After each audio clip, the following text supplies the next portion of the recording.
This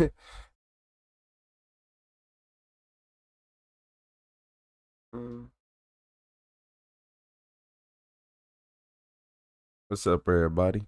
Yeah. Shout out to Michael 8270P, the man with the plan. What's up, everybody? Um, I ain't talking to nobody yet because it's like the first 40 seconds, but same thing to me.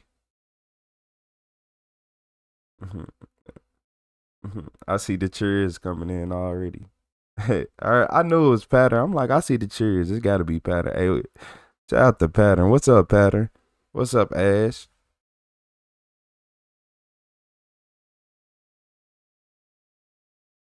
Hey, shout out to Pattern with those sparkles. How you doing today? How y'all doing?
I just looked over. My computer did have a mute. It was lighting up on the keyboard. Y'all said can't hear me. I appreciate y'all.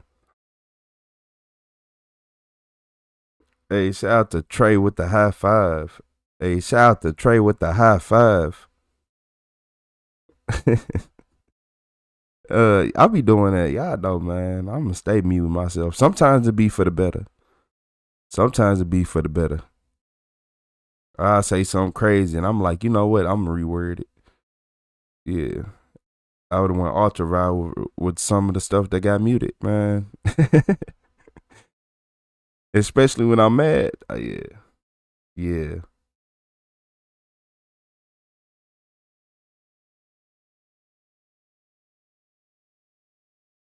You said those are the rents I want.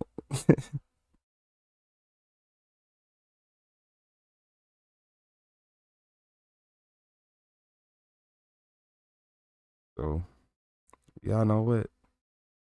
Hey, shout out to Pattern with the sparkles. What's up, Squasley? Hmm.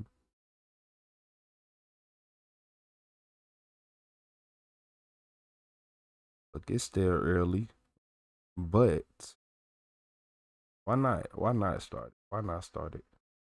We here. Hey, shout out to everybody. Shout out to Pattern. Shout out to Trey. Shout out to everybody in this chat right now. Shout out to Squasley. Um, we got we got Squasley. We got Trey. We got Possum. I appreciate you. I'm just fluent. I ain't hit my nose. I appreciate your Ash. Shout out to Ash. Let me send out my retro SOS tits.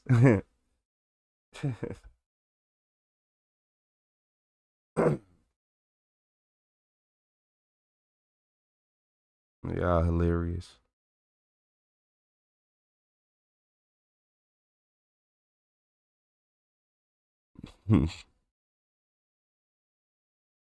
Boy, SOS tits. Hmm.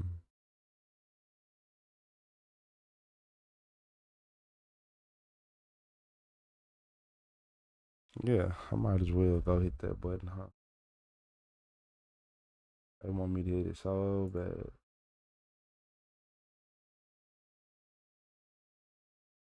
Wondering. Oh, YouTube.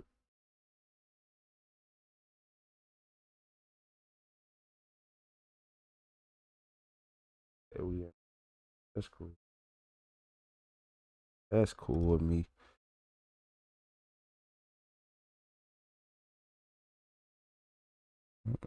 Don't even worry about it. Don't even worry about it. Oh yeah, if man, look, yeah, don't even worry about it. You said we here for a long game. Hopefully long enough.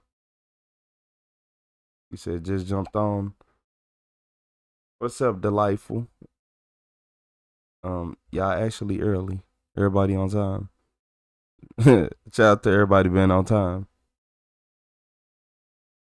And to everybody who's scrolling through shorts, you're gonna end up right back here. It don't matter. Gonna keep scrolling. You gonna come right back. Y'all gonna all end up right back here. I don't know why YouTube do that. Every time you jump in somebody's shorts, you said we are so overdue for 11-hour live. Why I just say that earlier? I literally just said that earlier. I'm like, I gotta do a couple more of those little 12-hour streams. Most definitely gotta do a couple more 12 hours. You see, I deserve an award. I'm never on time. I appreciate you. Everybody hit those like buttons for me. Hit those like buttons so we can get these videos started. It's going to be a long night. So if you're tired of scrolling, looking for videos to watch, hit that like button because we finna be here for a while. It's finna be a long one. I don't plan on having a filter on tonight. So if you don't like nah, shit, you gonna have to deal with what you deal with. Yeah, I ain't asked what you like. Nah, I ain't even, nah. Yeah, you gonna deal with what you deal with. Cause we going hard tonight. Yeah, we going hard. See, the last few days, I've been like a little timid cause I was a little bit less rested. Even though I've been up a long time now, but I'm energized. What's up, Ryan? What's up, Ryan, Bo? Hey, look, we're gonna start it. We're gonna start it early. Usually I wait till everybody in here, which takes up to like 10 to 11 minutes, but we're gonna start early. Hey, shout out to everybody for hitting that like button. As long as we get more likes than minutes we've been live, I'm cool. I don't care. Yeah, I don't care. As long as we get more likes, we get at least one like every minute. Yeah, we good. Hey, shout out to Trey with the W.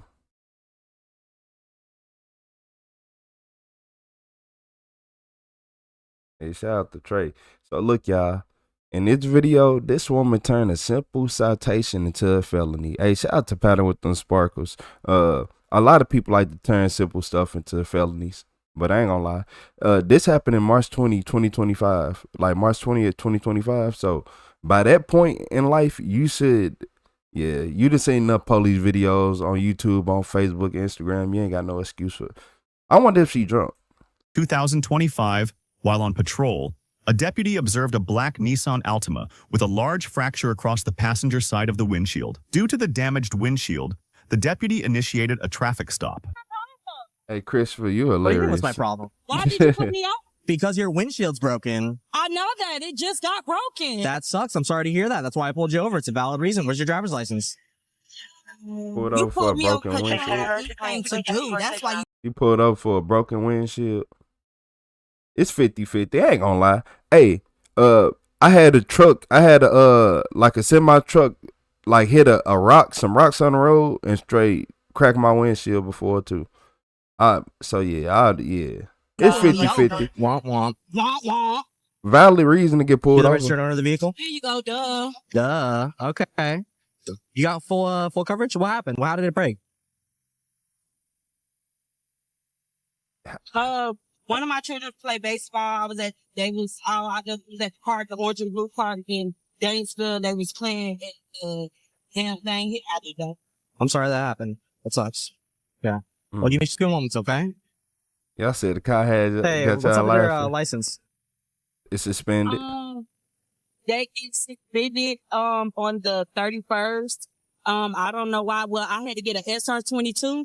Okay, I know what you're talking And about. then when I had to get an SR22, they sent me something in the mail saying that my license will get suspended. And the only way that I'll be able to get my hardship is after a year after March 31st. Okay. So, I've been trying to figure out ways that I can, by me having a job, how can I be able to get a hardship before it gets So now, are you still having to have the SR22, or now they told you? I don't know. That's the part that I'm trying to figure out. Do I still need to pay?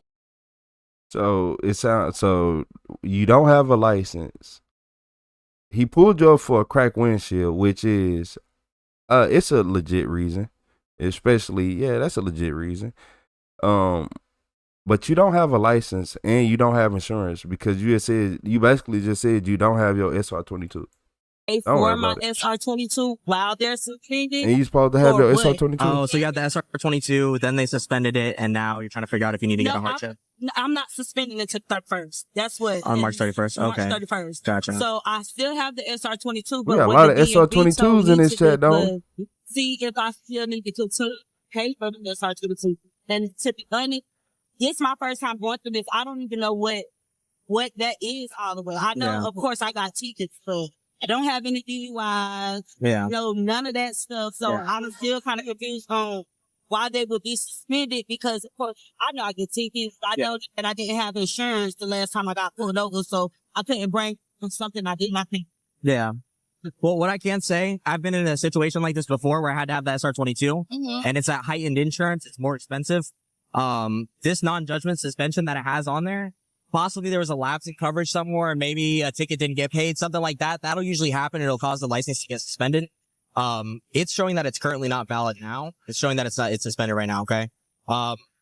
It sounds to me like maybe there was just confusion for the 31st versus today or whatever. Can I look and see the paperwork in here so you can see what it looks like to me on here is, so this one right here is just totally revoking it, whereas yours was already suspended and it's suspended for the 17th. But it looks like this is saying that it's just completely getting revoked unless you get all that stuff taken care of. And that's what I'm saying. Yeah. I turned in all of that. I paid all my tickets. I turned in all of that stuff. So now I'm still confused on, I got the SR22, what they wanted me to do. Yeah, the bottom injury. I did all of that stuff, what they wanted me to do. So now I don't know what else they expect of me to do. Gotcha. Like, I'm really confused. Like, I did everything that I was supposed to do, so I don't be in predicaments. Yeah.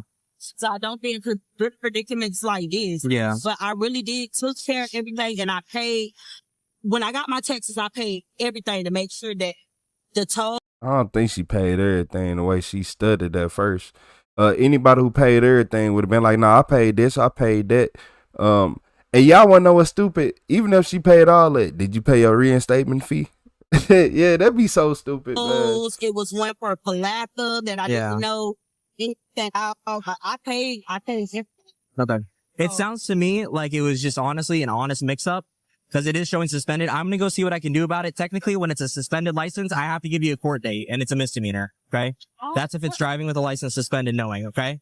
So it seems to me like maybe it was just a miscommunication. We thought it was the 31st, but it's already shown on the 17th. Okay. So I'm going to go see if I can do something about that. All right. It's not fair though, because I don't even have nothing in the letter saying that this is the only thing. So what we can look at, I'm going to look at and see if I can downgrade it to driving without knowing as opposed to driving while knowing. Driving while knowing is a court date. Okay. Driving without knowing is just a ticket. All right. It's just a ticket. You get it fixed at the DMV and get it all straightened out. And then ideally they might be able to just, take it off. Okay. So I'm going to go see if I can do that for you. All right. Hang out for me a little bit. So now it's like, I'm just feel like now I got to pay a ticket for something I did not. That's not right. Like, I'm getting a ticket for something I did not know. Alrighty. So here's the situation.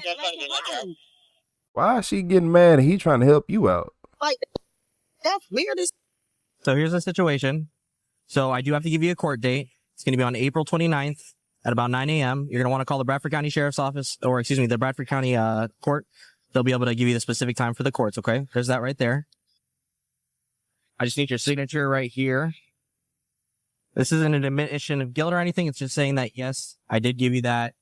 And instead of me taking it, I got to go to court. That's because Bradford just on some racist ass shit. All right. So instead of you going to jail, I had you do that. Okay. If not, I could take you to jail. When it's in black and white right there, that my license wasn't suspended to March 31st. So he not taking you to jail? It's suspended right now. It's misdemeanor. He not taking you to jail. So here's what's going to happen. I just got to let you know. Don't yell at me. Where are you? You can't. Is she serious right now? Hold on, chat. No, for real. Is she serious right now? Like, let's be honest. Is she serious right now? He giving you every break in the world. You can go home, go to your kids if you got them, go lay in your bed. But no, you want to go eat a bologna sandwich and some Ritz crackers and some applesauce and some toilet water. Like, come on. Don't yell at me. Get out of the car now. No, out of the car right now. Don't touch Get out that me. car. Don't touch me. Don't touch me. Don't touch. That shit knock the body cam off. Get off me. Get off me. No. Get off me. Yeah. What?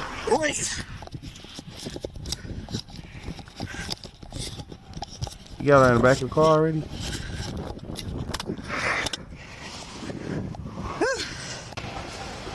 Well, your cousin?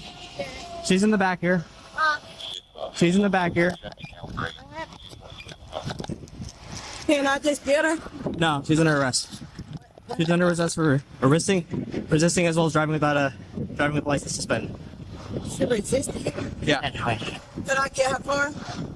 I don't care. That shouldn't be a problem. I could get where her keys Hey, at. shout out to him. Good check. Shout out to him. Hold on. I know she going to jail, but shout out to him. I kind of like this officer. I don't like no officers, but I kind of like this one. Yeah, I kind of like this one. Not only is he not trying to get her car towed and be an a-hole, but he tried to give her every way to get out this situation. Every single way. So that means, realistically, if she would have had somebody who could have came and drove her car away, he would have let him. If they had a valid license, he would let him. But she still want to escalate and do all this. Yeah, go. That Matt, he already know that Matt. Come on, go sleep on that Matt. Grab your cover. You? Yeah. Oh my gosh. Oh, what happened? Put your hands on me. Yep.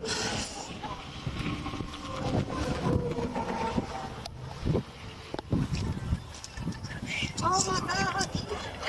42, if you can change my call back to 75, please.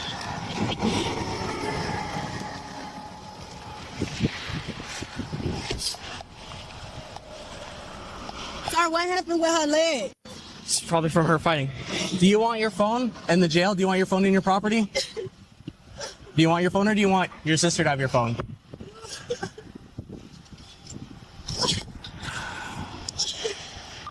$674. You can cancel record. Her sister's gonna go ahead and take the car.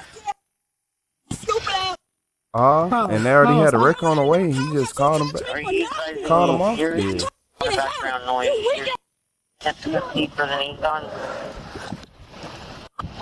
74, you can cancel this record for the Nissan. She's gonna get someone to pick it up.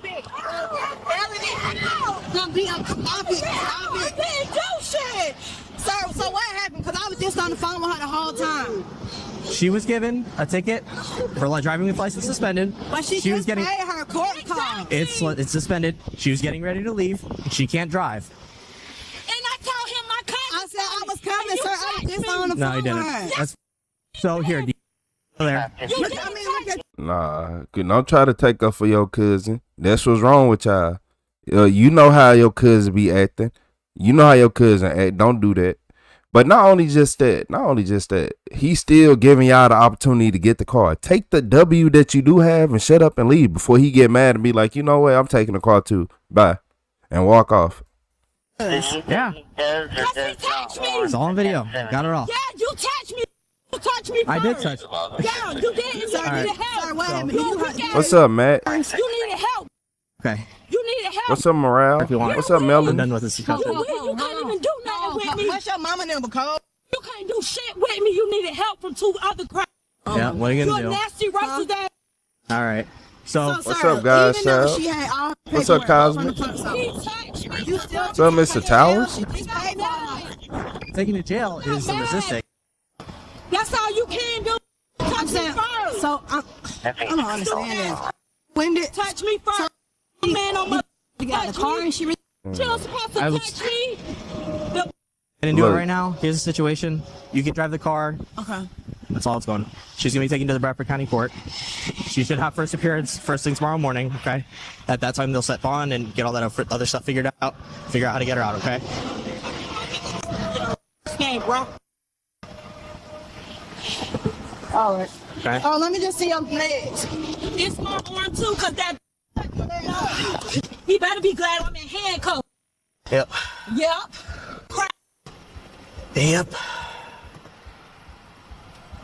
Girl, he told me, because I'm talking on the phone, and I'm telling them it doesn't make sense. Hold on. We at 10:08. We at 10:08, right? Okay. Just want to know. Where we at? We at 10:08. She said this all that happened. She was talking on the phone and all this, right? This is what is suspended to March 31st. So it's suspended right now. It's a misdemeanor. On the speed. So here's what's gonna happen. I just gotta let you know.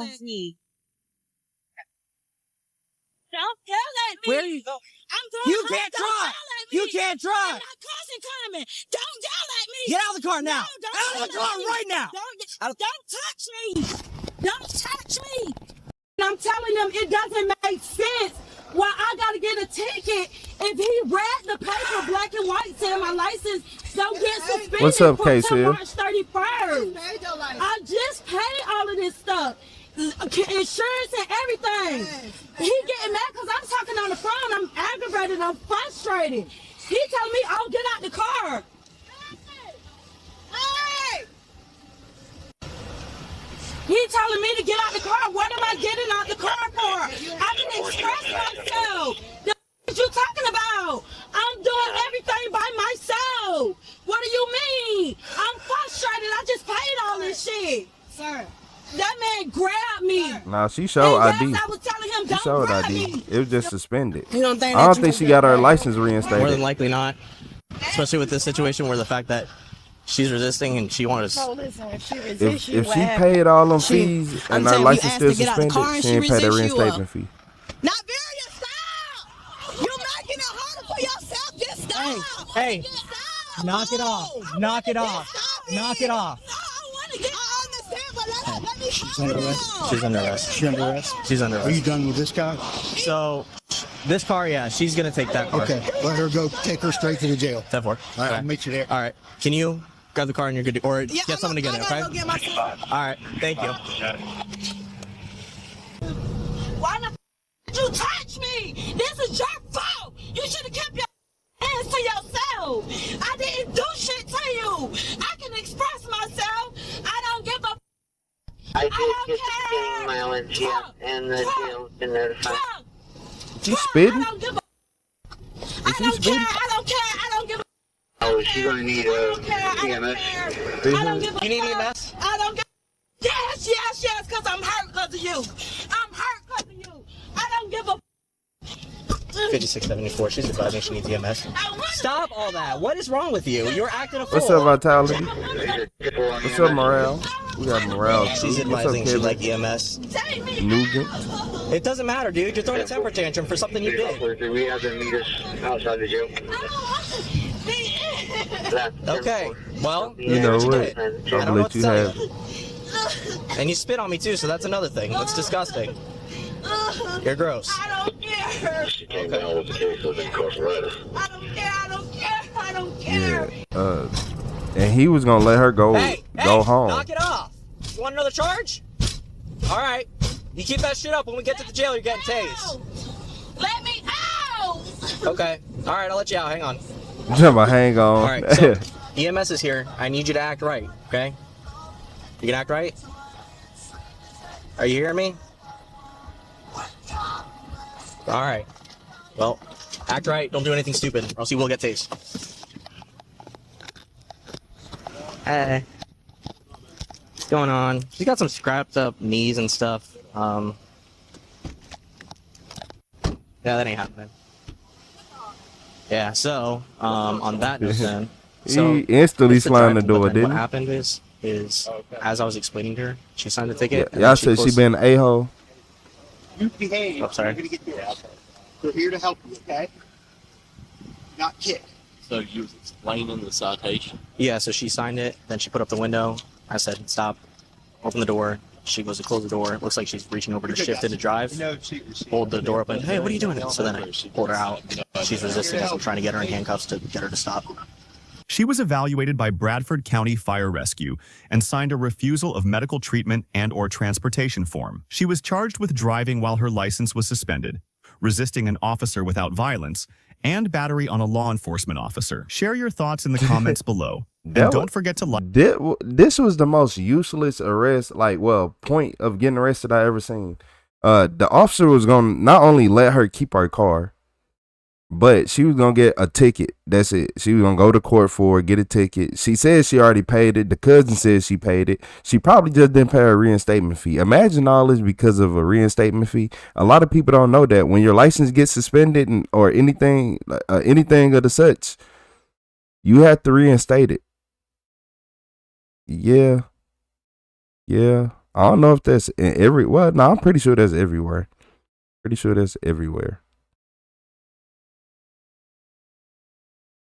Yeah, y'all gotta watch out for people like her though. You just never know who driving this to you. Might be a maniac. But nah, this was one of the most patient cops I ever seen in my life. And then the fact that she did all that and he still refused to get her car towed, shout out to him for not making her life that much harder. Cause I don't think she understand. He could have took your car, got it towed, and you would have had to come up there with paperwork and then do all this other stuff, come up there, pay to get your car out and do all this. And he just saved you. So you better be thankful. But you put yourself in this situation. Yeah, you were ill. We're going to give her an L for the day. Give her 1,000 hours or something. I don't know, man.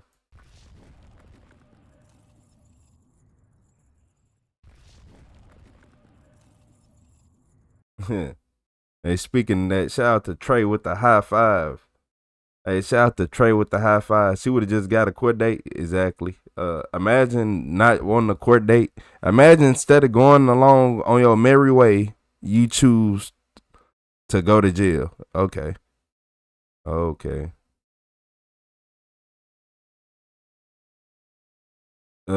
Cosmic Poe. That's why her cousin was on the way. Her cousin pulled up. You seen the other girl yelling at her outside the window? The one that drove her car away when the police left? That one? Yeah. Some people just ignorant. Hey, but look, y'all, in this video, this man turned a simple speeding ticket into 5 years in prison. I wonder what he did. Oh, man. This a fleeing and eluding. This a police chase. Looks like they got good spikes on them. When an officer initiates a traffic stop for a Shout out to speeding Vitality car, with the he star. doesn't know that he is neither the first officer to try stopping the SUV, nor would he be the last.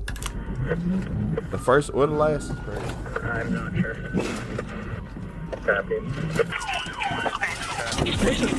Ram me, that motherfucker. It started around 10:20 p.m. on November 28th, 2025, when an Osseo police officer spotted a blue Toyota Highlander traveling at more than 100 miles per hour on Highway 10 in Osseo, Wisconsin. But as he initiated a traffic stop, he had no idea that the driver has other plans and will stop at nothing. 77 County, still west on 10, just coming up to Peterson Road. Speed's 90, no traffic.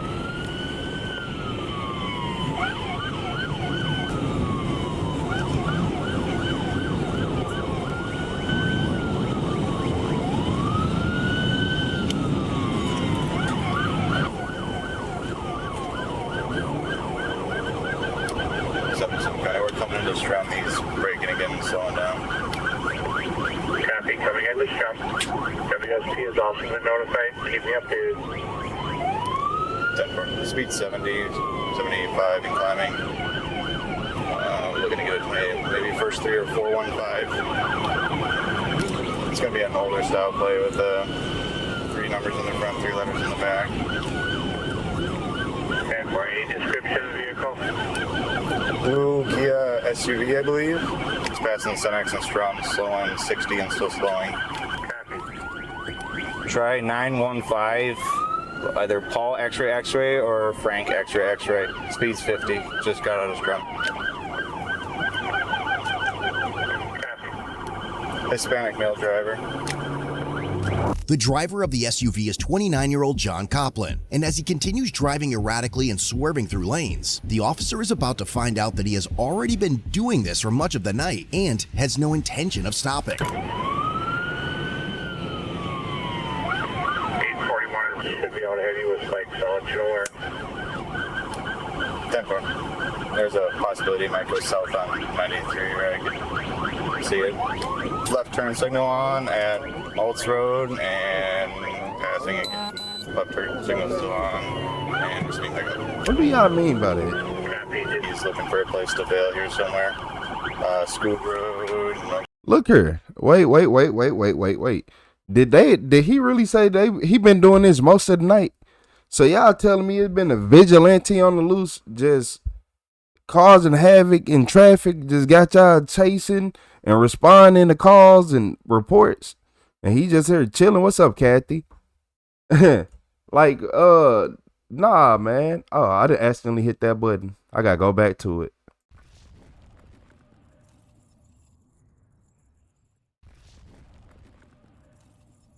On February 8th.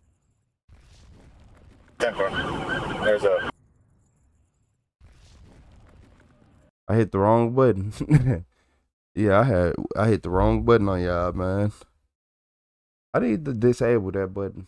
What's up, Charles? You said the vigilante and the Kia. Shout out the paddle with the sparkles. Yeah, he been acting up all night. There ain't no way he ain't got stopped. Possibility might go south on 93, right? He says a Kia boy. Of course. Turn signal on at Alts Road and passing it. Left turn signal still on and just being picked up. Did he just try to do a fake out maneuver? Scoop Road. Don't worry about it. Again. Don't worry about it. Did he just try to do a fake out maneuver? About 80. No traffic. Roads are clear and dry. Down to 20. Stop for the stop sign. 40, let's box in if we can. And he's heading north on 93. As the chase continues, a trooper monitoring Trempealeau County's radio traffic hears the officer's updates and heads toward the area, preparing to deploy spike strips to stop John. As more units join the pursuit, their priority is clear: bring John to a stop. But they know it isn't going to be easy.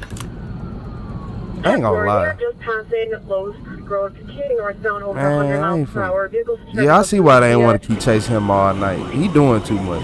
Yeah, he doing too much. Speeds are about 90. Still going northbound. That's where you're going to come up. What y'all think it is? Drugs? I'm thinking it's drugs. Drugs got him doing this. He just turned onto Spruce Road from 93. Spruce, if I remember right, there's one real sharp corner in there. 10-4, I'm assuming he's going to blow this corner here at the end of Spruce. 10-4. I want to see if he flip. I want to see if he flipped the car. Nah, he's slowing down. Not much, but 40 and 77, there's a real sharp corner. The right turn is a dead end. It's a 90-degree left. if he go right, he cooked. He's still northbound 93. And he just 1050 at the end of Spruce. Oh yeah, he did crash. Yeah. He back on the road though.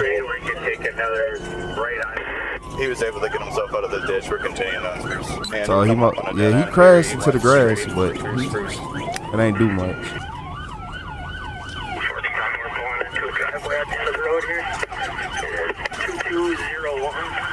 Is the private land plate. police. Pulling up to the house now. You said criminals are really dumb? Yeah. Yeah.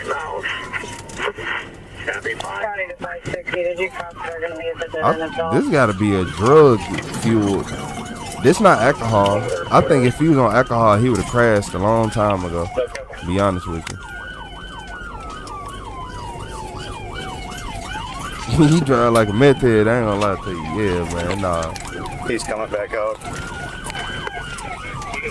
coming back out. 841, copy.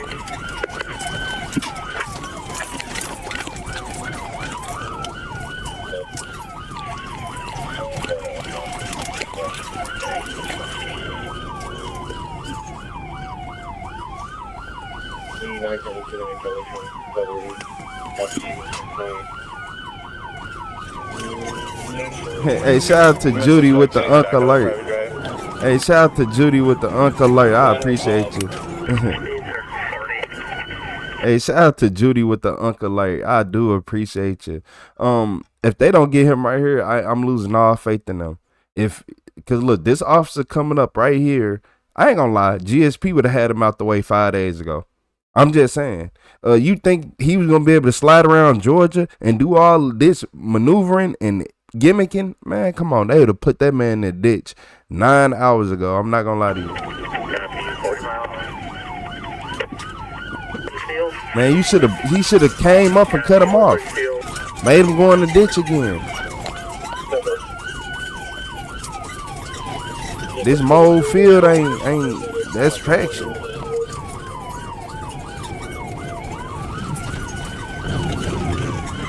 As units from multiple counties join the pursuit, the Osseo officer learns that John had not only stolen the SUV, but that earlier that evening, Eau Claire County Sheriff's deputies had also pursued him while he was driving the same vehicle before he managed to escape. Now, as John tries to repeat that pattern, officers are determined to stop him, but he is prepared for every attempt they make. So he done stole a car. Shout out to Kali Wayote. What's up, Kali Wayote?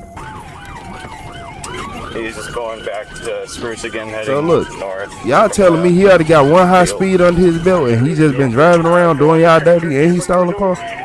So he's a real kill boy? I want to know how old he is to try to be a kill boy. I'm just saying.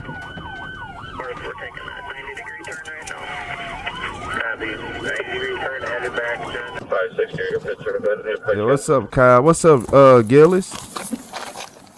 What's up, Shape Gillis? He's done Spruce, come up to 93. To be fair, that's more than a ticket. Hey, yeah, you know what? You right. This was a very clickbait title, wasn't it? The title of this video was "A Man Turns a Simple Speeding Ticket into 5 years in Prison." First off, he stole a car. Yeah, man, yeah. County, I believe the vehicle is stolen. We ain't gonna even talk about the high speed chases he got in. We just gonna talk about him stealing the car.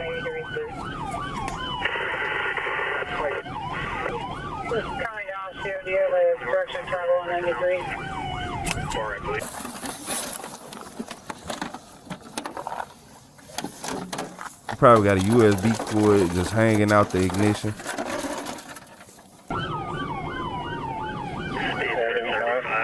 Still going.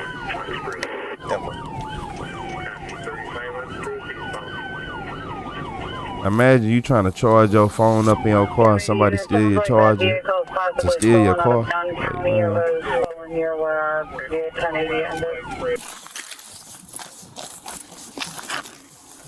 .663 out there. Can you let Trimble County know I got spikes right at Spruce and 93? I can see them coming. I copy spikes at Spruce and 93.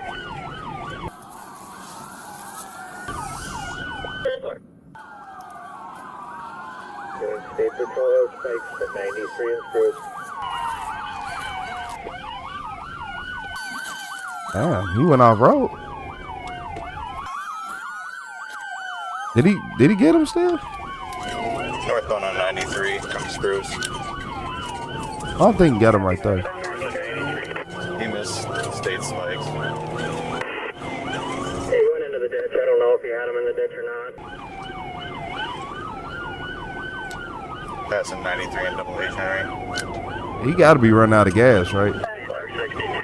He been running from police all day. He run out of gas, right?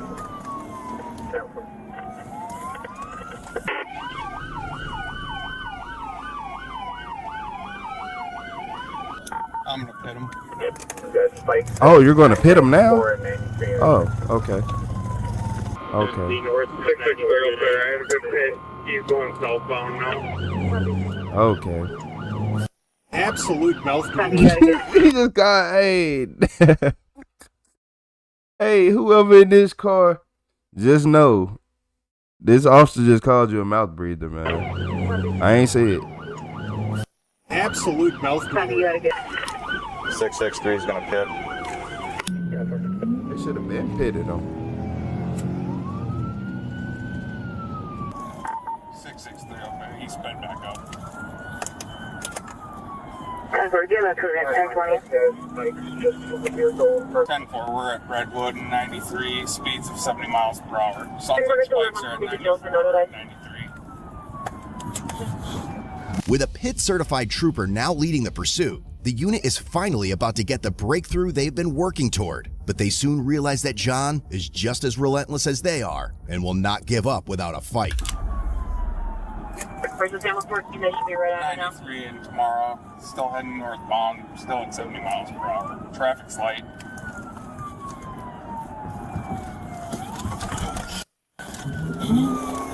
Looks like they got good spikes on them. Good spikes. From the look of it, it got the driver's side tires. Man, that's a kid. I don't even think he need all the tires. Yeah, I don't even think they need all the tires. Just like Nissan Altimas.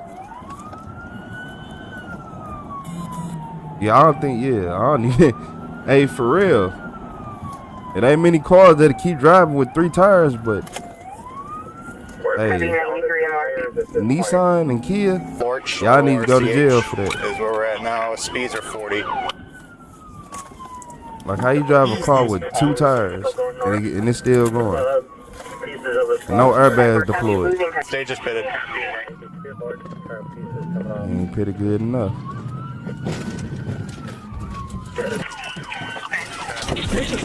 Ran me, that motherfucker. See, y'all ran him first. I ain't gonna lie. He just ran me. nah, let me stop.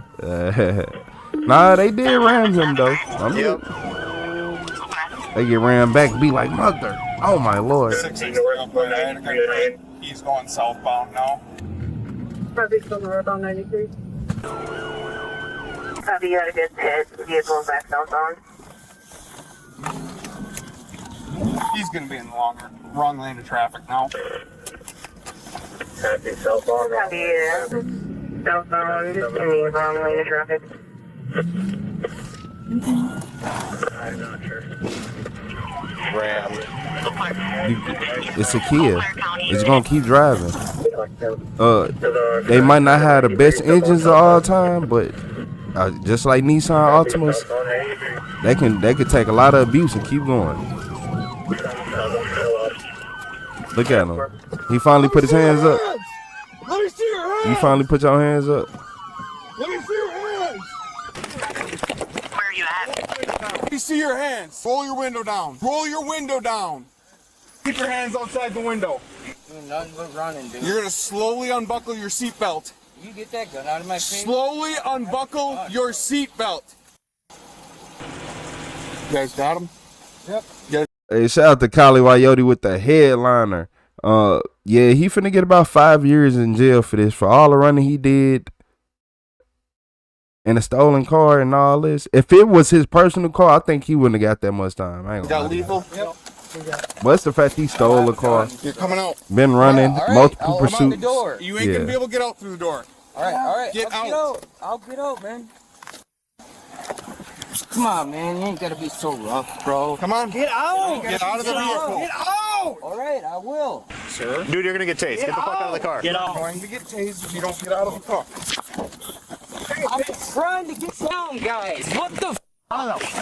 Well, get down. Then get out of the car. Jeez, who the f*** think you are, bro? The one that started the pursuit. Get out of the car. All right, I'll get out.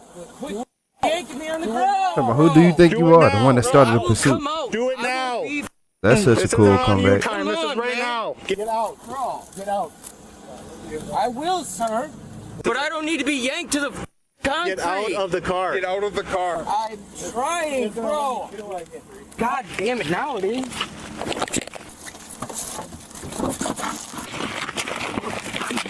Stop resisting. You're going to get tased. Got one. Give us another hand. Stop. You're going to get tased. Bunch of bitches, dude. I was literally ready to comply. 560 County 1 in custody. Put off my neck. It was on your neck. Hope you guys got that on camera. Oh, it is. That's bullshit. Got anything that's gonna poke, stab, or injure us? No, sir. Any guns? No, sir. You okay back here, dude? How's it going? You're not gonna fight anymore? No, man. I was just fighting to begin with.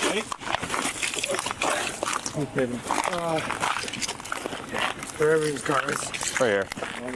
You want to transfer for me, Peyton? Transfer where? You go with Trample County then.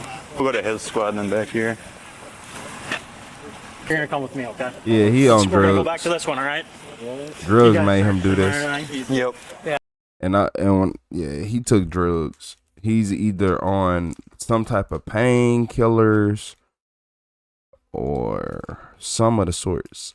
Yeah, I don't think he on nothing. No M boy. He was driving like a meth head. I ain't gonna lie. I don't know if he on that, but probably some little coke. Her and there and there. Yeah, but probably a little bit of that. Some painkillers. I don't look like no Xanax usage right now, but y'all know I digress. Hey, shout out to Kali Wyote with the 5 gifted members. Hey, what's up, Kyle? Hey, shout out to Kali Wyote. Shout out to everybody getting those memberships in the chat. If your name turned green, shout out to Kali Wyote. Putting you on the team, I appreciate you. Y'all say he geeked out of his mind. What's your name? Lindquist.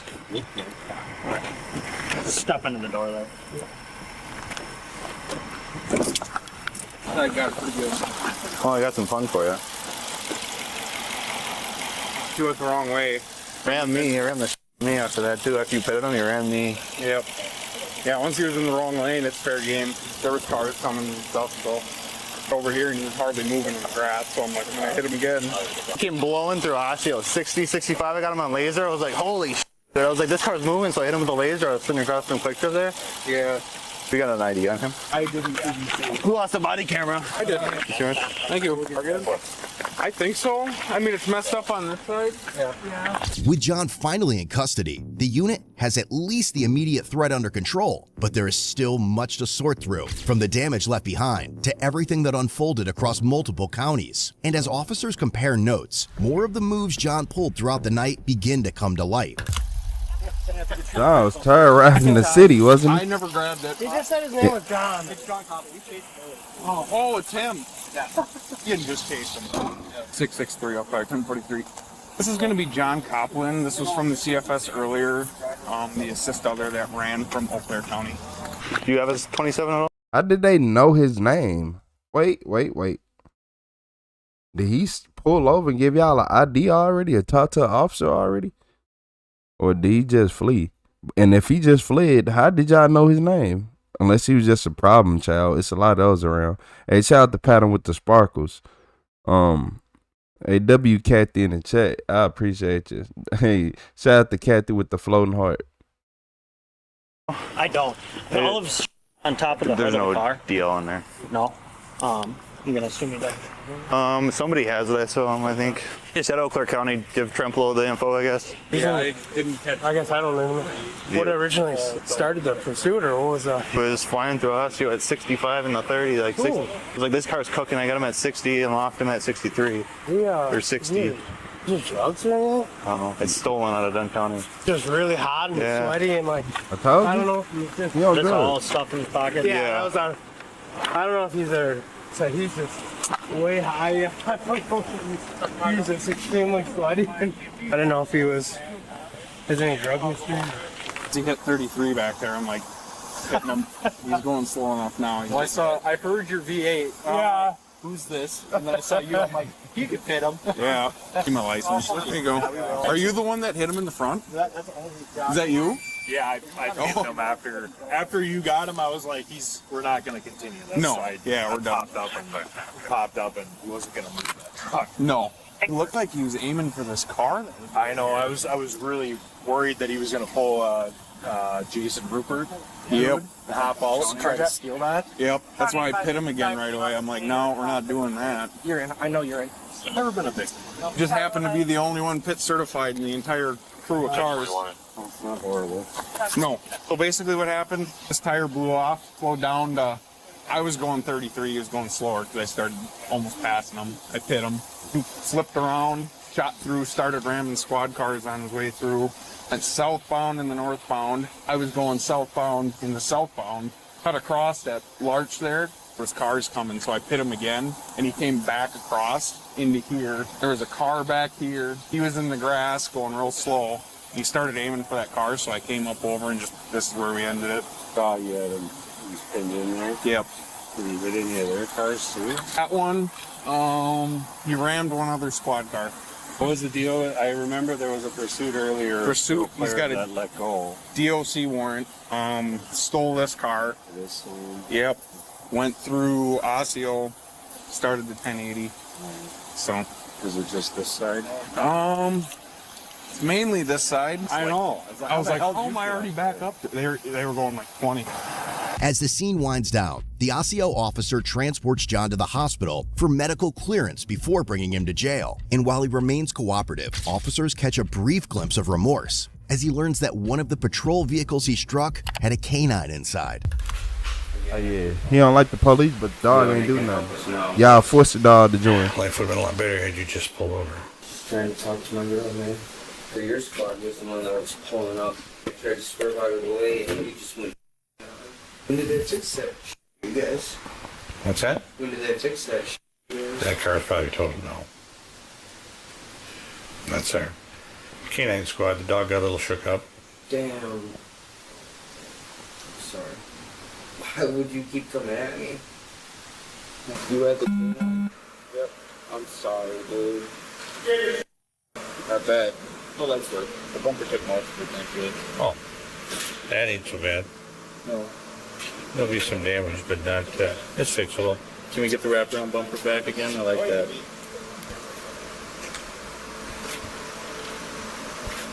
Mirandized him, he did not waive. Ultimately, across the two counties, John was charged with felony, vehicle fleeing, eluding an officer causing bodily harm or property damage, attempting to flee or elude an officer ×2, operating a vehicle without the owner's consent, and misdemeanor resisting an officer. All are repeat offenses, and his total cash bond was set at $27,500. Eventually, he pleaded guilty due to a no contest plea of fleeing, eluding an officer, causing bodily harm or property damage, and to 2 counts of attempting to flee or elude an officer. The other charges were dismissed, but read in. Ultimately, he was sentenced to 5 years in state prison, followed by 5 years of extended supervision. Man, he out of jail terrorized. 5 years in. Yeah, he out of whatever. He gonna do it again, and whatever he take, they got in jail for him. So he ain't gonna have no withdrawals. Yeah, man. I could just look dead at him and tell him, yeah, it's a lot of things wrong. It's a lot of things wrong. I could have sworn he said he was trying to go see his girlfriend or something. Yeah, he was on drugs. This is what drugs can get you. You said, nah, he wasn't on that ass. He wasn't on that. Or pattern, he wasn't on that. He was on, when I say drugs, y'all got to look at the face. So, obviously, he is on something like perks or Xanax would have had him a little bit more. So, no, it wasn't that. And I don't know. That's why I'm like, could be painkillers. It's something that's an upper. Could be shit. Yeah, it's something that's an upper though. Something that's an upper or keep them emotionally detached. So either or. You said, do you think you're gonna look at somebody the wrong way? Yeah, he already did. Some people love jail. You said he was trying to talk to his girlfriend. Man, he ain't trying to talk to you, man. You ride around a stolen car, just running from the police for fun.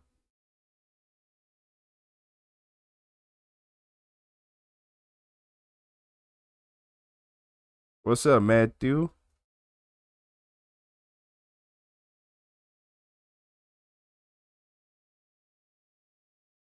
Yeah, y'all gotta watch out for people. Y'all be having to watch out for people, especially like him. He done went on this whole elaborate chase for what reason? For what end goal? And then you gotta, and look, he didn't even be smart. He got in one police chase, got away, and then you gonna go do it again and keep testing your luck? Okay. Then they putting out state trooper and V8s. Now you out here looking cooked. Okay. Hey, shout out to Trey with the gold coin and the W. Shout out to Pattern with the floating heart. On W Pattern and W Trey. So I'm confused. You literally got away from the police one time, and then you gonna just keep just being around. You gonna keep doing stuff to cause attention. Okay. I don't know. It's just certain things that it don't add up. It's stupid. It's stupid. Once you just look at it and just look at it for what it is, it's stupid. It's a real head scratcher. It doesn't make sense. But hey, he's a criminal. Nothing they do makes sense. I ain't gonna lie to you.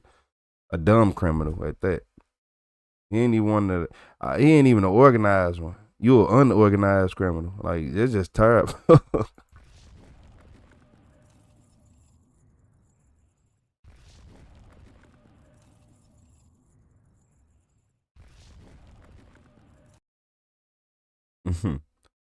An unorganized criminal is a dangerous person. You said this ain't his first rodeo at all. So look, y'all, in this video, these parents face karma after abandoning their baby on a median. How the fuck? Look. And they say this happened on Christmas in 2024. How do you leave your wait. I don't look. How you do that? Like on Christmas though? Nah, okay. Don't worry about it. Don't worry about it. Not gonna lie to you. Hey, shout out to Trey. I appreciate you.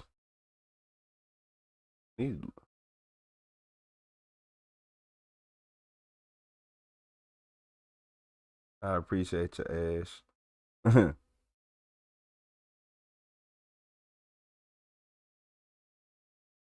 So look, I want to see how this even happened. My bad. My bad. My brain just shut down for a second because I'm trying to see how do you leave your child on the median. I'm guessing like in the middle of a street on the median. Like even it don't matter. On the median in the middle of a street and on Christmas and just forget even on any day, but today is Christmas. Okay, I'm just drug users. 2024. Police respond to a report of an abandoned infant in Adams County. The child is found in a car seat on a roadway median, wearing only a diaper and a thin blanket. A witness retrieved the baby and later brought the child to a nearby gas station. Oh, you got clothes? Yeah, I bought some. So they abandoned the child? We got Megs coming. They got a warming blanket and stuff like that and whatnot. Okay. Yeah, I just brought a little onesie and stuff because she said she was naked. Okay. So she's freaking out. She's like, I don't know what to do. I'm like, you need to call 911. Yeah. She's like, can you come over here? Can you go check north? Hey, shout out to her. Shout out to this lady. Sarge went south. Shout out to this lady right here. She said I had just went and bought a little onesie, so the baby ain't had no clothes on, just with a blanket on, just sitting in the median on Christmas. I don't know where y'all live. It don't look like it's that cold where they at. My bad. But where I'm at, nah, it'd be freezing.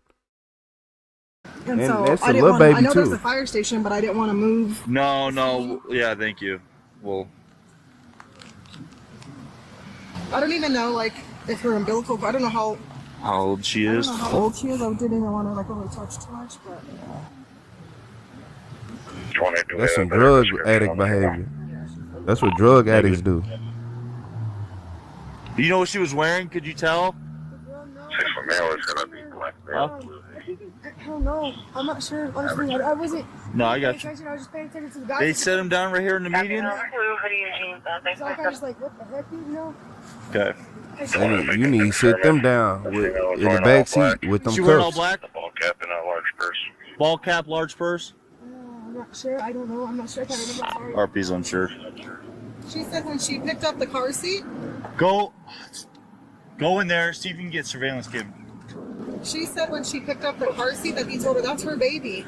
Yeah, he seen me pick her up. He seen me pick up the baby. Okay. 7, we're gonna try to get surveillance footage from the gas station. Stand by. It's like, well, that's her baby. So he's like, that's her baby. I'm like, who's her? Like, you know, and I'm looking backward to see where she was at, and she was like already gone. Okay. And I'm like, he said, that's her baby. Give it to her. And I'm I like, want to help you out with the Hispanic female. 72nd pickups. You got footage? Okay, hang out right here for okay?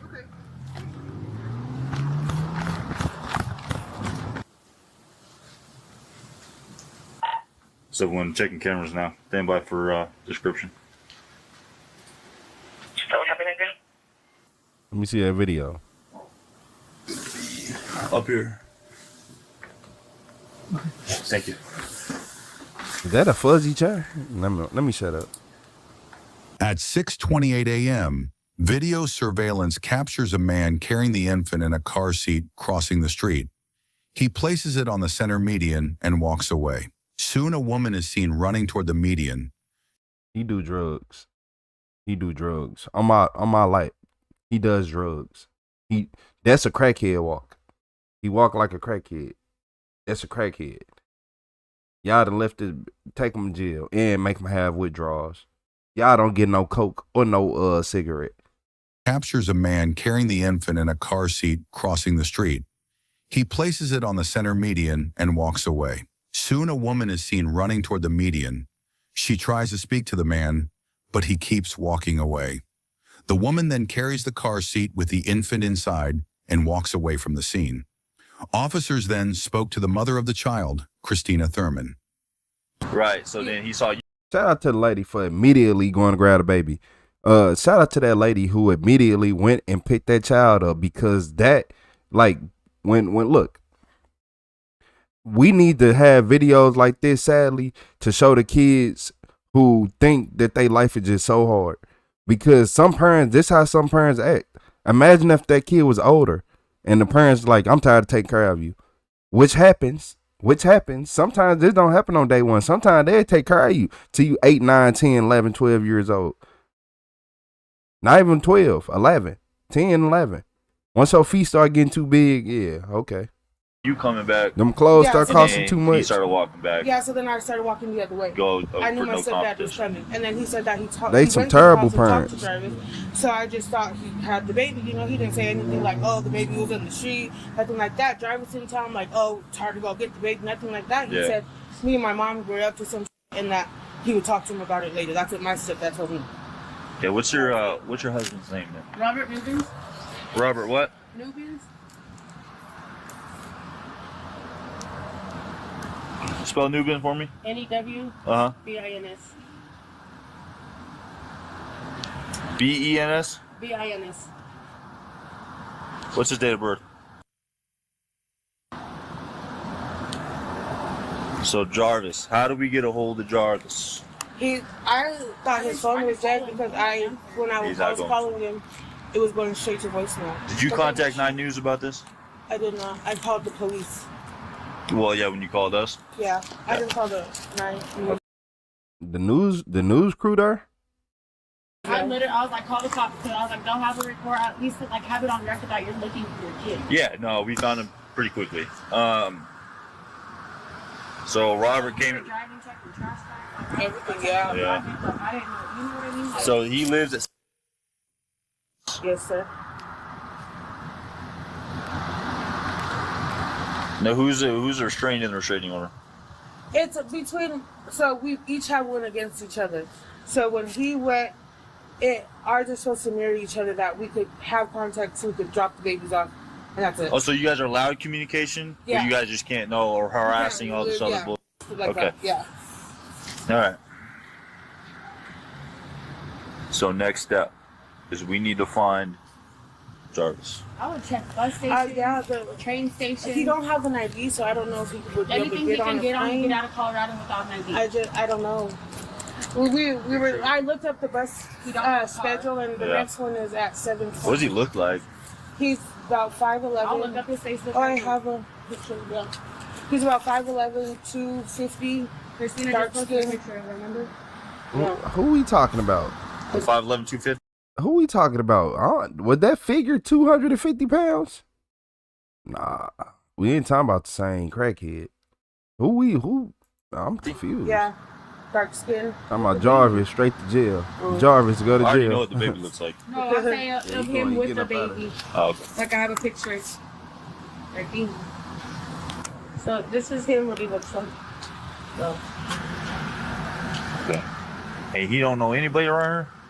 he has a friend, Frank, but I don't know. I was trying to look up on his Facebook a Frank. I only found one Frank, but it doesn't look like the guy that's. he bald? Oh, no, he's got No, he got the haircut. little haircut, probably like the one. Okay. All right. Stand by for me real quick, all right? Are we able to get in the car? Yeah, you gotta get it. Let's go. Just don't leave, though. No, I won't. What was that? Man, I can't believe this. The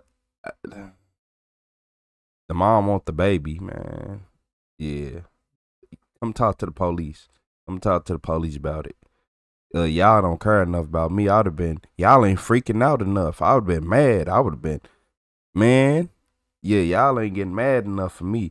I done seen females come to the scene mad. Y'all remember that one lady who came to the scene when a man had fled, like he had fled and left and the police was looking for him. He had got away. He had a cast on his foot. Auntie or his mama, whoever she was, she pulled up, got on that phone. You got me out here. She went crazy. He came back. Yeah, he was more worried about her than going to jail. But in this situation, nah. None of them care. None of y'all care. No, I don't know, man. I feel like the baby should. It ain't nobody else, no other family members with a developed brain. And Kali Wayodi, that's crazy. Well, we ain't getting him Evacuate today. your neighborhood. Well, I need to just know if he's okay. Yeah, well, he's fine. But DHS has custody right now. And she's going to have to go through that whole process to get him back. So can I go and get him? No. Nobody. What about her other baby? Yeah, well, nobody can get him and let tell mom, but then she's going to have to go through that process. Baby's already with the foster mom right now. We Yeah. can't see it. You got to think from our side of things, right? Right. I'm not saying you guys are in the wrong for anything. Heard none of you guys. This is the process, right? So you got to think. We find a baby on the side of the road. We don't know who mom. We don't know who dad is. Now we're at the hospital with no. We don't even know the kid's name. So how did you know it was the baby? Huh? Because she called in and said that her baby was missing on Pecos. So that's how we know. Police approached the residence of the child's father, Jarvis Sims. Back door. It's a back door.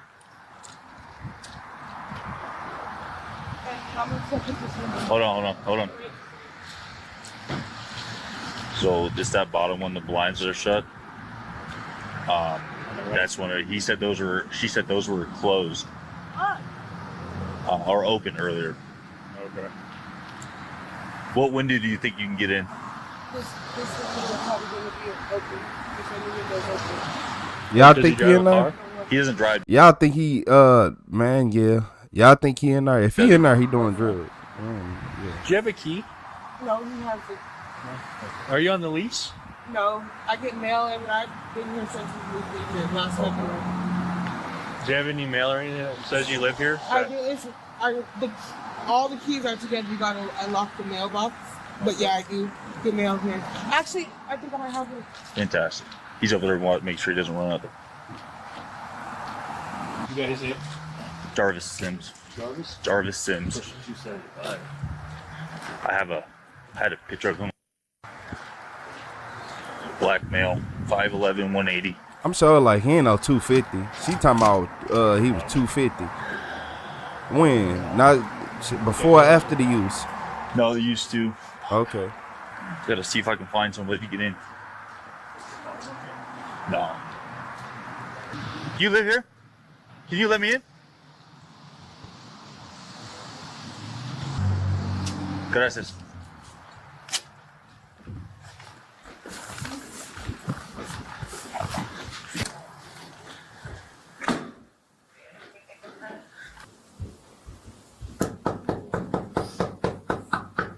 Y'all know I hate that knock. Y'all know I hate that knock. Ooh, I hate that knock.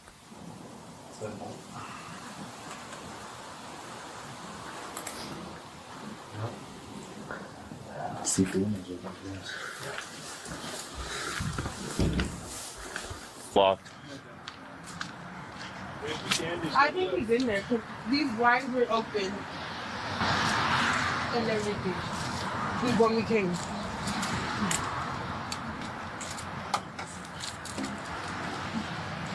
Jarvis? Yes, sir. So, man, I'm Deputy Cooper. Jarvis Sims. So, He wearing the same exact outfit.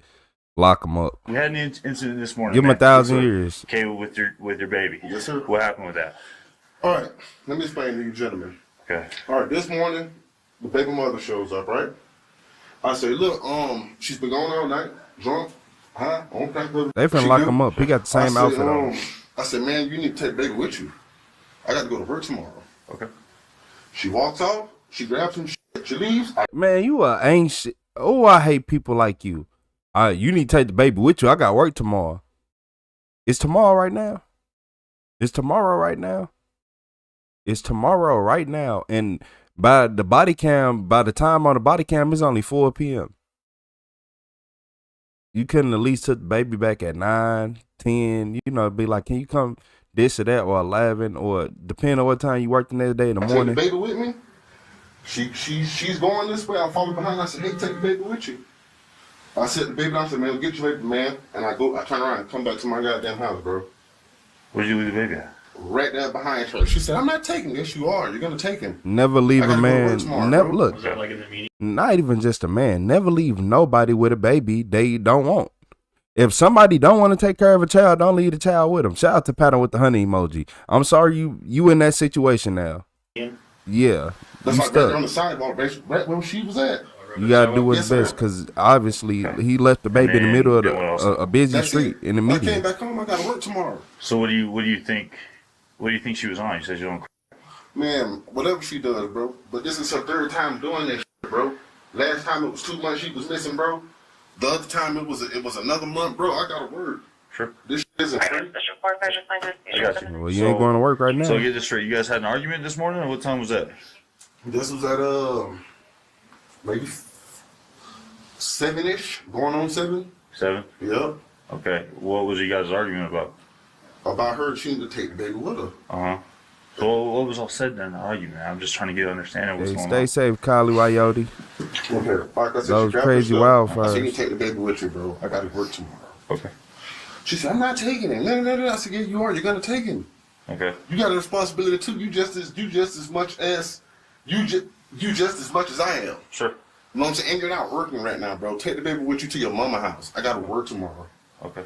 I'm not taking him. She's walking. I said, Christine, take the baby with you. Okay.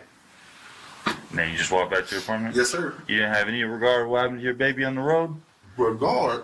Yeah. I always got regard, bro. She need to take regard. It's not right, bro. Did you see her take your son? Nope. Why not? So I understand you trying to give it to your baby, right? Give her the baby. Yes, sir. So you put it down. You're like, all right, cool. And you just leave.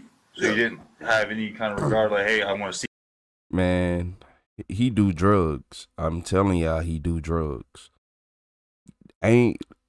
Anger ain't make him do that. Drugs did. They did. He probably do go to work. But this ain't no excuse for leaving no baby in no road. Yeah, going to work ain't no excuse for leaving no baby in no road. You finna go to jail regardless, and you not going to work tomorrow. So imagine that. Imagine you not even finna go to work tomorrow. You might just lose this job. Now that I think about it. And then You pick him up and go. Bro, I ain't even, and that's the thing too, bro. I'm trying to stay away from her as much as possible too. Uh-huh. If you do your background, bro, you read our history, bro, you see it's just like supposed to have just contact with the baby, bro. Well, you guys are living with each other, right? No, I live here. But she used to live here in the beginning when I first got here. But we had some type of altercations and, you know, that. Yeah. So therefore now, we split the custody. Hey, shout out to Sam with the floating heart. No, just living situation. Yeah, you come in, bro. Okay. I'll show you. And look how you try to I'm not going to dig through anything. Oh, no, I'm you just good, wanting bro. just to see the baby's living condition. Oh, yeah, you go ahead, brother. No problem. So no one else in there, right? No, sir. Okay. But you gotta understand, man. You gotta like at least watch him. I'll watch pick him. up. No. At least watch her pick up your son. You can't just turn around, bro. She was walking. She turned around. She said, "You gonna leave him right there?" Christine, you're gonna take him to your mother, man. With you to your mother. And I walked up to my apartment, bro. Okay. But you didn't see her pick him up? No, sir. Okay. Nah, man. And if you look, bro, I'm trying to do the right thing, bro. No, you're not. And if you look, like I said, if you check our history, bro, we ain't supposed to have that type of contact unless it's for children. She was getting drunk and loud. Yeah. I said, man, let me, because I ain't got time. He literally for that, on video security dropping the baby off at the meeting line. He seen it. Yeah. So yeah. Where was he at? He was parked right here on the opposite saw it side. today? That was this morning, around I guess like close to 7. Yeah, man. And I ain't even supposed to have that type of contact with her, bro. I'm not. So I did the right thing, man. I said, let me go in the house. Bro, I've been up damn near 2 days, bro. I'm tired. I got you. Bro, I work for a living, bro. You've been up 2 days because you're on drugs. I work for a living because you take drugs and you go to work. You one of those people. You take drugs and then to hide your drug usage and how much you use drugs, you just constantly go to work. So nobody can try to call you a drug addict and say nothing about you, but I'm going to still say something about you. I don't care if you work 1,000 hours a week. You a crackhead. Okay. Do you guys partake in any kind of anything like that? No, I don't. Well, but that's it. That's fine. I'm not worried about all that. Just so I get this right, man. Okay. You wanted her to take to the baby wherever she was going. She refused. She was like, no, I'm not doing all that. And then she walked out with what? What'd she walk out with?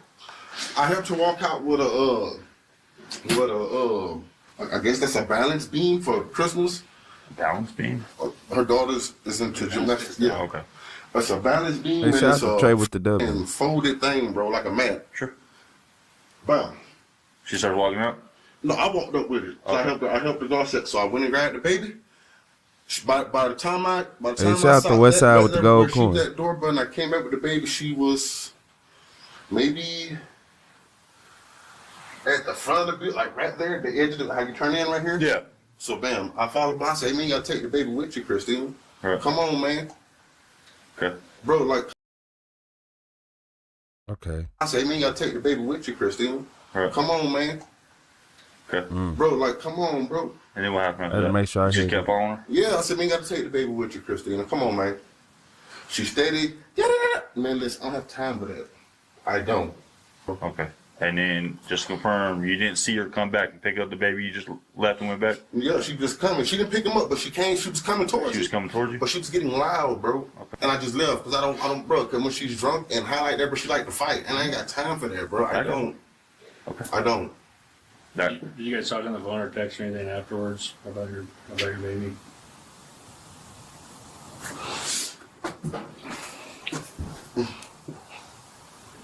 Just being drunk and stupid, bro. Like, but run her name, it'll tell you.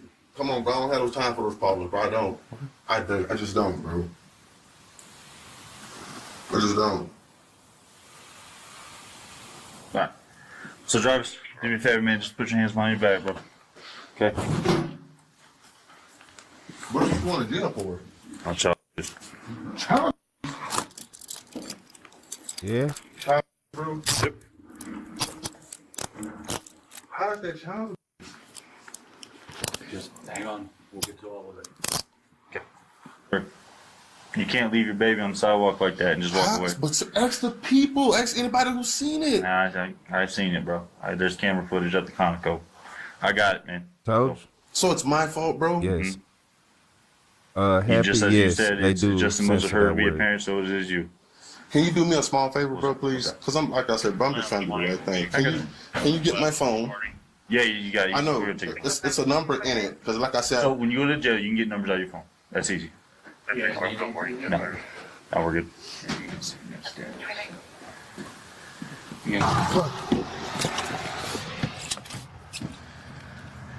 All right, man. Hang tight. All right. Yes, sir. Huh? Right out. Hey everyone, it's Trent, Prior Deputy Sheriff, Patrol Sergeant, and Canine Handler. This is a terrible situation, and the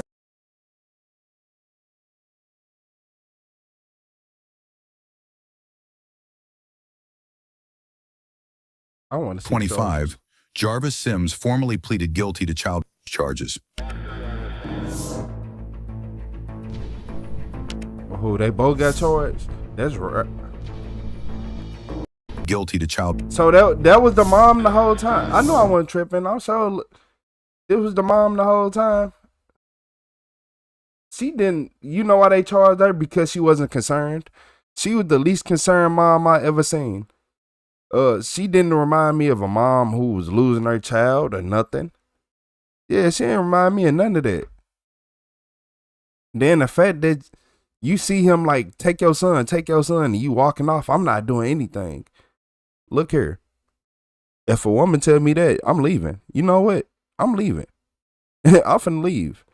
Yeah, somebody else gonna watch him. I'm not finna sit right here and go through all this.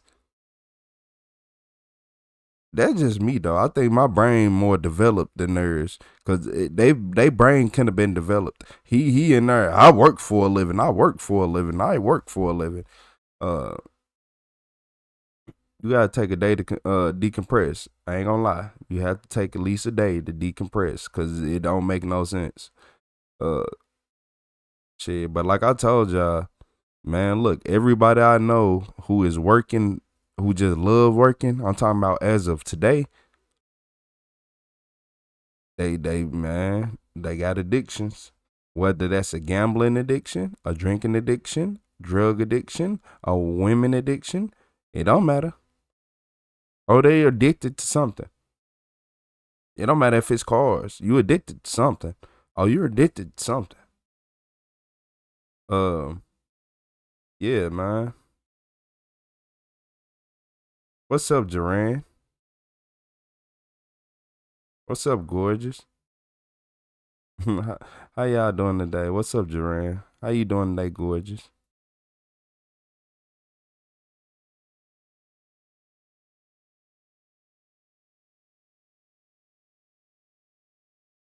I haven't seen nobody hit on a slot shit pattern. I'm not gonna lie to you. Yeah, she ain't caring enough. She ain't caring enough to be the mom. Nah, she ain't giving me Karen vibes enough.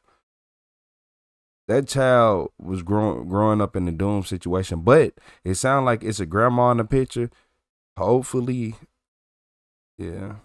Cause I could see grandma probably wanted to help, but grandma couldn't say too much because it wasn't her baby and all this. But hopefully this situation opened her eyes. Hopefully it opened everybody's eyes. Just because y'all mad at each other, you don't take it out on the baby. I know you don't like her. I know you don't want to be with her. I know you don't want to talk to her. I know you don't like him. I know you don't want to be with him. I know you don't want to talk to him. And that's how it goes. That's how it goes. Like, as sad as it is to say, sometimes it go like that. Sometimes you're gonna have kids by people that you think you was gonna be with forever, but then you grew up. And then you grew up. Hey, shout out to Trey with the happy poop. Hey, and then you grew up.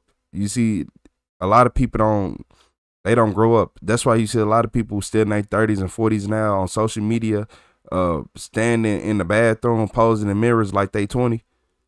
Like you are still keeping your Facebook active and posting something daily, posting pictures and videos daily, showing every new outfit you got. And come on, you're brainwashed. NPC. A lot of people are NPCs nowadays. A lot of people not real people. A lot of people a lot of people just went through high school, graduated. Some went to college and all this, but it don't matter because they all got turned into NPCs. This how I go. You gonna either be an NPC or not an NPC in life. It ain't no in between. You're either gonna be an NPC or not an NPC. What is the definition of someone who is not an NPC? John Wick. the John Wick come from. Like just the even all the movies you watch, the main character, that's not the NPC. Y'all seen that movie? What was it, Free Guy? When he was an NPC, like it's a little cartoon. I said a cartoon. It ain't a cartoon movie. I think who was in it? Ryan Reynolds, I think. But basically he an NPC, and then he ended up changing his life because the NPC just does the same thing over and over and over and over. That's it. All they do is the same thing. They're programmed to do the exact same thing. In school, got a lot of people. I learned, like, I start seeing this. I start seeing a lot of kids who had a lot of potential to go far in life, crack under pressure so easy because they NPCs. You could have went pro, but you chose the party because you're an NPC. Yep, you're an NPC. You was always meant to be NPC. Everybody is not meant. Look, some people are meant to be this. Some people are meant to be that. Some people are meant to be NPCs. An NPC is they very uninteresting to be around. You ever seen a couple that just sit there and just does nothing, be on their phone, smiling? They good, like they happy. Don't get me wrong, they're happy, but yeah, you be like, I can live in this house. You ever went over somebody's house? You like, I can live here. Like I can live here. Like it wasn't dirty or nothing. It's just the energy, the rules of the house, the people there. Shit, yeah. He's still extremely bitter trying to turn my girls against me. And that's one thing I ain't never cared about. What? I ain't never cared about nobody trying to paint me as the bad guy. What? You can't. What? The difference between me and other people is when I tell my kids that they gonna get something. Like if I be like, oh, you gonna get this, they get it. You see how that work? I ain't one of them people gonna be like, oh, well, 1 year. Oh, and nah. So you can say whatever you want about me. All they know is that I come through. When I say I'm gonna do something, I do it. Some break, oh, I'm finna go get it fixed. Y'all, don't even get me started on stuff breaking. I ain't knocking no females, but I am a technology person. My kids come around me, my son, this phone broke. Oh, my Nintendo Switch. Oh, my tablet. Oh, this broke that. Man, what? We finna get this fixed. Yeah, we finna get right now, actually. I didn't even know it was broke 2 seconds ago, but now I'm changing the GPS and we finna go drop it off and we'll pick it up tomorrow. We'll go pick it up tomorrow. I got an extra tablet for you.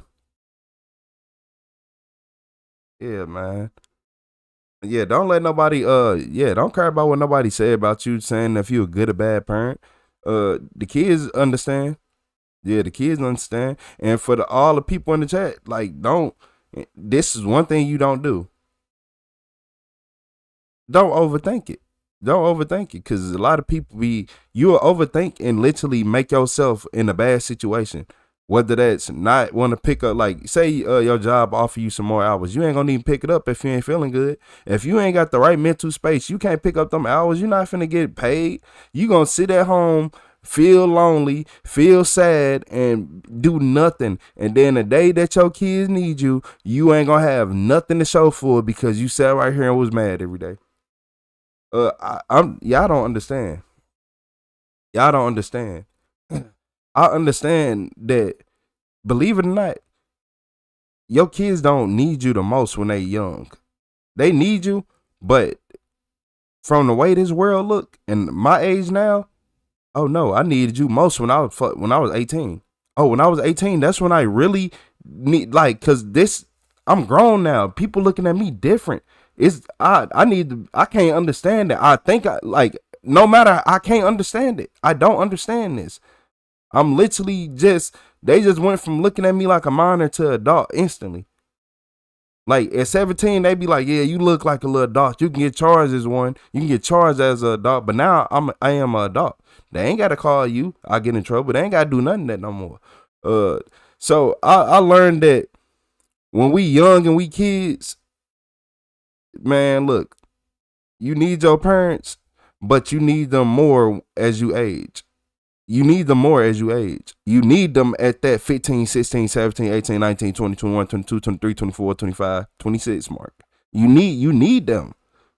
Not because you don't know nothing. You don't know better. But by the time you hit 25, you're going to start realizing that all the things that you was mad about your parents and you got attitudes, all that shit going to go away. Because you're going to finally understand. You're going to wake up and have real enlightenment. You're going to be like, wow, everything. I see why I got a whooping. Like, do y'all know I used to be mad? But then as I got older, I'm like, I got suspended 250 times one year. Man, hell, you don't think I was going to get a whooping? Most of them was 1-day suspensions, but man, what? If I wasn't as smart as I was, and cause look, I used to have to do packets this thick when I came back to school. Like, man, what? Why retro? Because soon I get suspended within the first 30 minutes. The first 30 minutes of us in the classroom. And it was just because I had a smart mouth, though. Like, so I never really got too many of those. You said I must skip my whole senior year. I tried not to go to school. My junior year, that's when I had enough of it. I'm like, man, I can't keep going to school every day. I'm not doing this. I'm not finna keep going to school every day. Obviously, we need money. I'm struggling. Every single day I leave the damn school, I'm struggling when I can be making money instead of like, and look, and what blew my mind is when I kept asking my teachers, when do y'all use any of this y'all teaching me outside of school? And then that's when Retro realized that after middle school, nothing matters. Nothing you did in high school matters. It don't matter. That's why everybody be like, oh, you remember the guy that peaked in high school? Because it don't matter. They don't care. They don't care about you. You stayed up all night and studied. Good job. You're an idiot. I'm not staying up all night and studying. When it came to doing all that stuff, I never did that. The only thing I ever studied for was me taking the test to get a high school diploma. That's the only thing. And when I say study, I mean watching an 8-hour video going over all the subjects and just putting it in my own way. And after I watched that after me watching the video, putting it in my own way, I understood it way more than a teacher ever could tell me. And I went in there, passed the classes, got out of high school. Well, I had to wait, but yeah, I was done. Yep. Junior year was when I realized that high school was literally a scam, and I looked left and right. I was like, bro, and then you got to remember, I was working too. Like, I'm getting off work at like 1:30. So I got to be on a bus by like 6:30. Man, shit. Some days I ain't even feel like going to school no more. Because every day I'm coming to school, I feel like I'm getting babysat. But you got to remember, I wasn't like the average kid. I was smarter than the average kid because I had teachers literally in there scratching their heads. I'm going classroom to classroom and stopping the class. Everybody got to get an A today. Everybody got to get an A because make it make sense. Y'all don't use none of this stuff ever outside this classroom. This is material y'all teaching. Look, and then I start going hard. I say, look, how many of y'all in this classroom know how to play the game? Everybody in there, me, you know, everybody being funny, making their little jokes. Did school teach you that, or did you want to learn how to play that game? Nah, they like, then that's when the teacher was even like, damn. Did you have teachers you liked? Shit.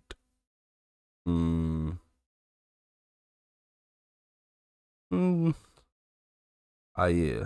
It's one teacher that's my go-to. Man, look. Man, this teacher was at my house on a Saturday. Sitting at the table with my grandma. Man, I came downstairs to get some motherfucking cereal. Man, look.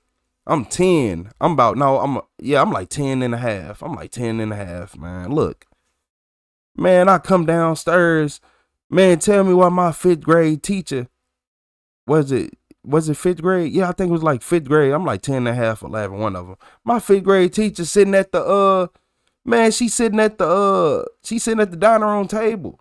So I'm like, man, I ain't even hungry no more. Yeah, my whole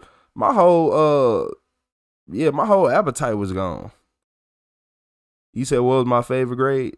I hated school. I ain't gonna lie. I went through some BS in school.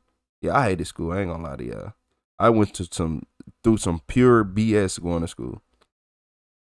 But yeah, I ain't like none of it.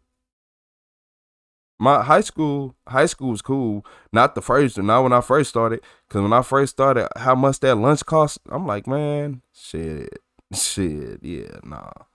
Do you know how much money that would have been? Like, oh no, I ain't got that. I ain't gonna lie to you. Nah, so I'll say my second grade. I think she was first. She was my second grade teacher, my fifth and my sixth grade teacher. Her name was Miss Vaughn. Miss Angela Vaughn. How do you know her first name? She was at my man. Look, not only that, man, I'm over here thinking I'm finna go upstairs and play Call of Duty, right? I'm thinking I'm finna hop on. I think I was playing Call of Duty World at War. Nah, not even that. Probably Black Ops or something. I don't know. Black Ops. So it was one of them. Modern Warfare 2 was one of them. Nah, I wasn't on Modern Warfare 2. It was Modern Warfare 2. Nah, it was probably like World at War. Probably like Call of Duty World at War. So, cause that came out in 2008. I'm like, that sound about right. That's yeah. I was on Call of Duty World at War a lot, but I'm trying to line it up. So, nah, I wouldn't have been there. I don't know what year it was. Look, just know I was in 5th grade. Shit, I'm thinking I'm finna play the game. Everything finna be cool. I'll go downstairs. My teachers at the dining room table talking to my grandma. The crazy part is when my grandma passed, she came to the funeral. How did she know? I don't know. That's one thing I always to this day, I'm like, who else has your number? How did you know? And not only that, another one of my teachers came with her. You said came out 2009, you skipped school for 2 weeks. Man, those was the days, I ain't gonna lie. Oh man. I miss dropping nukes. Just like it was nothing. New tubing across the map. Get my Predator missile, get my Harrier strike, get my chopper gunner in the match. Like, nah, take me back to those days. But yeah.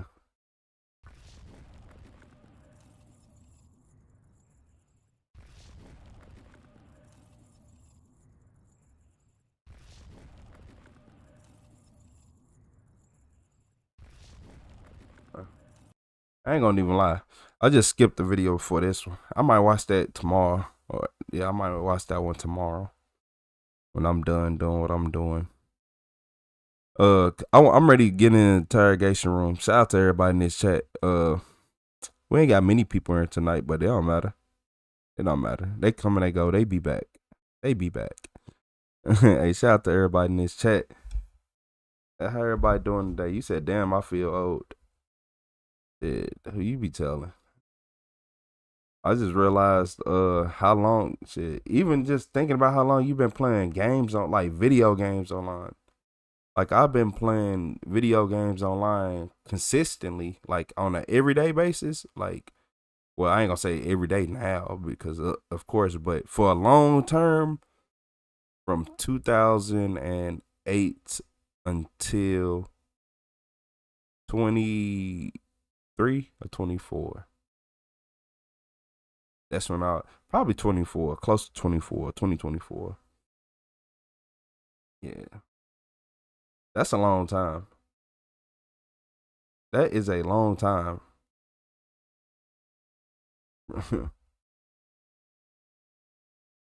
Bro, GTA 6 about to be out. I remember getting GTA 3 on the PS2. I still play Yu-Gi-Oh! Online. I haven't heard Yu-Gi-Oh! In so long. Hey, shout out to Mandy with the super chat. Mandy in the chat. Shout out to Mandy, everybody. You said I am here, America. Australia has arrived. And keep them damn spiders where you at. Them wolf trap spiders and all them. Hey, let's do that. Y'all do know that. Look, y'all think Americans got all these guns and we tough.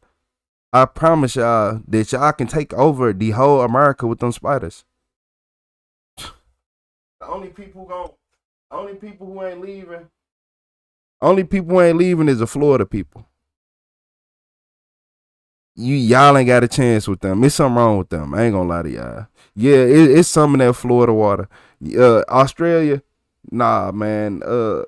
Yeah, nah. They see them spiders and be like, look here. Do you know we got bird meat pythons that just roam and can eat a whole pig? Yeah. And gators are everywhere. And they just walk around. Yeah, man, look, you know what? Yeah, I'm going to have to go there. I'm going to have to go to the Everglades. I ain't never been to the Everglades. I'm going to have to go to the Everglades. I'm going to have to record it, of course. We're going to have to stream it. Man, look, man, I don't know about that. I'm going to live to tell a story, though. I'm going to live to tell a story. Don't worry about that.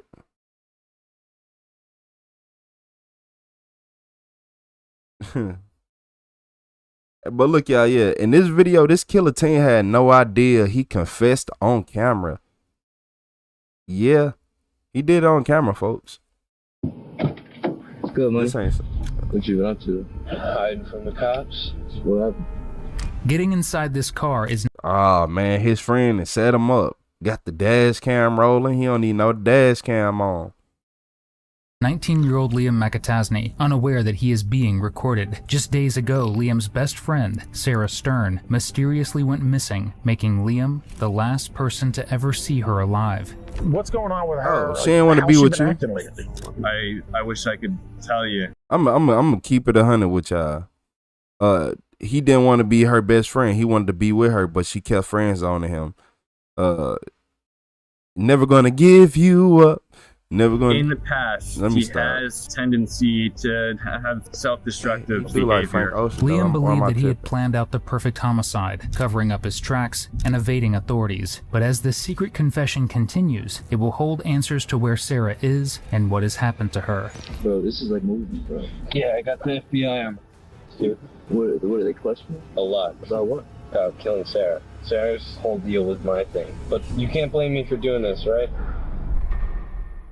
It was a cold night on December 2nd, 2016, when police in Neptune City, New Jersey, received a 911 call. It wasn't as panicked as many of the ones they receive, but upon hearing it, they knew it was going to unfold into something that would change. Man, look, this is just crazy. All this happened. This is just crazy. For what reason? All this from rejection and not, look, I'm telling y'all this now. This is all came from rejection. He did all this over rejection. Mr. Never gonna give you up. Never gonna turn you down.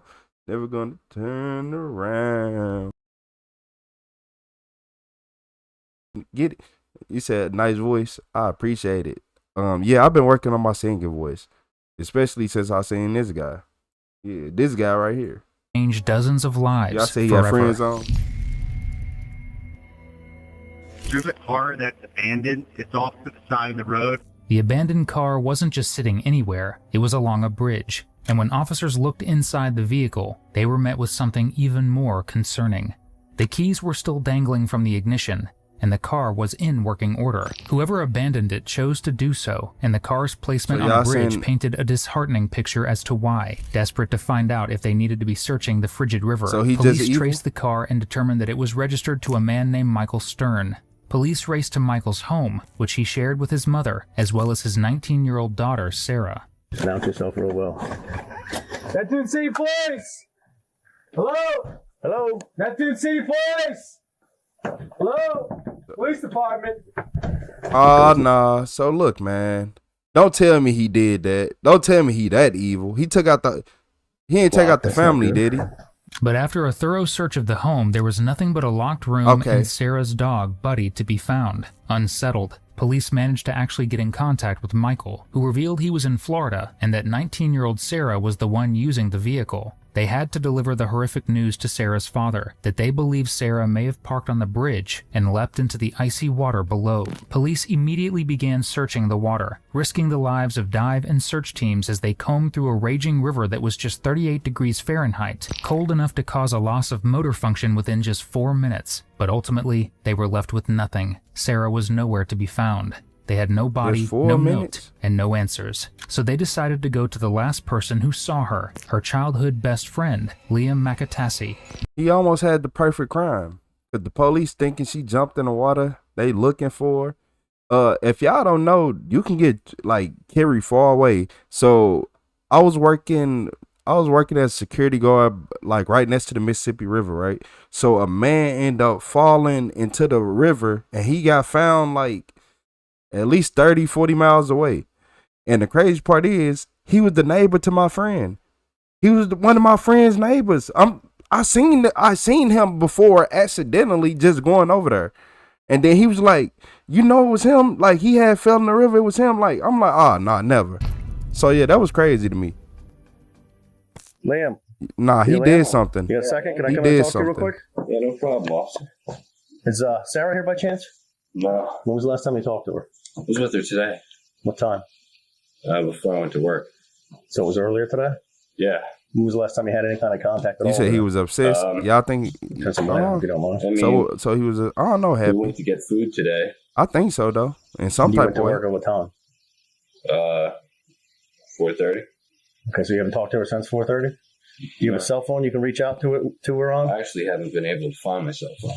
Liam and Sarah did indeed get food the night prior to her disappearance, which is at least one thing Liam is telling the truth about here.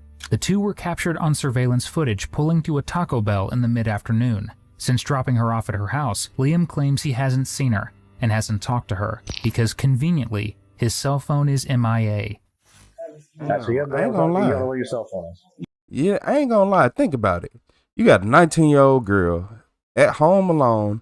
Her father out in Florida. He probably had valuables at home. So not only did he probably on drugs. Probably was having withdrawals and did some crazy stuff. I don't know. I'm everywhere now. I'm hurrying there. Keep I'm looking just for your drawing the cell phone, board. man, because we're trying to find Sarah. What was her mindset last time you talked to her? I just know she's been trying to get away. She's been telling me she's going to Canada. Trying to get away, okay. Canada, she's been real depressed lately? Her dad is crazy. Okay, and then she's dealing with the loss of her mother. Her dad's in Florida right now, right? Her dad, yeah. He's coming back today, I guess. I don't know what time it is. Where's her grandma? Grandma's actually sick. Where's your grandma at right now? She's not at the house. She's staying with some family member. Liam is the best point of contact law enforcement have right now, because he and Sarah have a close bond spanning their entire lives. The two met when they were 6 years old, and throughout elementary school, middle school, and high school, the two forged a seemingly unbreakable friendship, one that was strengthened by hardships Sarah faced. In 2013, her freshman year of high school, Sarah lost her mother to cancer, leaving her and her father as the sole remaining members of their family. The loss was devastating for Sarah, and as police will eventually learn, it put forth a motive for her disappearance that they never saw coming. So yesterday, This was devastating for Sarah, her and her her ship, one that was strengthened by hardships Sarah faced. In 2013, her freshman year of high school, Sarah lost her 2013 freshman year, so born about 97, 98, right? Right. Nah, that about 98. Mother to cancer, leaving her and her father as the sole remaining members of their family. The loss was devastating for Sarah, and as police will eventually learn, it put forth a motive for her disappearance that they never saw coming. So yesterday, yeah, between 1 and 2, we went to Taco Bell. Let me ask you, did you have your phone on? I did actually, yeah. It wasn't until I went to work that I realized I didn't have it on. It's that outfit, man. I've been friends with her since first grade, so we have a pretty good friendship. What's going on? Just give me what's going on with her. Like, how's she been acting lately? The same, different. No. Liam, you've known her since first grade. You said, yeah. Has she been different than normal lately? Well, and for how long? In the past, she has had a tendency to have self-destructive behavior. I actually know that. How long ago? Years ago. And what was it that she would be self-destructive? It was over something her dad did. I'm not too sure because it was I think it was my freshman year, sophomore year of high school. Mm-hmm. I'm in my second year of college right now. So 4 or 5 years ago. But I remember being with my girlfriend. She was completely obsessed with my girlfriend. And something happened with her dad. My girlfriend had to leave to go take care of her because she was saying, if you don't come here right now, I'm gonna... So she's made comments like that. Yeah. Liam implies that Sarah... You think you that cool that somebody be like, oh, you have a girlfriend? I'm so angry that you have the girlfriend. So that sounds weird, doesn't it? I don't know. That sounds weird. That right there sounds weird. It sounds weird. No, I'm not letting that go. Sarah has struggled with her mental health. I'm listening. Yet he was the only one to say that about Sarah. In fact, most people who knew her believed that she was in a great place mentally. She was a talented artist and lived by her favorite motto, practice reckless optimism. We need your help finding her right now. There's a lot of things going on. Like I said to you before, we have a lot of resources out there, and we need to find her and make sure she's safe and okay. And this is why I'm really hammering this home to you, Liam. You're young. I want to make sure you get how important this is. This young girl is off the grid all of a sudden, and nobody knows why. And you were basically the last person that had any contact with her. I completely understand that. So we're trying to get a little time frame, more of a time frame. Yeah. I just want to let you guys know that I'm intending in pursuing a career in law enforcement. Yeah, we've talked about it. Stop smoking. Yeah. I actually did. But Liam goes on to claim that Sarah repeatedly stated she was going to move to Canada. When police ask if she's ever said anything explicitly about wanting to harm herself, he says no, but has a very convenient suggestion about what moving to Canada might have actually meant. honestly, this Canada thing could just be her telling me without telling me. Armed with, frankly, not much more information, police continue to search for Sarah to no avail. Desperate for absolutely any leads, police bring Liam back in, not necessarily looking at him as a suspect just yet. But that's about to change. How long have you known Sarah? First grade. Since first grade? Yeah. I was actually homeschooled until 7th grade, but we went to CCD together in Bradley Beach. Okay. That's where I first met her. And what's the extent of your relationship? I would say we're pretty close friends. Never or anything like that? No, nothing like that. Okay. Do you know her ever to date anybody before? No, actually. It's weird. She just seems really immature, like she's not interested in that kind of stuff. She's more interested in playing video games or. Hey, shout out to Gorgeous with the GGs. No. What's up, Leah? She actually gets grossed out. She doesn't. Most of her girlfriends have kind of left her over the years. After everything that she went through with her mom, she's continued to go through with her dad, and it's just been kind of like boys hanging out with her. And if we were to bring up anything about it, she's always grossed out. When you say grossed out, what do you mean? Like repulsed by God.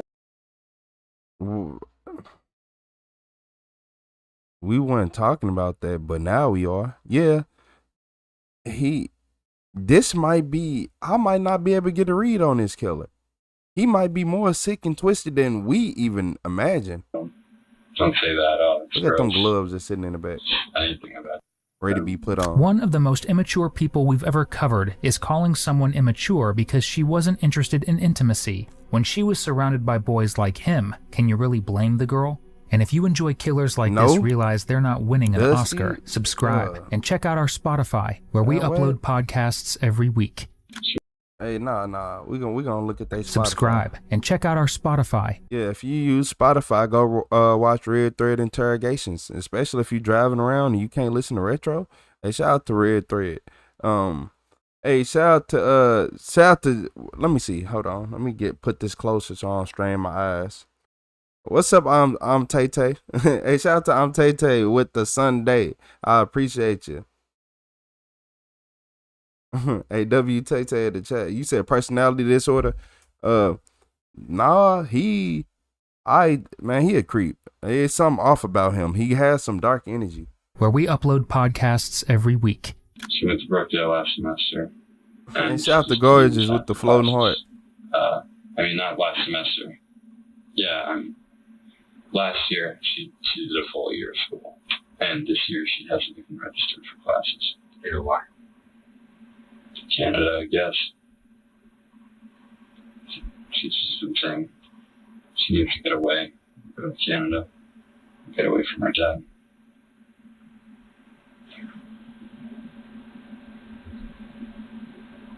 Hey, shout out to Tay Tay with that laughing disco. Is she in Canada? Mm-hmm. I couldn't tell you. Hey, shout out to Gorgeous with that floating heart. I appreciate you, Tay Tay. Hey. I'm one of her closest friends, and I have no idea why she wouldn't tell me anything before she left. Like the last time I say goodbye to her, it was just like any other day. Like, see you later, I gotta go to work. Yeah, I've been Nothing. that day. She didn't say anything. But that week, many of her relatives had been over the house, and I think her name was Michelle, or I don't know, sort of with an M, but I just remember hearing Sarah say, You know exactly what that name was. Don't do that. You know exactly who name you thinking of. Shout out to Danielle with the clutch. Shout out to Patton with the sparkles. Now he trying to act like he don't recall nothing, but he know every single little detail about her life. That's some obsessive type behavior. I ain't gonna lie. It is not in a man trait to know everything about you. Most men don't even know most people in their immediate family birthdays. I don't know everybody's birthday shit. I don't care to know either, man. I ain't gonna lie to you. Hey, shout out to Danielle with the party hat. Yeah, I'm gonna ask you every single year. That's like me learning your work schedule. I'm not learning no man work schedule. I don't care enough. Shout out to Hugh with the star. along those lines. This might be the last time I see you, because I might be in Canada by the next time. I don't know, something along those lines. So you said it? Okay. It started with an M. It might be Michelle. It might be Michaela. Who was that? It's her Aunt Shirley's daughter. Aunt Shirley's daughter? Yeah, that's what I know. What kind of things aside from that incident has she spoken to you about regarding her dad? I know that when her mom died, she had money that was supposed to go to her, and her dad took that from her. It's kind of been the big thing over the years that she's always said. The dad took money from her. Dad took money from her. She definitely had some trust issues. Yep, I'd have been through that. Yep. Mm-hmm. It is people out here who will take your money and have you just struggling. But at the end of the day, you gotta look at it like this. Some people look at it and be like, "That's my money. That's my money." And whenever you say that's my money, you know one thing you ain't gonna do? Make no more. Nope, you ain't gonna make no more. Hey, look, that's messed up. So if the dad is really in Florida off the daughter's dime, that's some sick individual twisted stuff. And shout out to Olivia with the sparkles, but not just that. I feel like this guy is still a liar. I don't trust nothing he says. Like, man. Over the past few weeks, she's been just packaging things up in containers and moving them to other people's houses. I had spoken about going to Canada with her over the past few weeks, but that was just kind of for emotional support, I guess. I didn't think. Nah, that wasn't for no emotional support. This is emotional support. Hey, shout out to Kylie Wyote with those 10 gifted members. That's emotional support. Hey, shout out to Respect. Shout out to Nicole. Shout out to Graham. We got Kathy. We got Brains. We got Miso Flushy. And we got Red Nose. We got John. We got Joshua. Hey, shout out to Kylie Wyote. Shout out to Shasta McNasty. I appreciate everybody in the chat. Shout out to Kylie Wyote. That's look, now go ahead and say it again. She would actually go through with this whole Canada thing. It's just trying to escape the situation she was in, I guess, with her dad. There's a lot of people lot of police officers, from the state police, to divers, to us, to the other detectives. Shout out to Olivia with the sparkles. Trying to find Sarah. And there's a lot of resources involved here.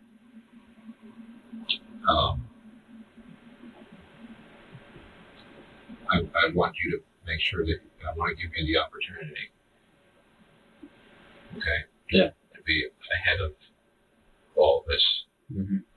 If she provided you with information, if she told you something, if she told you that she was going somewhere, if she told you that she was going to do something, you need to tell us. Yeah. Okay. I completely understand. I understand that you're very close friends with her, and she confided in you a lot. None of that matters now. Mm-hmm. Okay, because. But look, I'm gonna tell y'all this. I'm gonna tell y'all this nice. So look, notice in this interview, you see how they going back and forth, and the detective's talking, then he talking, then like it's a back and forth exchange, right? Whenever you are just talking and you are talking alone, and they have nothing to say, they got all the evidence they need. But the reason they talking to him right now is because they trying to trap him up, because they feel like he the suspect. They know he the suspect. They can smell it. I can smell it. Okay. So I want you to think very hard. Hey, shout out to Pattern with the sparkles. Conversation, take as much time as you need. Mm-hmm. I want you to think about your conversation that you had with Sarah on Friday. Mm-hmm. I want you to put yourself back in her house. Shout out to Pattern. And I want you to think about what the things that she said to you. Okay? Mm-hmm. One thing I want to talk to you guys Hey, about. shout out to Kali Wayoti with those sparkles. She did jump off the bridge. What are the odds that she's not somewhere all the way out in the ocean by now?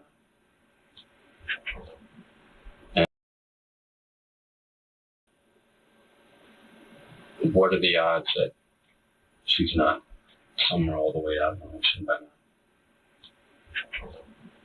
And did she tell you she was going to jump off the bridge? No. If she had told me that she was going to jump off the bridge, there would have been no way that I could have gone to work that night. I went to work and I had one of the best nights of my life.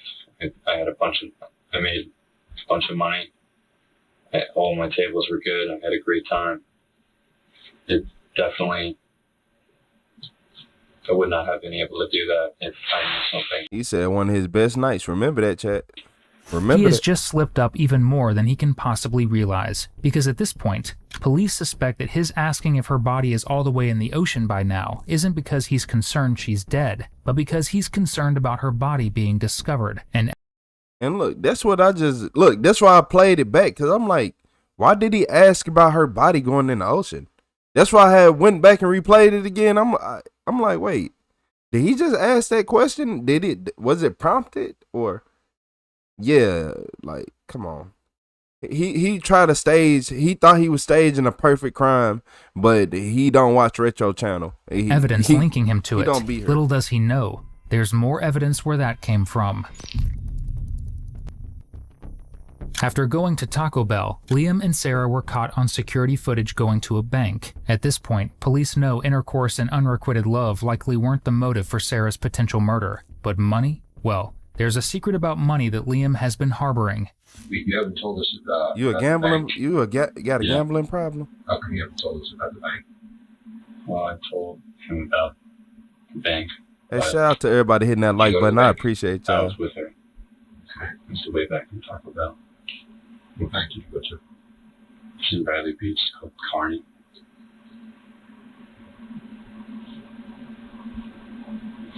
Okay.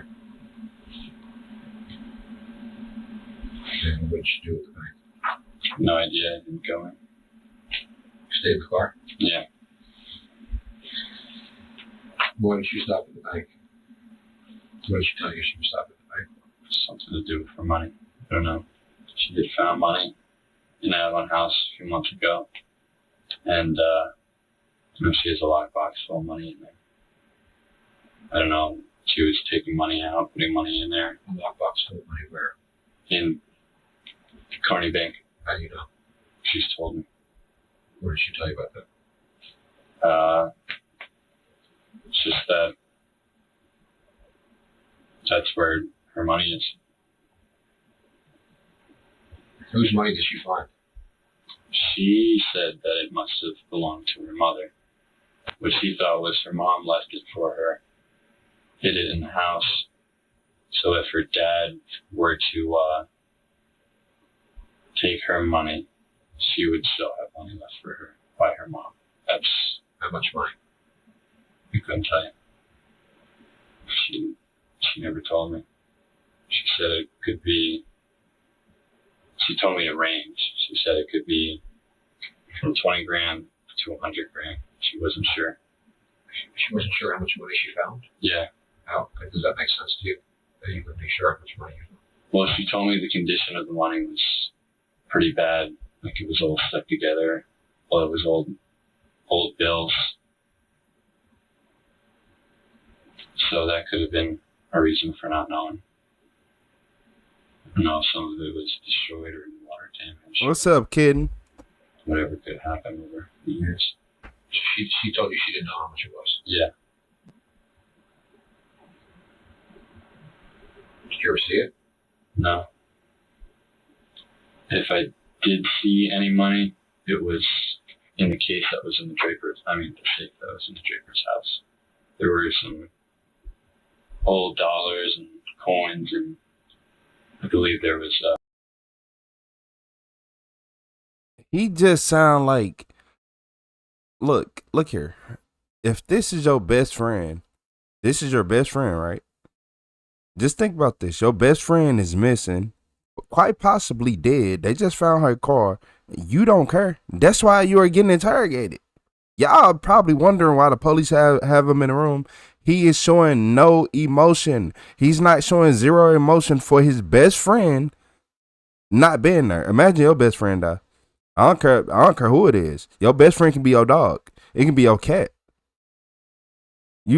How do it feel?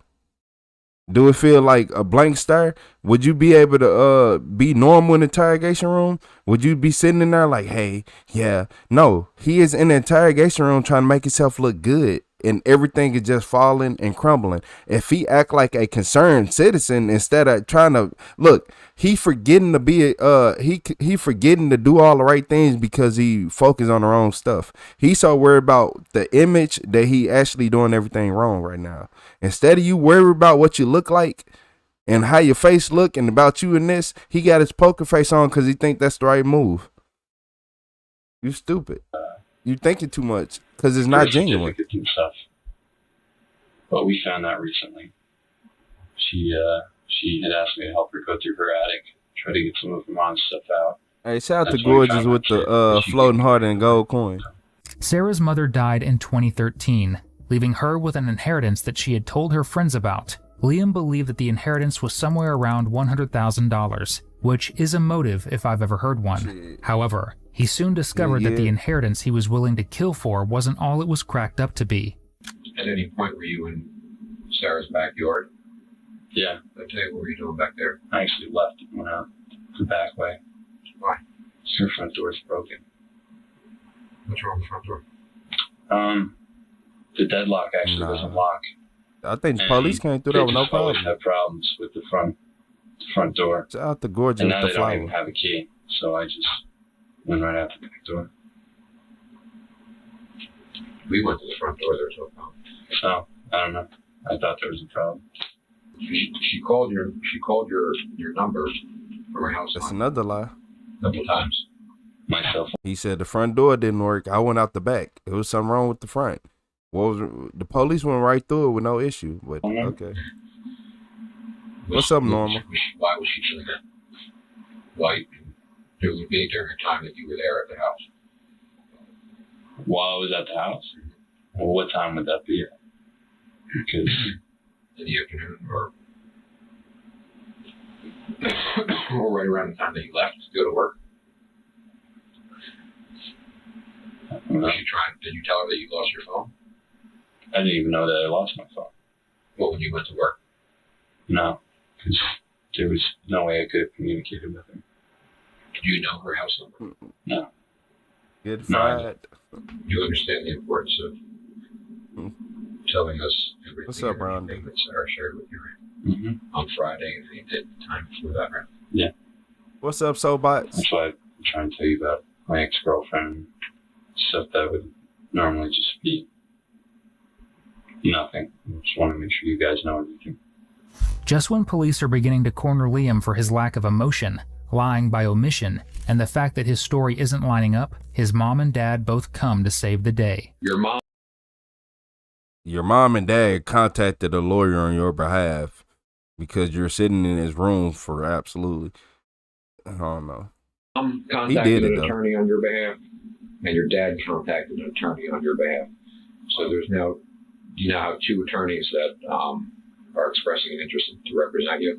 We're not going to talk to you any further today. We do appreciate you coming down. Too. Yeah. If you hang tight here, I think your dad, maybe one of the attorneys, I don't know, would want to talk to you. So kind of just, if you don't mind, you don't have to, but we're done, talking to you at this point for today. So we appreciate it. Okay. All right. Thanks. What did that attorney tell y'all? Hey, look, man, look, this is why people be getting away with stuff. They got parents with money. Oh, you are the child that don't listen, and your parents try to get you to do the right thing, but you never want to. Oh, and that's why you be going out doing grimy stuff. Your parents have money, but they won't give you money because you do the wrong thing all the time. Okay, it makes sense. But what did the attorney say to have these detectives this shook? They got an attorney for each detective in the room. Thank you. No problem. All right, thank you again. It's just about 4:55. We'll bring him right in. Okay. Okay. Thank you. No problem. Liam's lawyered up at just the right time, and unfortunately, the search for Sarah's body was suspended after days of looking with no results. It seems like police are at a dead end, but fortunately, they're far from it, because quickly they bring in Liam's roommate, Preston Taylor, to see if he can corroborate Liam's timeline. What time did Liam get back home? Take off that St. Louis hat, man. Man, take off that St. Louis hat, man. Yeah, somebody from St. Louis knocked that hat off. It's gonna be me. It's gonna be me. Take off the hat. Hey, shout out to Kirsten with the turn it up. How you doing, Kirsten? How you doing, Kirsten? Hey, shout out to Kirsten with the turn it up. Yeah, take that St. Louis hat off, man. The Cardinals don't like you. I think, is that the Cardinals hat? Look like a Cardinals hat. Look like the Cardinals type hat, but it could just be a regular St. Louis hat in a weird design.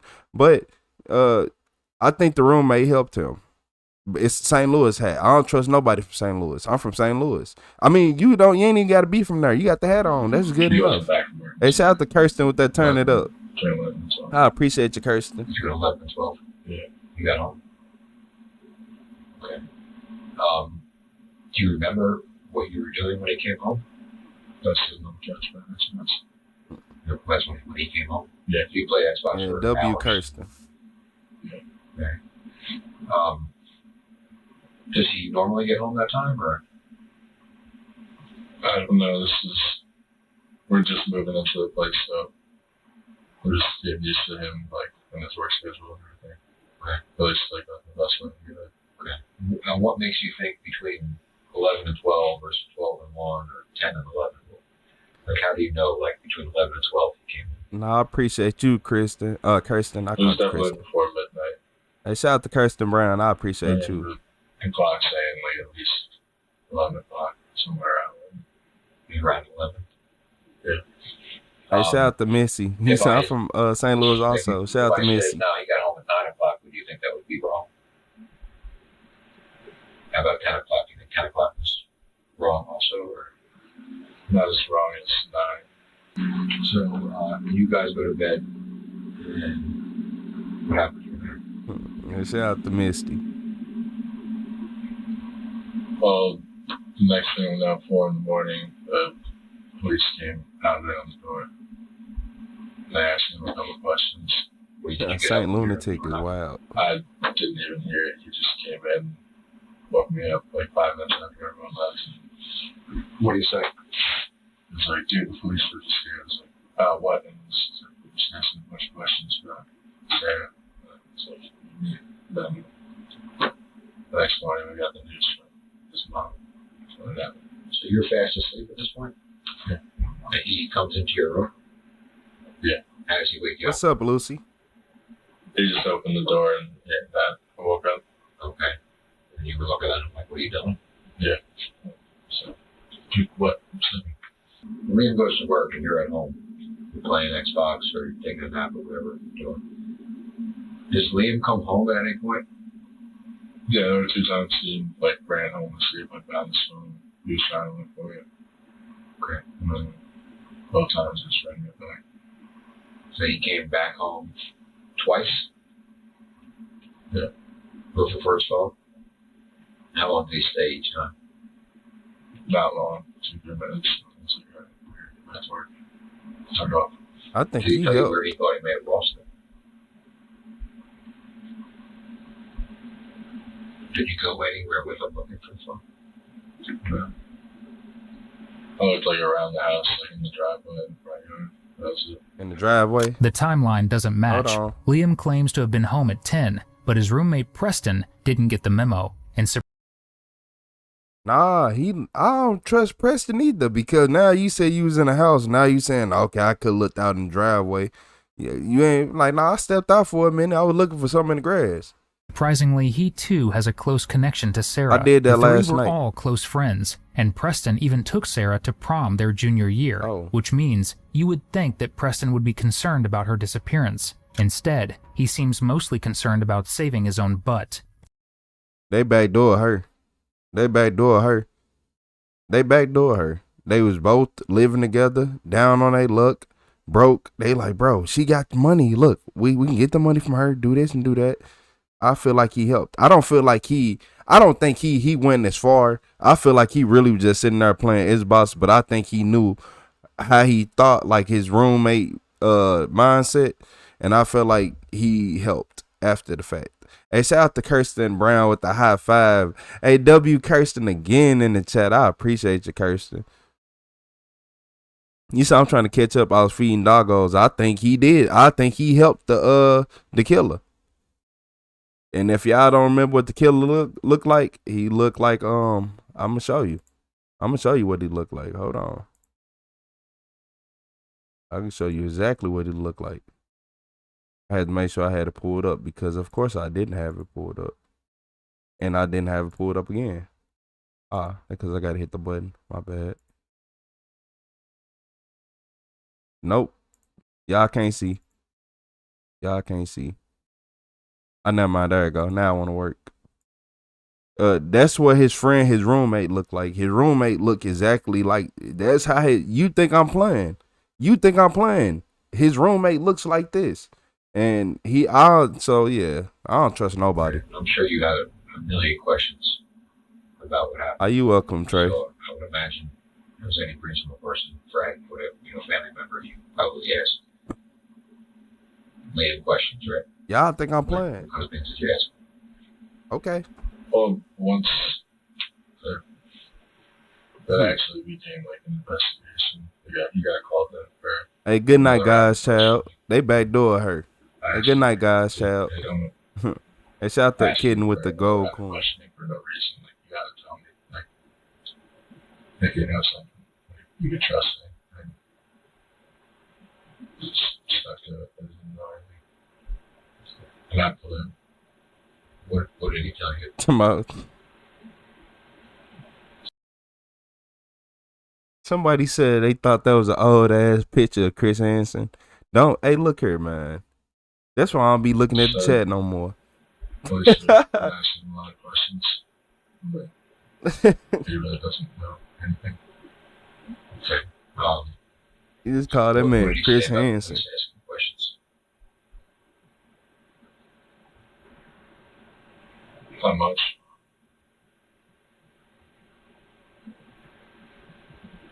Did he tell you the police are asking questions because we're trying to find Sarah?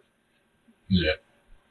I mean, like, I understand question marks, but Yeah, I mean, that's what we're doing. I mean, we're not. You guys are friends with Sarah. Chris Hansen ain't no way. Speak to Sarah and hang out with Sarah. It's very difficult for us to find Sarah, figure out where she is without talking to the people there. That St. Louis hat tell me everything I need to know. That's why you're here. That's why we talked to Liam. We all just want to find you. And the way we're going to find her is talking to her friends, talking to her family, talking to people that know her. Right? What did Liam tell you about his day that he spent there? So nothing really seemed out of the ordinary. What did he tell you that they did? Really shared any details. I didn't ask him. Why would you ask him? Aren't you interested in knowing? I know you were at work, you weren't with her. Yeah. That's just reasonable to think, like, dude, she's missing. What did you guys do? Where did you guys go? What did she say to you? It seems just like. I was just asking if she seems to be acting different at all. Okay. And he said that it really wasn't. So they just both the line. They both the line. He look. I think the roommate came back and was like, oh, I took her out. I got some money, but it wasn't as much as we were supposed to have. And he helped her dispose of the body. I don't think he helped initially, but he not in shock. He's not. Look, y'all got to remember, when you look at him, he don't look like he just found out somebody was missing and they quite possibly are deceased. No, he looked like that he is trying to hide something, not say the wrong thing. Shout out to Kirsten with the Sunday. Hey, put W Kirsten again in the chat, everybody. I appreciate you, Kirsten. I appreciate you. He most definitely, and I keep telling y'all keep saying why you keep saying something about that St. Louis hat? Because I got reasons. I got reasons, and they good. So look, if you live in, y'all want to know, if you look up the murder capitals for 2025, right? Number 1, Detroit, Michigan. We knew that. Number 2, St. Louis, Missouri. Number 3, Baltimore, Maryland. Number 4, New Orleans. Number 5, Memphis, Tennessee. And coming in as an honorable mention, Cleveland, Ohio. And number 10 is Kansas City, Missouri. So that's 2 Missouris on the top 10 list. And you wearing a St. Louis, Missouri hat? Don't worry about it. Anything about it seems suspicious. Don't worry about How it. did you find out that he was with her? He mentioned it later on. What did he tell you? That person sounded it. He didn't tell you on Friday when you guys were hanging out drinking? No, I didn't come up in conversation. Okay. So he told you on Saturday? After his mom told you? Mm-hmm. Yeah. When he woke you up in the morning, 3 o'clock in the morning? What time? He said it was 4 o'clock in the morning? Yeah. You go back to sleep and you wake up, did you follow up with him? Like, yo, why were the cops here? What was going on? Didn't really think about it being, I'm going to bring the crowd here in the morning. Do the cops come to your house on a regular basis? This is the first time they came to your house? Yeah. Well, there was one time beforehand when we were moving stuff back and forth between the houses when we were moving them. Okay. So, Liam wakes up on Saturday and he doesn't talk about Sarah. The cops were just at the house a couple hours earlier asking questions about her and he's not talking to you about her. I asked them why they were there, but I really don't remember the conversation. I don't remember much after, about midnight, going to bed, and then first half hour after nothing's what was it? I can't recall. So you're having that conversation with all these people about Sarah, who is police are at your house 4 o'clock in the morning. She's missing. You just find out that her car is found on the bridge. And now Liam is telling you that he was with her. You don't remember anything that he said to you? Was that, am I understanding that correctly? Yeah.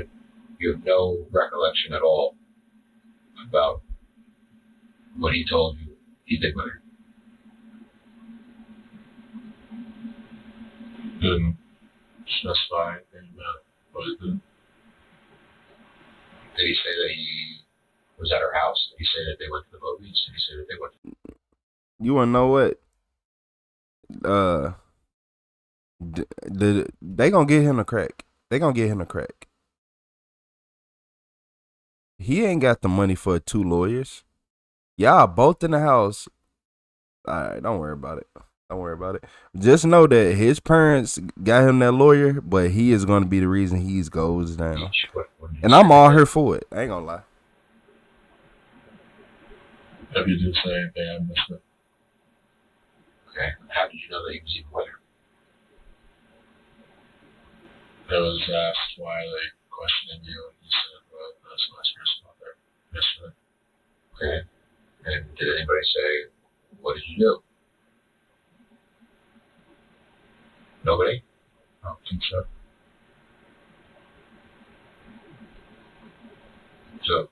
So his mom is crying out in the street, and Liam is now crying, and nobody's asking him, like, so what did she say?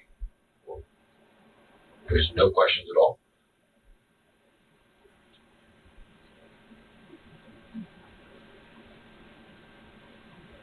Did he say they went to lunch, went out to breakfast, went to the movies? Really don't recall. Not recalling when your close friend is missing is a bad look. It's an even worse look when neither you nor your roommate's whereabouts can be accounted for the night she was killed. For the next month, the case is... I told y'all he helped him. You said, why is he smiling? Because he helped. That's why he's smiling, because he helped. I keep trying to tell y'all that roommate helped him. They were in cahoots. They backdoored her. This is a backdoor. People who don't know what a backdoor is, y'all like, oh my God, look at all this horrific stuff happening.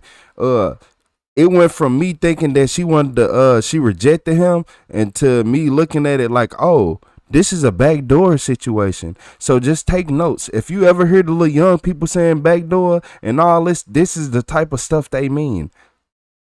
Not quite literally, though. Both boys have lawyered up, and it seems the leads are dwindling. But if you can count on teen criminals to have one thing, it's ego. And both of the boys let their ego go to their heads. Because 1 month later, a friend of Liam and Preston, Anthony Curry, steps forward and tells police a shocking piece of information. Just a week before Sarah's disappearance, Liam spoke to him about a film idea. The idea? A horror movie that involved a character named Sarah being strangled and then thrown off of a bridge by 2 men. Sound familiar? A few weeks after Sarah disappeared, Liam seemed to realize his mistake and began reaching out to Anthony, asking to meet in person. Unlike Liam and Preston, though, Anthony has a conscience. He went to the police, giving them the information, and they came to him with a proposition. Would he be willing to set up a secret camera in his car during his meeting with Liam? Bravely, Anthony agreed, and what unfolded was truly shocking. Oh, I read the wrong thing. What you up to? Lock that real quick. Hiding from the cops? Hiding from the cops. Oh, he thought that was cool. Yeah, I gotta remember he a teenager. Okay, I ain't gonna say too much more. I forgot he was a teenager. It ain't nothing smart about him. Talking about hiding from the cops, so like that was just the coolest thing ever. Like, bro, you are an idiot. You like that. It just that initial statement just made me mad. I ain't gonna even lie to y'all. I don't even think y'all understand. It just made me mad. Talking about hiding from the cops. Like, boy, you think you cool? Like, you think you get cool points for... Okay. And they came to him with a proposition. Would he be willing to set up a secret camera in his... Truly shocking. Sitting around. What you up to? Hiding from the cops? What happened? Dude, you can't blame me for doing this, right? I gotta feel you up real quick, right? You're good. No feel disrespect. You up. I'll show you. No disrespect, okay? Nothing. Yeah, I got the FBI. Dude, What are they questioning? Oh yeah, a lot. About what? About killing Sarah. And he's smiling. They've been they were up. First it was just normal police. They were on my. I had to go in and get interrogated by them multiple times, but then it kept moving up levels, and now it's a federal case. They've got the FBI. So you've been laying low, I guess. Oh yeah, and that's not even the worst part. The worst part of it is I thought I was walking out 50 grand, 100 grand in my pocket. She had one safe, and she took money out, and she only had 10 grand. And this money, I don't know if it was burnt or something. It's old money, terrible quality. I don't even know if I can put any of it in the bank. Right, because it'll probably look sketchy, right? Look sketchy, and it'll look like it's Sarah's money, especially if it's a... So look here. You commit a crime. Not only you commit a crime, you murder somebody. Then you sit right here, talk to a friend that you haven't even seen in a while, and just start telling them everything because you're a young, dumb, stupid, undeveloped, like, come on, man. Like, oh my Lord. Federal investigation. Right. And he can't even use the money. And he, for no reason. So you did it for free. Right, because it's probably like the old dollar bills and shit. It's not like the new shit, because the $100 bills are changed now. Exactly. No, it's from the 80s, dude. It's old. And then... What, she found it in her house or something? Huh? She found it in her house? Yeah. She spent a lot of money. Oh, never mind. He did get a little money. He ain't do it for free. He got money. I didn't even get a quarter of it. Oh, wait, never mind. Let me shut up. So you only got like, what, seven grand or something? Somewhere around there. And you spent it all? No, I haven't even tried to do anything with it because it's in such bad shape. Yeah, you can't even use it. Like, I need to play low and then maybe, like, tape some shit up and see if I can put it in the bank. So what, do you have it hidden? Yeah. Where'd you hide it? Sandy Hook. First it was in my house for a long time, but then I stopped trusting Preston. Sandy Hook, huh?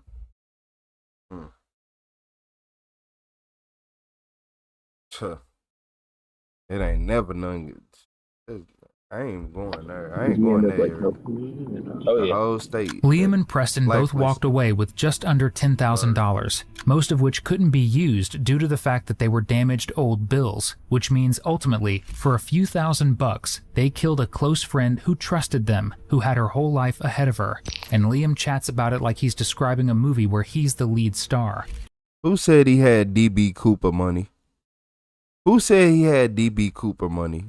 And if you don't know who DB Cooper is, just ask somebody in the chat. Like, cause you up to no good. Meanwhile, her dad later stated, I was devastated morning, right? and numb from shock the day I learned from detectives that Sarah was murdered. I've had horrific dreams and nightmares. The horrid act of what happened to her haunts me every day. I will never be able to hug Sarah again. Dude, tonight we just tried to rob a drug dealer together. We just drove down to fucking is that what you were in Stockton. Yeah, we were down there. We were gonna steal this safe, and we get to the house, and he moved. He's not. We're gonna go back down tomorrow night and try again. You know where he lives now? Yeah, we found it tonight. There were just people there. There's a higher chance that there's not gonna be people there tomorrow night. Part with that, bro. Yeah, don't do shit. You're already saying the cops are on you, so you. This is Preston's thing this time. Sarah's whole deal was my thing, but I had planned Sarah's situation for me to be interrogated by cops. Like, that was whole part of my plan, to make me look not guilty. You did not do a good job. You didn't hear about it? It was all over the news. Right, but I didn't know if you went through. Yeah. And the worst part is, we threw her off the bridge, and the never showed up. Bro, this is bro. Yeah. And, dude. All right. Y'all remember at the beginning of the video, I told y'all I was doing security, and I worked right on I basically worked on the Mississippi River. But I wasn't on the Mississippi River. I was on the land, so the Mississippi River within arm's length I can say. If I would have tripped the wrong way, I'm falling into the river for a fact. But I told y'all, like, when the man fell off the kayak, went underwater, and he ended up like 35, 40 miles away, that happens. That happens. And I wonder if that's what's going to happen in this case. And then the fact that he just right here admitting everything, let me go back so y'all can hear it twice so y'all know it's nice.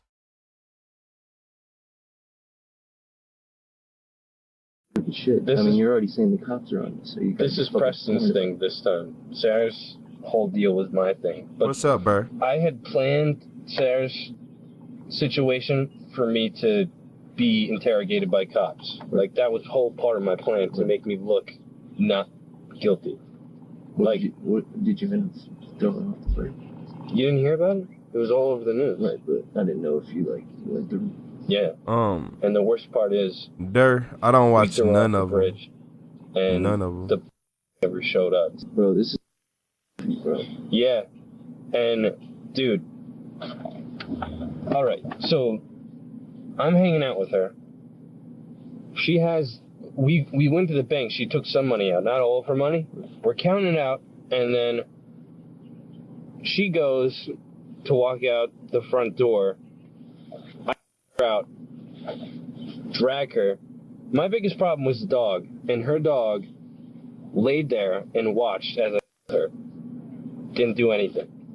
Her dog. What kind of dog? Yeah, what kind of dog is that? It's like some. Was it a big dog? It looks like a beagle, but it's like the size of a Great Dane. Jeez. Nobody was there? Grandma? No, nobody was there. Even her dad wasn't there. He was in Florida. Yeah, you said that he was. Yeah. So I have to leave. I have my phone at Sarah's house. My phone was at Sarah's house. Bro, this idiot is just breaking down the whole story to somebody he hasn't seen in a while. Imagine you call your friend, you going through all these interrogations, and so you just call a random friend that you ain't seen in a while and start confessing your life to, just venting everything to him. Now, not only are you going to jail, your friend, your roommate going to jail too. Y'all going to jail. You're going to jail. Wait, you left your phone? Yeah, I lost it. I couldn't find it. I had to go to work. I had timed everything out so that. Why did you take your phone? You should have left it. Dude. What were you doing? I couldn't find it, dude. It ended up being out in the driveway. Oh, it must have dropped out of your pocket. It must have dropped when I was crawling to the car. Oh. Remember the roommate said driveway? Put her in a bathroom. And then I had to go straight to work. So Preston came over, took the body, put it in the bushes. And then I was at work. I had a full, night of work, except I left work a couple times, which looks sketchy. Right. I look for my phone, though, right. Which is a reasonable, thing to do. Yeah, you gotta look for your phone. Yeah, you can't. Which is kind of, me losing my phone was kind of a good thing, because the cops are like, oh, he's hanging out with her, he lost his phone, he's going back and forth between his house looking for it. Right. And then I get off work that night, go straight over. Preston and I go over to her house, take her safe, bring that over to my house before we do anything. Then we take her out of the bushes and drag it over to her back fence, and I crawl, get into her car, and I back up. There's a security camera across the street, right. So I had to act like her. I watched her every time she backed out. She does the same thing. So I backed out exactly like she did. You hear this? Hey, everybody take notes. How people pay attention to your driving pattern. Yeah, never let them know your next move, ever. I don't care if you got to jump out the window of your car sometimes. And then open the door and then turn everything back off. Never let them know your next move, because people be watching you. If you are doing good in life, 9 times out of 10, if you are in this chat, somebody watching you, or they don't like your energy for some reason. You drove off. Put her in the trunk. No, I put her in the passenger seat. It's a real psychopath. And then Preston and I had these walkie-talkies to communicate with. We just used them again. Oh my lord! So I was driving, and I had her buckled in the passenger seat. So she looks like she's just sleeping. She's just sitting up. Right. And my plan was, for me, I underestimated my own strength and how much it weighed. Because it's limp weight. Yeah. I got up on top of the bridge to throw her off. My plan was I was going to throw her off, run over, jump over the divider, and get into Preston's car.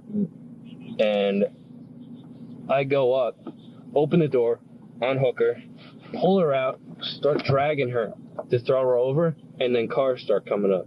I see like headlights coming. I try to get her over, and I can't. And 3 cars go by.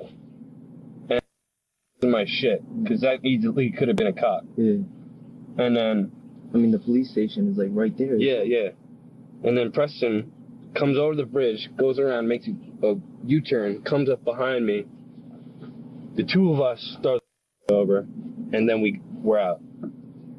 Ultimately, it was Liam who sealed his own fate, with his egotistical admission. Immediately after reviewing the footage, police arrested Liam and Preston. Preston took a plea deal for helping dispose of Sarah's remains. At trial, he testified against Liam, securing himself just 18 years behind bars. Liam, however, let his ego get the best of him again. He refused to plead guilty and went to trial, testifying that he had nothing to do with Sarah's death. Ultimately, the jury saw through him. He was found guilty of felony murder, robbery, and hindering apprehension/evidence tampering. He was found guilty and sentenced to life in prison, plus an additional 10 years. Thank you for tuning in. Besides subscribing to... Did he just say he took this to trial? He took this to a jury? He just wasted everybody's time after getting in the car and saying all of that?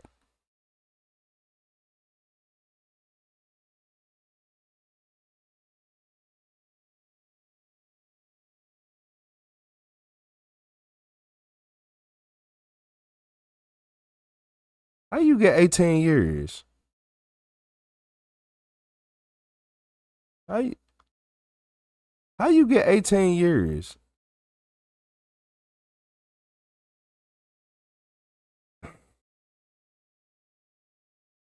He wouldn't have been able to get the body over if it weren't for you. But I'm just saying though, talking about he took a plea deal and the video with the plea deal, man. If you don't get the man, play this video. Man, you better post that video, man. Send it to me. Send me the video. Yeah, police, you ain't gotta post it. Send me the video so y'all can play it in court. It's admissible. Yeah, send it to me. He got life, and he really tried to look. He tried to take it to trial. That's what just blew me. What? Who do you think you are? Who do you think you are? He was this confident that he thought he was really finna win in a jury trial. Like, okay. All this for money that he couldn't even use. It was too old. He didn't even use a single dollar because he was too scared because it was too old and it'd be too suspicious. So, yeah, he didn't even use the money. So, big waste, if you ask me. A big waste. He said nothing to do with our death. Exactly. Like, I had nothing to do with our death. Like, what? 1,000 years, man. What? Yeah, the judge should have smacked him in the back of his head with that gavel once he said, I had nothing to do. After this video, after seeing the way you smirked and you put 2 and 2 together, don't worry about it. Don't worry. Hindering apprehension/evidence tampering. He was found guilty and sentenced to life in prison, plus an additional 10 years. Thank you for tuning. They never said nothing about finding the body. What y'all think happened to the body? Y'all think they ever found it? Cause they never said nothing about the body. That's a little weird. That's a little weird. What y'all think about that?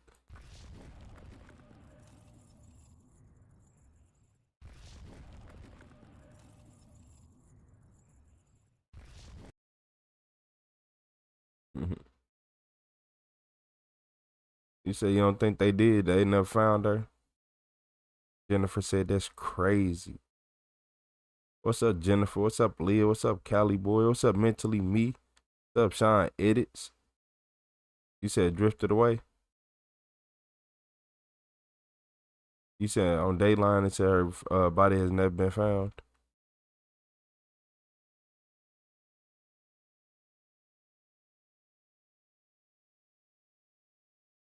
Probably never found. Man, tell me why. Look, I got this little small screen, man. Like, cause I'm looking at like basically, I got my whatever. The screen is small, like the one I'm looking at, the one I stream from. Man, tell me why I thought somebody was behind me, but it was my chair. I looked. That's why I'm like, man, hold up. Man, Charles finna get elbowed so motherfucking hard. When somebody behind you, you never try to throw a punch with your fist. You throw elbows. An elbow is way more efficient. Yeah, man, what? You never. Why would you sit right here and do all this when you can? You see that? You see that? You ain't gotta wind up. You ain't gotta. I don't care how quick you. An elbow gonna get you out the way every time. Every time, an elbow gonna get you out the way. And y'all need to learn how to use them elbows. Now, I ain't gonna lie. Y'all need to learn how to, you need to learn how to, you gotta learn how to use the elbow because a lot of people, fists not hard. But an elbow, don't get no technique with it. Don't get no John Jones type technique. It's over with. Talking about elbow drop. Hey, shout out to Trey with the high five. Straight elbows. Yeah, man. Like, I see a lot of people be trying to turn around and swing. No, if you getting attacked, if somebody is attacking you from behind and they grabbing you and you trying to move away, you can keep getting away, but start throwing elbows back. I'm telling you, as hard as you can. Don't connect. If you connect, they're going to look like the Big Show when he get dazed in the WWE. I ain't gonna lie to you. The people's elbow, I'm telling you. I'm telling y'all might not believe this. Your hands you might not be able to throw a strong punch, but throw an elbow. I done seen, man, what? Some kids that elbowed me and put me out the game. You know, I'm like, man, I'm finna go lay down. Yeah, nah, I'm cool now. Nah. Yeah, what? Don't let them be having no growth spurt too. Bones extra hard. Like, come on, man.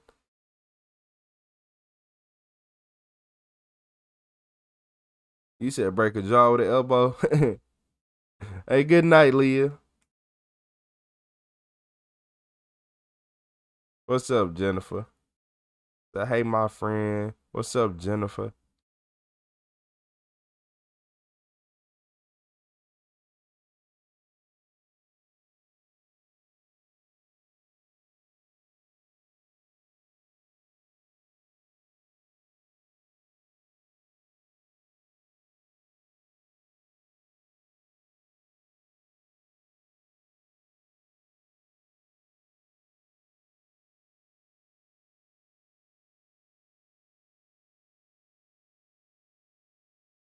You said people who have never struggled or are affluent always look down on everybody, even their equals. It's hard. Look, I ain't gonna lie to you.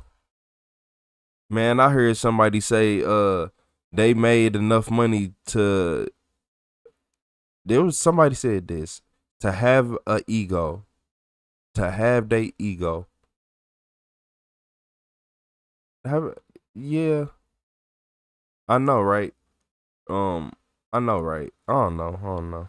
That's just, but yeah, if you never go through nothing in life and life is just handing you lemonade and not lemons, then it's hard to actually understand. It's rare.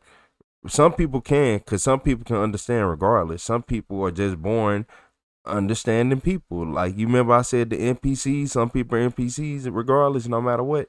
You wonder why people be in rich families and just junkied out and nothing and living terrible, looking terrible, smelling terrible, built terrible. Like, yeah. Like, hey, somebody gotta be the NPC. But hey, yeah, a lot of people, if you don't go through nothing bad, then you can't relate. Like a lot of these females that treat like dudes bad, if they actually lived one day as a male, they'd treat men way different. If men lived one day as a female, they act different. Cause you wanna know why? Men, we walk around, we ain't as fearful as females are. We not as fearful. And when I say fearful, I mean late night in the house by yourself and all that. Don't you feel protected as a man? I do. Shit, it don't matter. It don't matter if, as long as I'm here, I'm good. Like, and everybody, you can't get through this house without going through me. So everybody else here good by default, right? So make it make sense. It be, man, this world different. They gotta worry about creeps. That's why I kept saying you better start elbowing. I be seeing a lot of videos where ladies are getting grabbed, and I'm looking like, do you know 2 elbows would have been destroyed him? I'm talking about get off me. Get off me. You think, man, you ain't going nowhere. Yeah, always throw elbows. Don't sit right here, never try to fight because your fist not gonna do nothing. You're not gonna get leverage. But them elbows, I don't care who you are, you're gonna get a giant off you. You're going to, especially you flailing your arms, get off me. I need you to throw that elbow back as hard as you can. As hard as you can.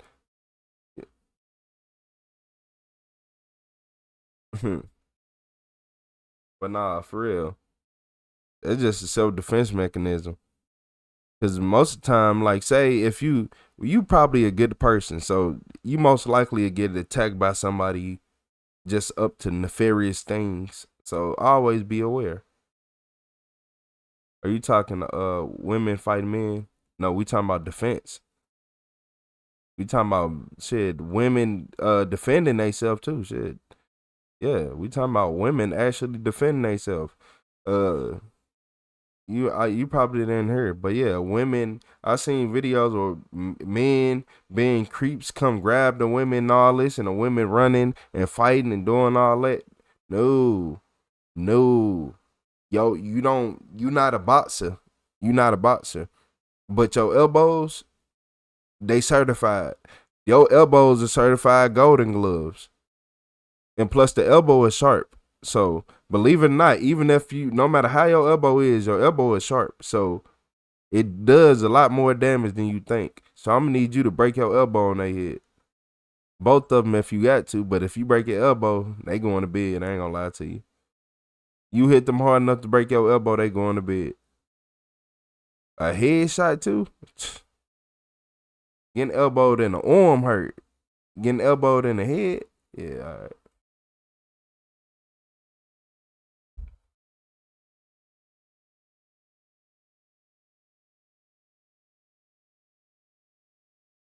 Kicking is a very effective method too. That kangaroo kick, knees to the chest kangaroo kick. Shit, man. We are, man, what's up, ZSTL?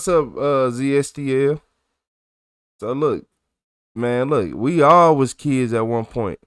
You try to fight your little brother or something, or your big brother try to fight you, and you start throwing them flurry of kicks and he can't get close enough. He can, but he know he gonna take some damage. He gonna have to take some damage before he get there. Them flurry of kicks, man, you better stop playing. Sometimes, and then look, depending on, sometimes if you get them good enough and you kick it hard enough, shit, over with, stopping the fight. I done got kicked hard enough to be like, you know what? I'm mad, but I'm not finna get kicked again, bro. I'm not finna get kicked again. Random stuff. We talking about random stuff. But look, y'all, this is what we really finna talk about. Hey, in this video, this evil realtor, I don't think I heard of an evil realtor yet. I seen some. Well, nah, I seen some. Nah, they weren't evil. They weren't evil. They weren't the best people. They was bad people, but not evil. This evil realtor thinks she can manipulate the cops. woman she'd never even met, all so she could have a deceitful person. This is Cherith Crown, a South Carolina realtor who egged on the brutal killing of a woman she'd never even met, all so she could have the woman's boyfriend to herself. Did Michael say anything, or were you concerned about her? Or wait, all this over a man?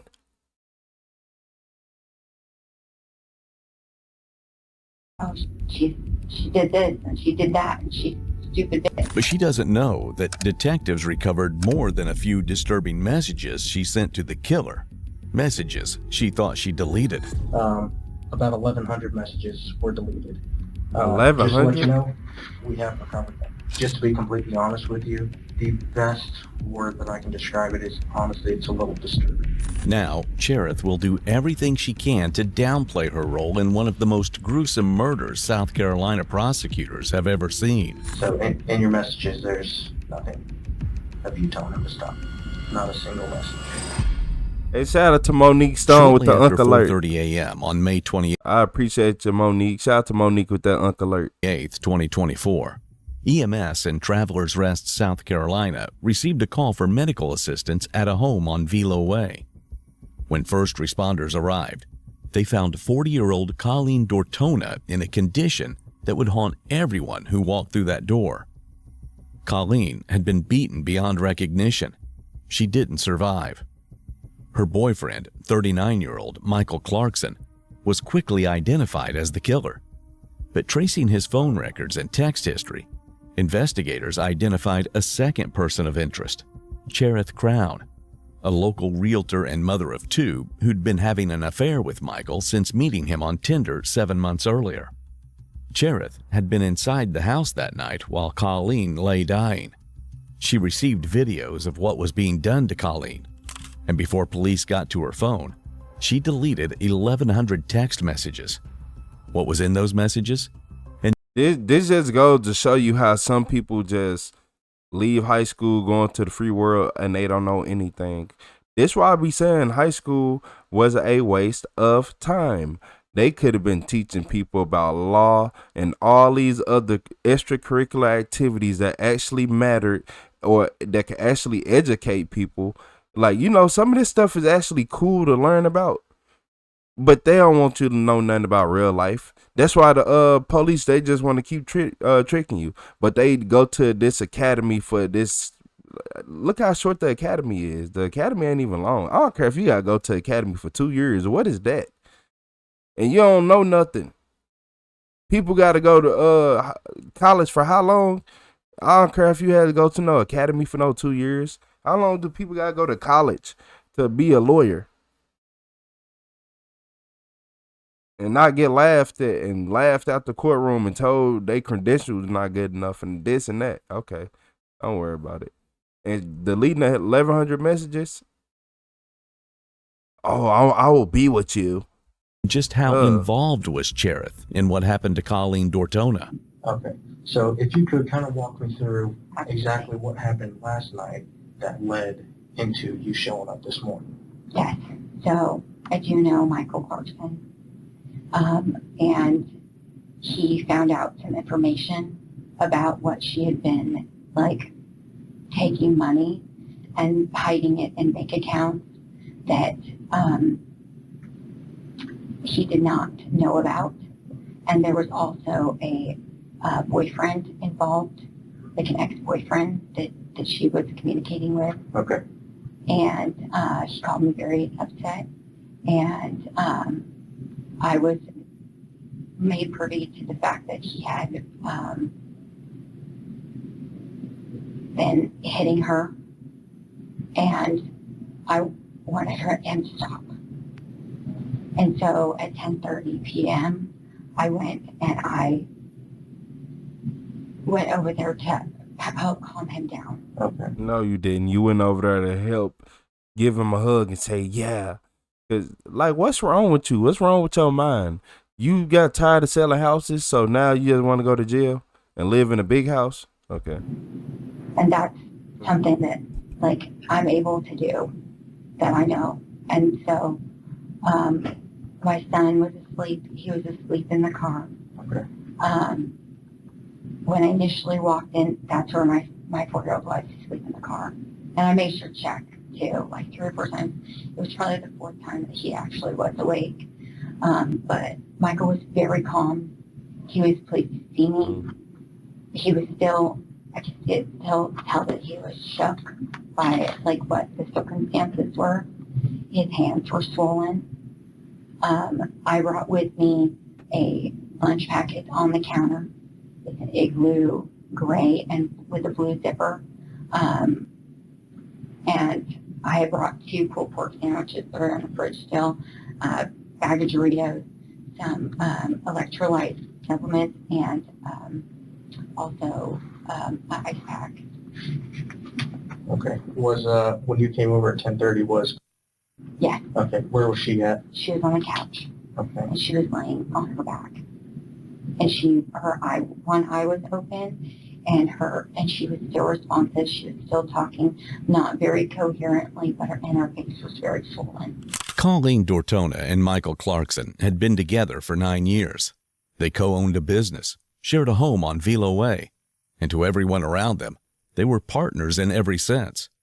Cherith had been seeing Michael since October, just 7 months, and in that time, unsurprisingly, she'd never met Colleen. Which is surprising, because based on Cherith's messages, you would think they were bitter enemies who'd had it out for each other since high school. Bro, wait, can I go? I gotta listen to that again. That was a confusing. I gotta listen to that. Dortona and Michael Clarkson had been together for 9 years. Colleen Dortona and Michael Clarkson had been together for 9 years. They co-owned a business, shared a home on Velo Way, and to everyone around them, they were partners in every sense. Cherith had been seeing Michael since October, just 7 months, and in that time, unsurprisingly, she'd never met Colleen. Which is surprising, because based on Cherith's messages, you would think they were bitter enemies who'd had it out for each other since high school. Okay, this Terry. Did Michael say anything, or were you concerned about her? She did this and she did that, and she's stupid bitch, and I can't believe like she pulled this shit, and I loved her, and I can't believe that I even loved her, or like could do all of could trust her, and she's she's done all this shit to me. Okay. How long were you there at the house whenever you showed up there? I think maybe 45 minutes or an hour. Okay. So what all happened during that? He was receptive to me coming in, and he let his side chick trick him into doing something unthinkable. He let his side chick trick him into doing something unthinkable. And I can tell that she is very childish. Her life is very boring. She needs drama. She wants drama. She feeds off attention. She loves drama. Look at her. She loves drama. I can tell. It's in her posture. It's in her nails. Everything. He was thankful for the food. The bracelet on her wrist. He could not eat it. I walked in, and my son is, by the way, still right in the car asleep. And I walked in. I took a look. I told him, "You're not doing enough for her. Get up." And I made her an ice pack. And you may find that plastic bag on the ground with water in it. So, and you find I went over to the fridge and made her an ice pack, and I put it on her face. And I also took a paper towel to put it in her mouth to help blot her mouth and everything like that. Okay. And then after that, he made a joint. He smoked weed. Yeah. And he said, "I gotta calm down." And he went out on the patio. He smoked a cigarette and smoked a joint.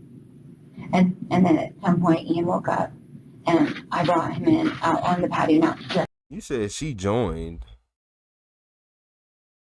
You said she joined. Okay. And he went out on the patio. He smoked a cigarette and smoked a joint. And then at some point, Ian woke up, and I brought him in out on the patio, not directly in the house. I literally shielded. I just want to make that a point. Is I shielded him. I walked out to the patio. We found the patio, and never did I ever feel like there was any threat to me directly. And actually, never did I ever feel like there was a threat to me directly from him, ever. Okay. So you left roughly after about an hour of being there. What made you come back? There were further phone calls. So when I left, I texted him and I said, please don't do anything else. Like, don't hurt her anymore. Please don't, and that's been my plea the whole time. Don't hit her anymore. And when I left, I texted, if you need to call me to not do that anymore, please call me. And so when I got back, we got in the bed. I was falling asleep. My son was basically asleep. My phone was on ring, and I got another phone call. Well, you were telling me earlier that you were trying to get him to take her to the hospital or get her some medical treatment, but he was very resistant to that. So she was doing what she could to calm him down and also take care of him. Absolutely. The attorney's no dummy. He's reframing Cherith's entire presence at the house. Without this spin, she's a monster who drove to the home of a man who had just beaten his girlfriend to near death and brought him dinner. With this spin, she was there on a mercy mission, trying to de-escalate a dangerous man and get the victim medical help. She brought this man some dinner. She 1,000 years. Same facts, completely different story. But the detectives know which story to believe. So obviously, after speaking with you, I know you gave us a couple false statements, first when talking with us the first time we got out there. So, that was the main reason for us. Yeah. We towed your car, and one of our investigators, we did a search warrant on the car, and we found your phone in there. Yeah. So is there anything on your phone that might have information about this incident?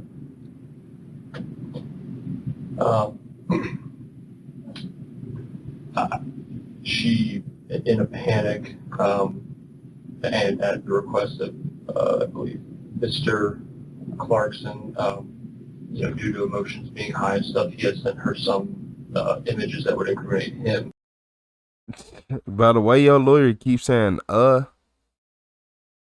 yeah, you're gonna get 1,000 years, okay?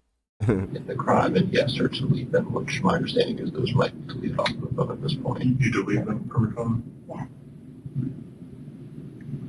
Yeah. Would anything else be in there, like besides any videos that he sends, like anything back and forth between y'all about anything that happened? I mean, they had a relationship for a period of time. It seems like there's things kind of spun out, I guess, toward the end of last week with this. Based on that event from last Thursday or Friday, whatever occurred, she ran away, or what the understanding was, she disappeared for a few days, showed back up on Sunday.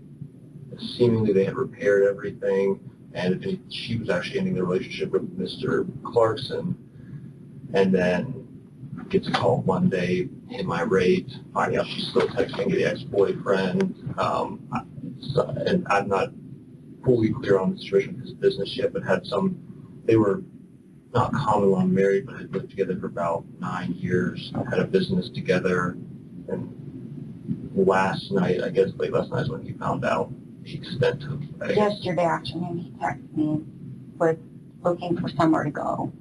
Yeah, so it sounds like it kind of started, and then she, tried to make him call medical help, but it seems like he was in a pretty unhinged state. And I believe that he may have access to weapons or something like that. So she thought that by calling law enforcement, calling EMS, that would only potentially escalate the situation. So so these videos that Clarkson sent you.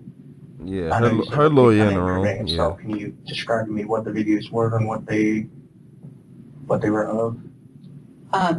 They were of her face, totally beat up. This is why that's why she went over there. It's basically because my understanding is they were videos of him essentially taunting her while showing her bloody face, and that's what caused her to go over there to try to stop that. Absolutely. No, it wasn't. You was over there having a good time. And then once you realize that they can recover all that deleted stuff, you over here trying to backtrack, and now you trying to blame him for everything. But you the real manipulator. And if they let you out of jail, they better not ever let you out of jail. You wanna know why? Because she's gonna get another man to manipulate him again. Yep. That's men love women. Taunting. The crazy kind. That's the word the attorney chose. As in, Michael forced these horrific videos on poor, innocent Cherith against her will. But detectives have already seen her responses to those videos. And taunted is not the word anyone would use to describe them. When he was sending you these messages, were you messaging him back at all? Or was it just him typing stuff? Yes. Did you ever mention, like, you need to stop, or you need to call, call an ambulance or anything? Yes. What did you tell him? I told him to stop multiple times, over and over again. I told him to stop on the phone. I mean, can't hear because we were talking, but on text, I told him to stop. I told him, whatever he could do, that we should, that should be done, But all that got deleted? Yes, as far as I know. So I know, I think I heard you say that there was multiple videos. Was it just the one, or how many? Was it hilarious, Bill? Maybe about 4. About 4? 5. Okay, roughly how long of a time frame was he sending you these videos? Over that period of time from yesterday afternoon specifically to even after I left. Okay. This can sound really, pardon my French, but kind of shitty thing to ask, but were you encouraging him at all? Were you asking him to do any of that stuff or anything? No. Okay. No. It sounds like a bad thing. No, I understand your question, and I do understand why you would ask that, but no, I would never encourage anyone to do that. Okay. So your stance was like, you need to stop. Yes. Call the medics or whatever. Yes. Okay. All right, so you said that was the course of, what was the time frame you said again for like how him sending all these videos? Particularly more in the evening time. Okay. So like from my boys and I were at the pool for Memorial Day in our development from maybe 1:30 or 2 p.m. And that's when I got the first text message where I was looking for somewhere to go. And then after that point, I was like, I can help you, I guess. He never even came over to the house. But then I didn't hear from him for a while, and I think it was about 4, 5 p.m. What do you think? I think what we discussed earlier, I think the twins are on 7:30, maybe when you got the first photo. When I got this, yeah. Then I guess as they progressed, that was when she tried to go over and get him to stop.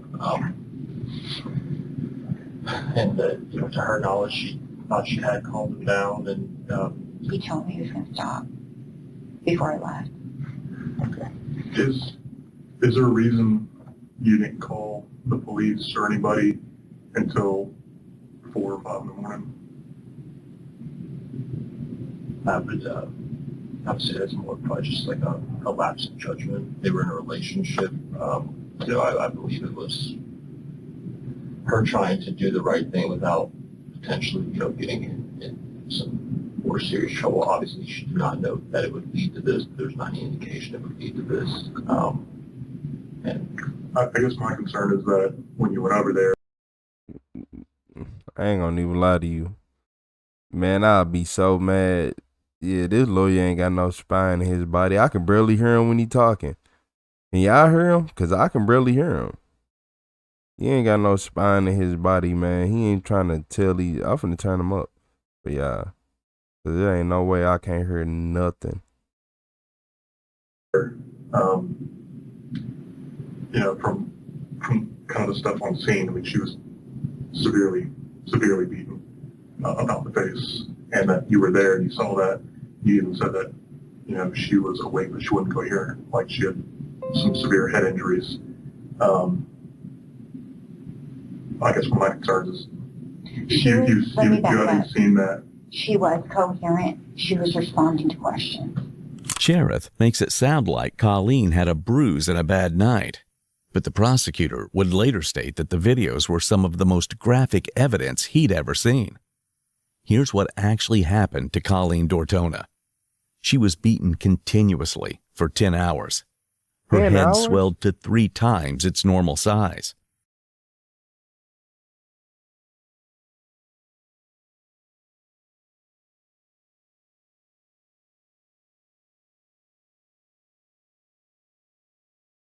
For 10 hours? Bro, that's torture. They gotta go. They gotta go. They gotta go. Hey man, nah, they gotta nah, doc, they gotta go. They gotta go. 10 hours?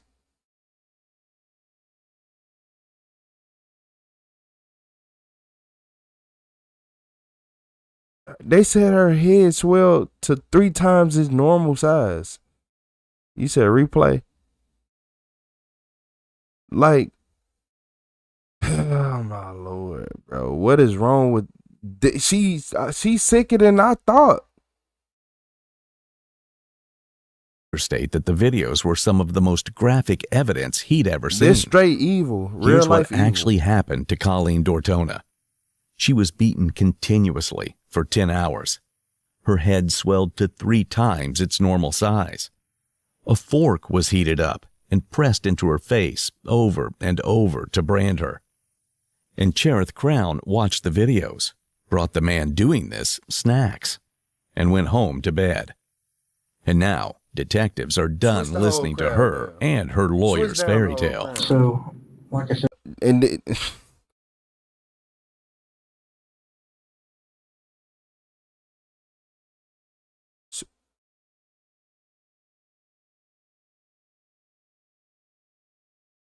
I don't know, man. Y'all heard about them bringing back that firing squad? They was talking about that. What state was they talking about that in? Just talking. We just talking, making normal conversation. But yeah, what state was they talking about those firing squads in? Just switch the whole crowd. You know, like, you know, and make her and him the crowd. And every single man, let me shut up. I can't say. You said Idaho, or was it Utah, Idaho? 10 hours. Whenever we did the branded somebody with a fork. We found your phone, and we were able to get a search warrant for your phone as well to go through. So we did see that some messages were deleted. So from here, for Michael. What's up, Vic? For Michael Crown, about Idaho. Clarkson, I'm sorry, not Crown. About 1,100 messages were deleted. Just to let you know, we have recovered them. Yeah. So I'm just after the truth on, between you guys' conversation, from what you described to me, from what I saw in those messages, is not adding up. At this point. What's up, Lonesome Dove? Messages, so, look at the way she looks. Look at the way she's just staring at the lawyer.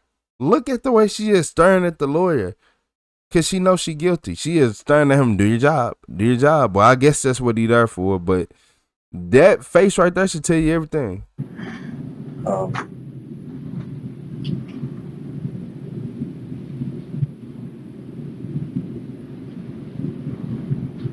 gonna swing around to you. This is Michael Clarkson. Okay.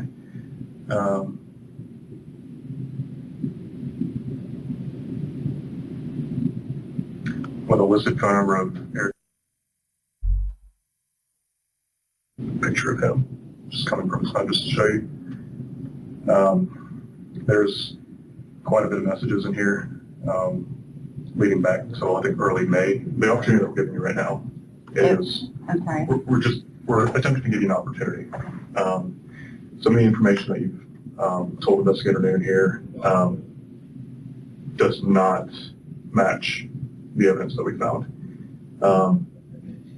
What they're wanting to do is give you an opportunity right now without having to actually show you a bit to come clean on what's been going on. If you would like to, can I take a liberty? Yeah, that's fine. Man, hey, say one more time. Say it again. Say it again. Say it again. I'm getting tired of you. Cause how many times you gonna say in the span of 30 seconds? It's a limit. Come on, man. Man. Alright, don't worry about it. It seems like you have been urging him or putting him in a place where this is acceptable behavior, you're okay with this, and even promising him different things if certain things happen. That was our concern once we started going through your phone. My command, we would like to give you the opportunity to come clean with the communications you've had with him, the promises, the fantasy life that you guys were planning on having once she was no longer in the picture. I'd like to hear that from you. Willing to go down that road with you if you'd like to give a chance to actually. Is there a chance that we can speak first? Yeah, absolutely. Those 1,100 messages paint a picture that is hard to stomach. While Michael was beating Colleen to death, Cherith wasn't begging him to stop. She was cheering him on. She texted him, "I told you that if she hurt you, I want to hurt her. I want to hurt her right now." She called Colleen evil and so gross. She consoled him when his hands got sore from hitting her.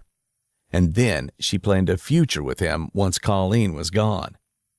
Cherith needs a minute to talk to her lawyer, who's been blindsided by the message revelation. And they'll really need that time to discuss things, because those messages were truly disgusting. But first, let's hear her sad attempt at a walkback. So so everything in messages already too of her admitting to it. Okay, don't worry about it. Do not worry about it. I'd like to also say that I definitely, when I left at 10:30, I did not handle the situation appropriately. I do recognize that calling the police or EMS would have been the best choice. Mm-hmm.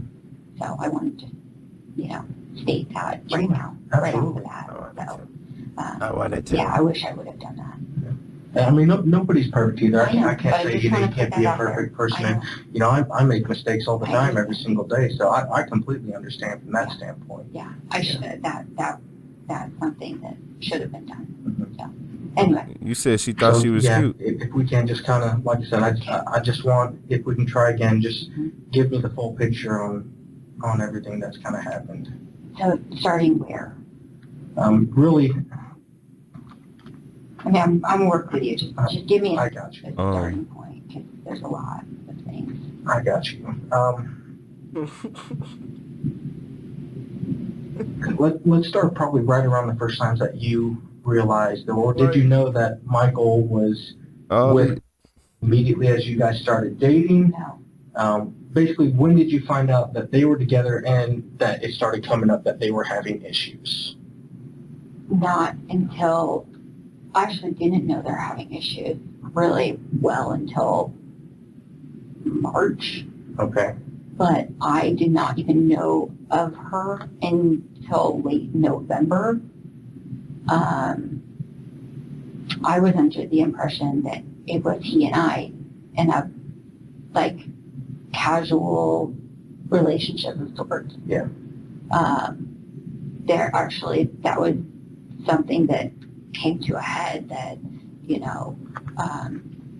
I called, and you probably see that repeatedly in the text messages. You'll see it repeated that I called her to verify what was the circumstances with their relationship, because he told me that she was his business partner, which is absolutely true. However, it was I was deceived in the fact that she was also his long-term girlfriend, or he called her his wife. And I actually figured that out on my own too. And actually, I didn't even figure that part out until like maybe 3 months ago. They weren't actually married. Okay. Oh, so this what happened, y'all. So for everybody who's confused, I'm starting to put a picture together. So you found out that he was married to her, then you found out they wasn't really married and that's just his girlfriend, and you got mad at him, and then you got over it, and then you say you want her out the picture and you want to be with him.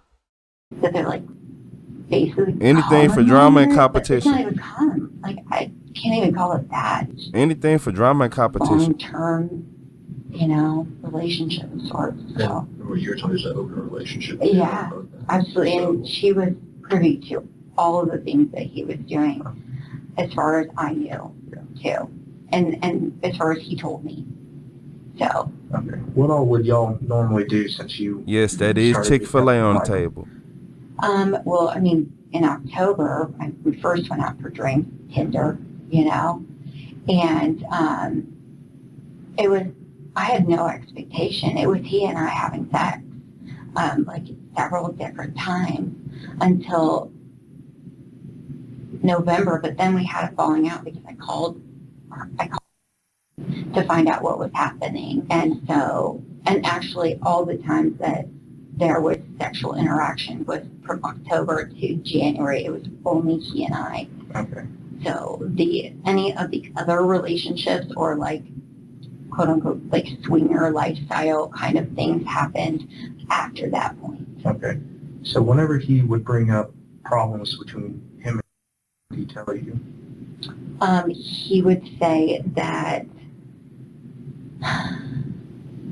the first thing I can absolutely remember is that she took a $60,000 credit card in his name, and that really is the first time I remember that he truly was like very angry and kind of venting to me about her. Okay. You know, and so that's other than that, to my recollection, there was no real complaints because I didn't even really know about her until I called her, you know, and then I was the bad guy too because I called her. So that was interesting and not a good position to be in. That was very upsetting. Yeah. Okay. Both of them kind of ganged up on me in that situation. Actually, you can see that. You said you never had Chick-fil-A? Go to one of them interrogation rooms for a serious crime. You can get some. Yeah, you can get some. My pleasure. My pleasure. Yeah, Chick-fil-A overrated. I ain't gonna lie. It's nasty. I don't like Chick-fil-A. I ain't ate at Chick-fil-A in over a year. There are messages where, you know, they went back and forth. Probably 2. You know. Probably 2 years. Called me embarrassing and all kinds of things like that. How long ago was that? That was in January. So there were text messages, but there are also Facebook messages. Okay. Cherith's positioning herself as the real victim here. Michael lied to her. Colleen and Michael both ganged up on her. She's the one who was humiliated. She still hasn't shown a single moment of concern for the woman who was beaten to death. Not one. Everything is about Cherish. What was kind of your opinion of... She didn't care. I think she's a deceitful person. And that's not... Come on. You see somebody beat that bad and you still want to keep talking, it get to a point where you even got to be like, man, you was my worst enemy, but damn, like, I ain't that messed up. Like, I understand you was my worst enemy, but your head is 3 times the normal size. Somebody has been stabbing you with hot fucking forks for 10 hours and you've been getting beat. Like, nah. And you don't care? Because you know, and the crazy part is she just keep looking at the lawyer like, hey, what do I say? What do I do? And I know that's his job, but it's showing the amount of guilt she has in her body because she not showing no remorse. She not showing no She don't care. I wouldn't even say remorse. She not showing any worry or anything. Any normal person would be worried about somebody. Even if I met a stranger, and they was hurt and then they went away somewhere, I'm gonna worry about them. I'm be like, man, I hope he was good. Not because of what. Well, and that's not because of what I know that she hid now, but like from like way back. Well, from what we've discussed, she's my Chris, I feel like your image of Colleen is based solely on her communications with Mike. Yes, that's absolutely true. Okay. So anything that I know about her is not because of direct communication with she and I at all, because I've ever only talked to her once. My bad. Let me go back 2 seconds, y'all. I gotta be ignorant. Y'all know Chick-fil-A, it's only closed on Sunday because that's inspection day. The same reason why the Chinese place and all them other places like that be closed on Sundays and don't let you do nothing.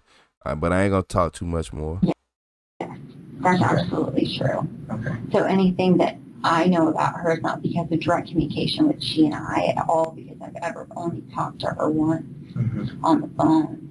And then the communication, just totally him telling me whatever they talked about, and so, yeah.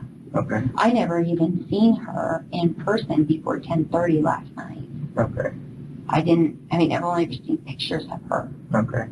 Her blink. That's important to know as her well. blinking is artificial. I'm so saying going real. through the last conversations that you and Mike had from, say roughly yesterday morning up to now, that's with all the videos that he sent in between. What was y'all's conversation like in that whole stretch? He was very angry. He was definitely leaving. He was livid, without a doubt. Every text just about was just how he wanted to hurt her, or how he was going to leave her, or whatever things that she had done were unforgivable and everything like that. So everything Crown knows about Colleen Dortona came from the mouth of a man who murdered her. She'd never met her, never spoken to her. Wow. Never once looked her in the eye. And yet, according to prosecutors, Crown told Clarkson, she is evil. She is so gross. A woman she's admitted she's never met, and she's consoling the man who's killing her. So looking compassion. at all the She don't know what that messages is. between you and Mike for the past, even just for the past day, not even going back. So not only that, she delusional too. So you know how delusional you gotta be? Like, do you know how delusional you have to be in this world to try to judge somebody you never met ever? Like when I say never met them, man, that's just like judging a celebrity that's just walking down the street. I ain't gonna lie, I don't know. But look, it just, in this situation, you never met this lady and you judging her and you basing it off somebody that you, okay. That, just to be completely honest with you, the best word that I can describe it is, honestly, it's a little disturbing between you and Mike, because he's sending you these videos with her face swollen and she's obviously hurt, and text messages shortly thereafter from you are talking about sex. Okay, I want to set the record straight about that. Is that there's no connection with sex and violence for me, ever, period.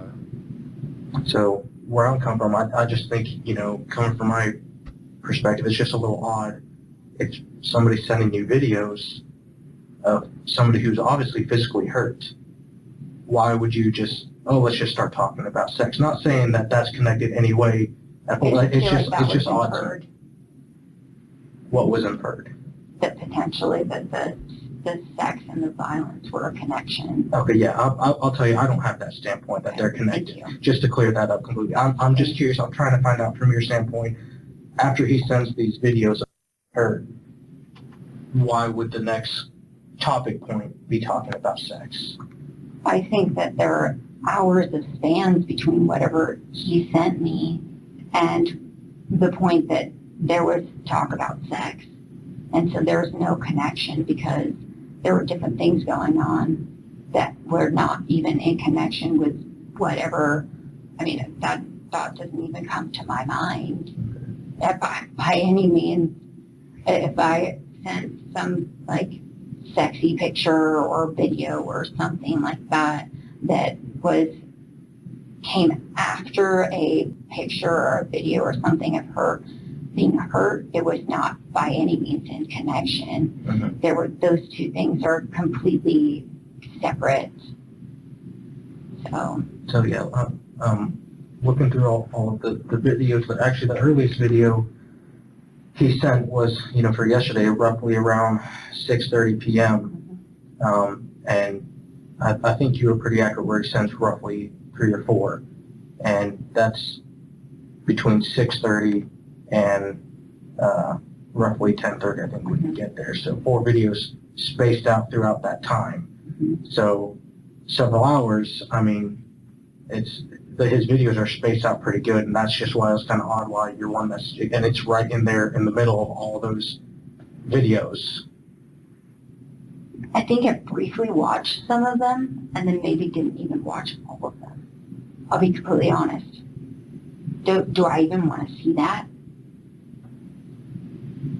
I don't know. I do not. See that for you. I can tell you I do not. So, I mean, obviously you looked at one because you said, yeah, it was of her face extremely swollen and bruised. Yes. So we know you at least looked at that. That's what we're just trying to clarify. I understand. But he sends me a lot of text messages. Okay. So, is that fair to say? I mean, somebody who sends you a lot of text messages and is constantly texting you, and maybe you don't watch every single one. Okay. Nor do I get pleasure out of that. Maybe she does, though, because those 1,100 messages paint a picture that's hard to stomach. While Michael was beating Colleen to death, Cherith wasn't begging him to stop. She was cheering him on. She texted him, "I told you that if she hurt you, I want to hurt her. I want to hurt her right now." She called Colleen evil and so gross. She consoled him when his hands got sore from hitting her. And then she planned a future with him once Colleen was gone. Do you remember him sending a video to you of his hand? I believe he did. Do you remember what it looked like? It was swollen. Yeah. Do you remember what you said to him? I said, "Oh my gosh, I'm so sorry, your hand is swollen." Anything else with it? I don't like to see anyone hurt, whatever the circumstances are, so. Do you remember what he said in the video? No, I don't recall. There's so many videos. Yeah. So, in this particular video, his hand completely swollen, he very strongly indicates that he had beat. And your reply was, just mentioning, because you said this about an ice pack. You were saying that you wish you could come and give him an ice pack and help his hand and being supportive of him. Didn't make any mention at all about, yeah, you should be. You were just being supportive of him. I understand. And like I said, I don't like to see anyone hurt, and I didn't like to see her hurt either. And that's why I repeatedly told him to stop. So in your messages, her death stare, she has a death stare. Like, y'all see the way she stare? That doesn't look normal. And she take drugs. There's nothing of you telling him to stop. Not a single message. I need him to stop. Okay. Following this interrogation, Cherith Crown was arrested and charged with accessory after the fact of murder and obstruction of justice. She was denied bond at her first court appearance. When her defense filed a second motion for bond, the judge denied it again.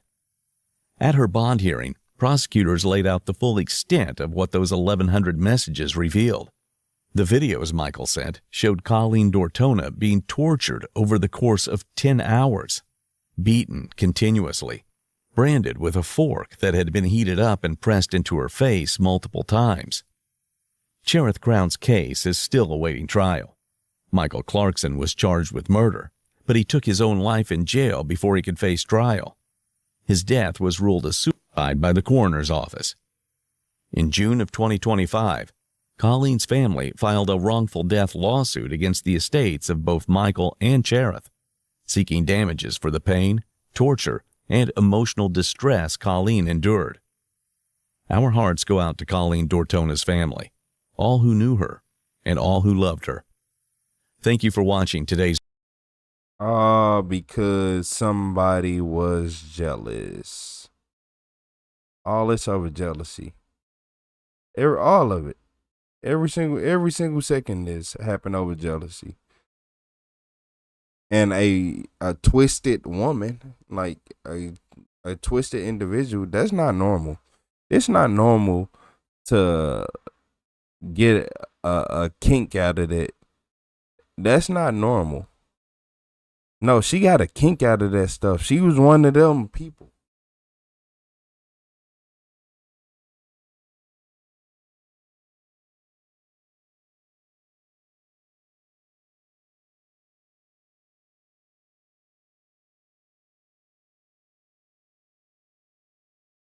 Of a girl she never met. That's the crazy part. Yeah, of a girl she never met.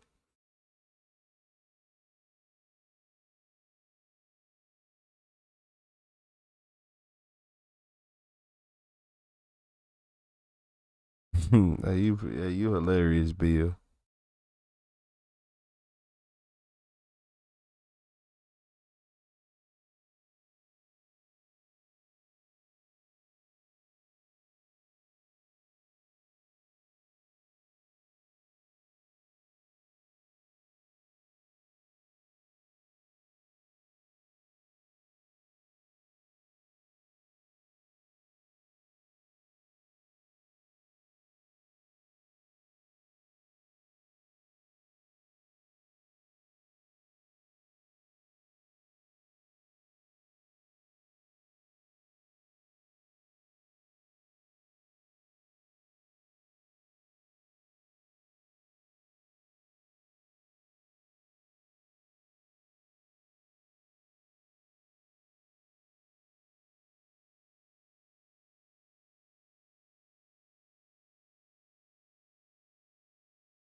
I need more coffee.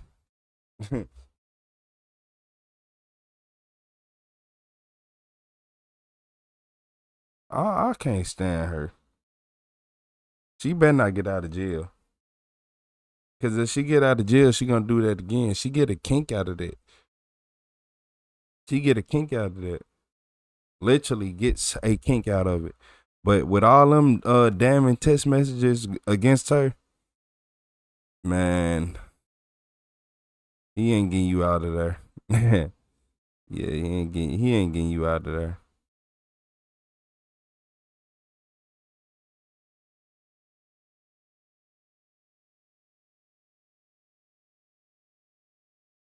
Oh, my bad. I was looking for some.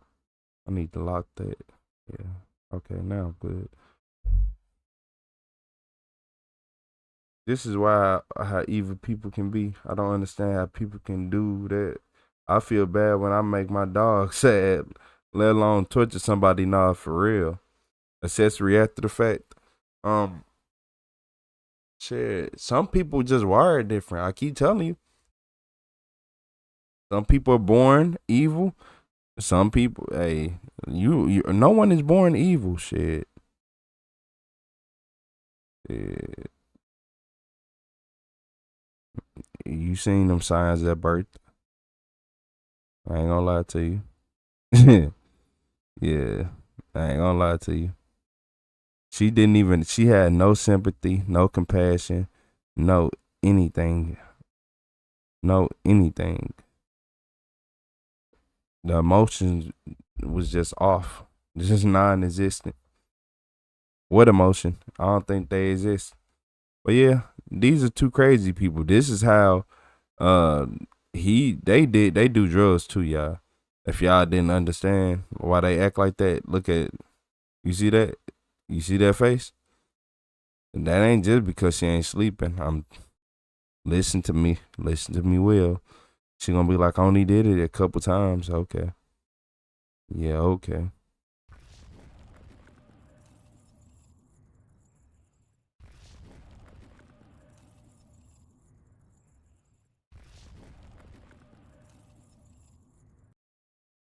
So look, y'all. In this video, this 84-year-old grandpa had no idea that the police is about to arrest him for murder. 84 years old. A 5-year sentence can be a life sentence. You like looking for John. Me, John. I'm Dan. We work with the Dunn County Sheriff's Office. These deputies have just arrived at the home of 84-year-old John Miller. They believe that he is responsible for murdering Mary Kathleen Schlaze. He did that. He looks like a Sasquatch. He looks like a Bigfoot. He did that. He did that. He did it. He did it. Yeah, I ain't got nothing else to say. 50 years ago on this rural Wisconsin road. So your DNA was found at the scene of the crime. Right. Correct. You got me curious now. Okay. You know, when you walked in the door today, I knew right away what it was going to be about. Now, half a century later, John has no idea that his past has caught up, and he will do anything to escape it one final time. John, I don't believe you. I don't care if you believe me or not. John, I can tell you right now that that's not the full truth.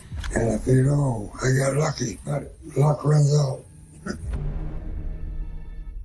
On February 15th, 1974, on a cold winter day in Dunn County, Wisconsin, a man was driving down the road near the intersection of 408th Avenue and 990th Street when he noticed a car stopped on the side.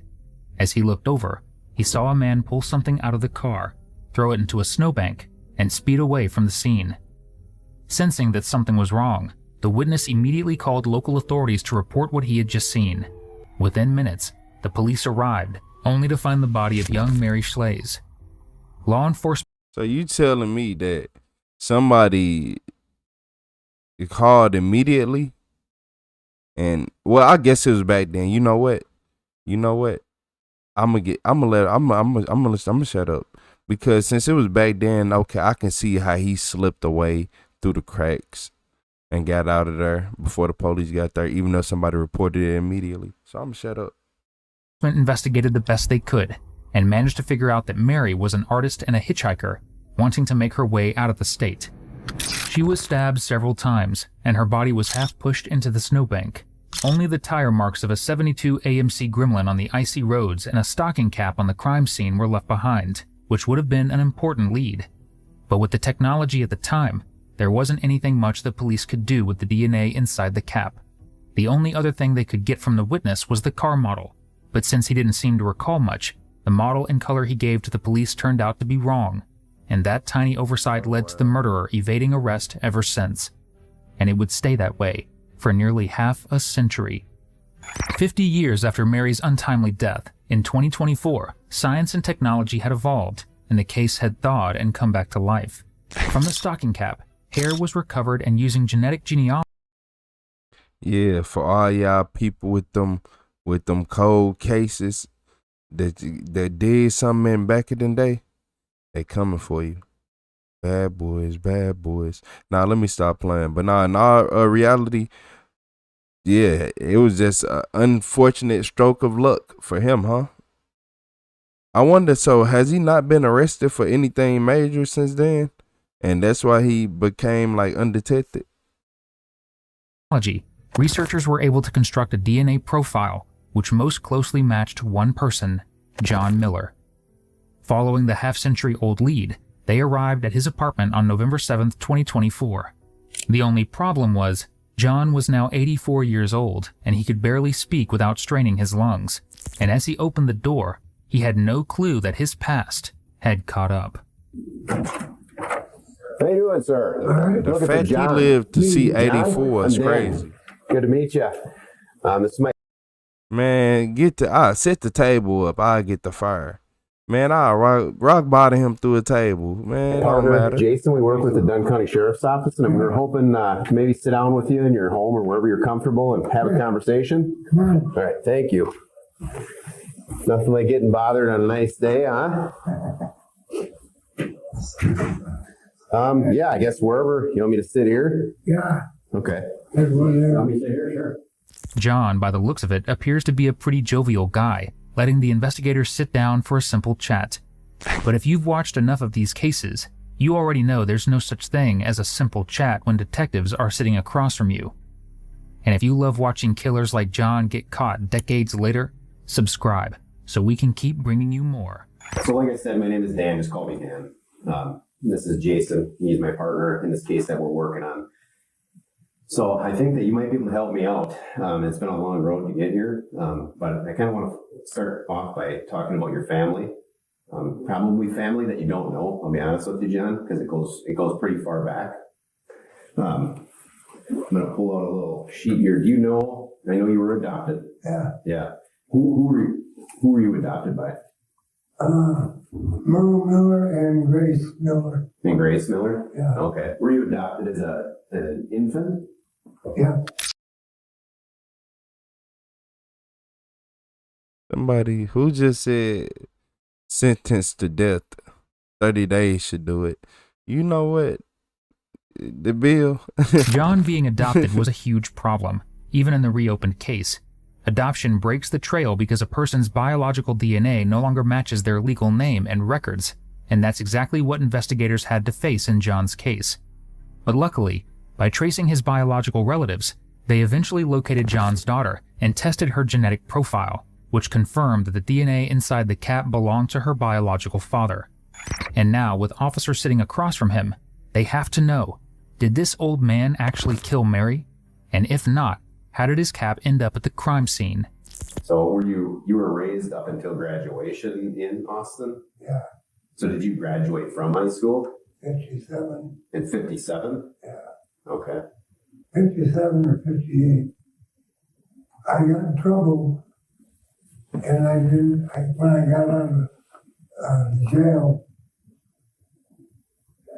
they told me I could take my senior class, but I couldn't graduate with the class. Oh, okay. So I didn't get my school diploma. Oh, okay. And it took It sounded like, and it took it in 3 months the whole year. in 3 months the whole year. Oh, that's pretty good. It's a good accomplishment. Yeah. What did you get in trouble for? Writing checks. Oh, written checks. Yeah. Like a forgery type of thing? Or yeah. I needed to buy my girlfriend a Christmas present. Who was your girlfriend? At the time, I don't know right now. I couldn't remember. You said imagine 50 years later, then in jail. Yeah. From Lansing, Minnesota. Yeah. Oh, that's a long one. Lucy was her name. Okay. So what did you end up doing after high school? Carnival. Carnival? Yeah, I worked at Carnival for 20 years. Oh, okay. Where were you based out of? Like, did you have a home base? Iowa. I think they were from Iowa. Company based out of Iowa. So did you stay living around Austin, or did you move? Move.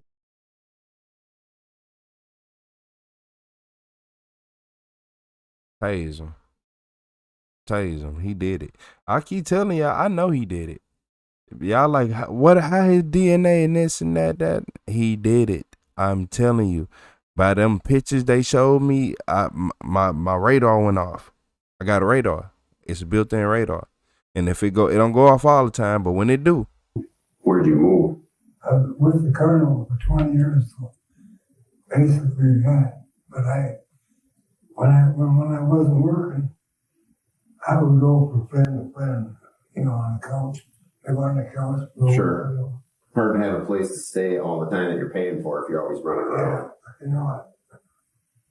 That reminded me of something, John. If at any point you don't want to talk to me because I'm law enforcement, just let me know, and I'll leave your home. I mean, I appreciate you letting us come in and have a conversation with you, but if for any reason you need to leave, you need to go somewhere, you'd rather not talk, you just tell me. Yeah. Fair enough? Okay. So what states did you work in the carnival? Mostly Iowa. Mostly Iowa? Yeah. Did you ever work like Minnesota, Wisconsin? Boy. I don't think we worked Minnesota. This is Iowa. Wisconsin, I don't know. I don't think we ever in Wisconsin either. No. I think if I'm remembering correctly from that one tree, that was 74-ish, 1974 for Tina. I think does that jog your memory? 1974. I think that was the year she was born. Possible. Yeah. Okay. Did you and Ruth own a car? 72 Gremlin. 72 Gremlin. Jeez, I don't even know if I could pick that out. I've seen one. What color was that thing? Blue. Blue, huh? Yeah. Baby blue and had a gold stripe on the side. Really? The witness described that vehicle, huh? That'd be a vintage car now. Yeah. You know, 50 years old. Look, I think him just saying the car was blue with a gold stripe probably just gave some information away. I don't know. I could be wrong, but that's some telltale. Oh, yeah. Well, yeah, I mean, yeah. He'd be 52 years old. Yeah. Huh. Did you ever do, that was the only vehicle that you guys had together? Yeah. So when you quit the restaurant, what would you do in your spare time? Fish? Yeah. In his prime, John had been a jack of all trades. Over the years, he had worked as a cook, a kitchen worker, a truck driver, and even a pathologist assistant. He talks about his ex-wife and his daughter, both of whom the cops had already met and spoken with. Clearly, John's lived a colorful life. Now, Detective Dan is just trying to find out if that life was anywhere near the scene of the crime 50 years ago. So, y'all say he like one of the Walking Dead off of AMC. That point, John, the case that we're looking at, there's DNA, and obviously it's from many years ago. And when I started looking at this case, I started working with the DNA because we got new technology, and we do what's called ancestry. It's investigated genetic genealogy, which takes a DNA sample from whatever scene we might be working on and helps us build a family tree. And the units of measurement eventually help us find who might have contributed DNA to a scene. Does that make sense? I guess. Okay. So what led us here is a homicide. Okay? Okay. It's been a long road to get here, and I'm very glad that you're talking with me, but at the scene of this homicide, there was evidence that was collected, and subsequently, when I picked up the case, because of the advancement of technology, we were able to start figuring out where that DNA came from. Okay? DNA is non-escapable. You can't escape it. It is what it is. It is whoever it belongs to. So your DNA was found at the scene of the crime. Right. Correct. And obviously there's been an investigation going on since this happened, and a lot of evidence besides the DNA. It's a lot of people quiet in the chat at the especially at the bill said statistically someone in this chat is waiting for the knock on the door. Statistically, yeah, I agree. Statistically, I'm just saying. But now all jokes aside, somebody in this chat is waiting on that knock at the door. You ain't gotta say who you are. Don't tell me. DNA was pointing to you. One of y'all wait. DNA was kind of the last part of it. So when I sit down and talk with somebody like this, I do it not to accuse somebody of anything. I know what I know, but I also want to hear the side of it from the person that owns that DNA, because there's always two sides to a story. Always. Whether it's hardship, a mistake, an accident. I've seen all of them. Every single one of them. You got me curious now. Okay. So we responded to a scene, we being law enforcement, I wasn't even alive yet, in 1974. A woman was murdered and left on the side of the road. There was a vehicle description. There was a description of the male was murdered and left on the side of the road. There was a vehicle description. There was a description of the male, among other things, and then now the DNA. And that's why we're here. That's weird. Mm-hmm. So there's still some things that we're going to be working on, but you have to tell me why your DNA was on the scene of this homicide. I really don't know what to say. John, I need you to think about what your answer is going to be here, because I only have one opportunity that I can give you. But the girl went missing from Minneapolis and was found an hour and 45 minutes after she was last seen. And I'm not going to give you any more details about this, but the fact of the matter is the family needs rest. Your DNA was on the scene, and it's time for you to talk about what happened. I don't know what you're talking about. So how do you think your DNA would have gotten on the scene of a crime like that?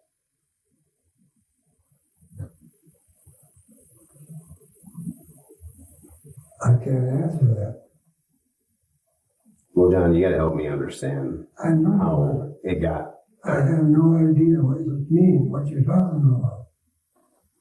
My DNA, somewhere. Yeah, your DNA was on the scene of a murder next to the dead woman.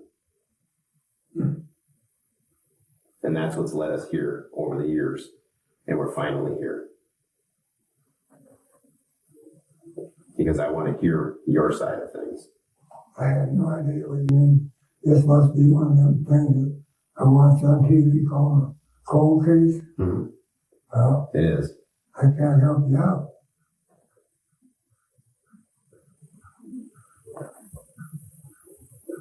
I don't know what to say. It's almost as if John realizes he's too old to be hiding behind lies, because just a few seconds later, he blurts out the secret he's managed to keep hidden all these years. All right, I did. I put her in a snowbank. Is that enough? Yep. It was an accident. Nah, no it wasn't. Yeah.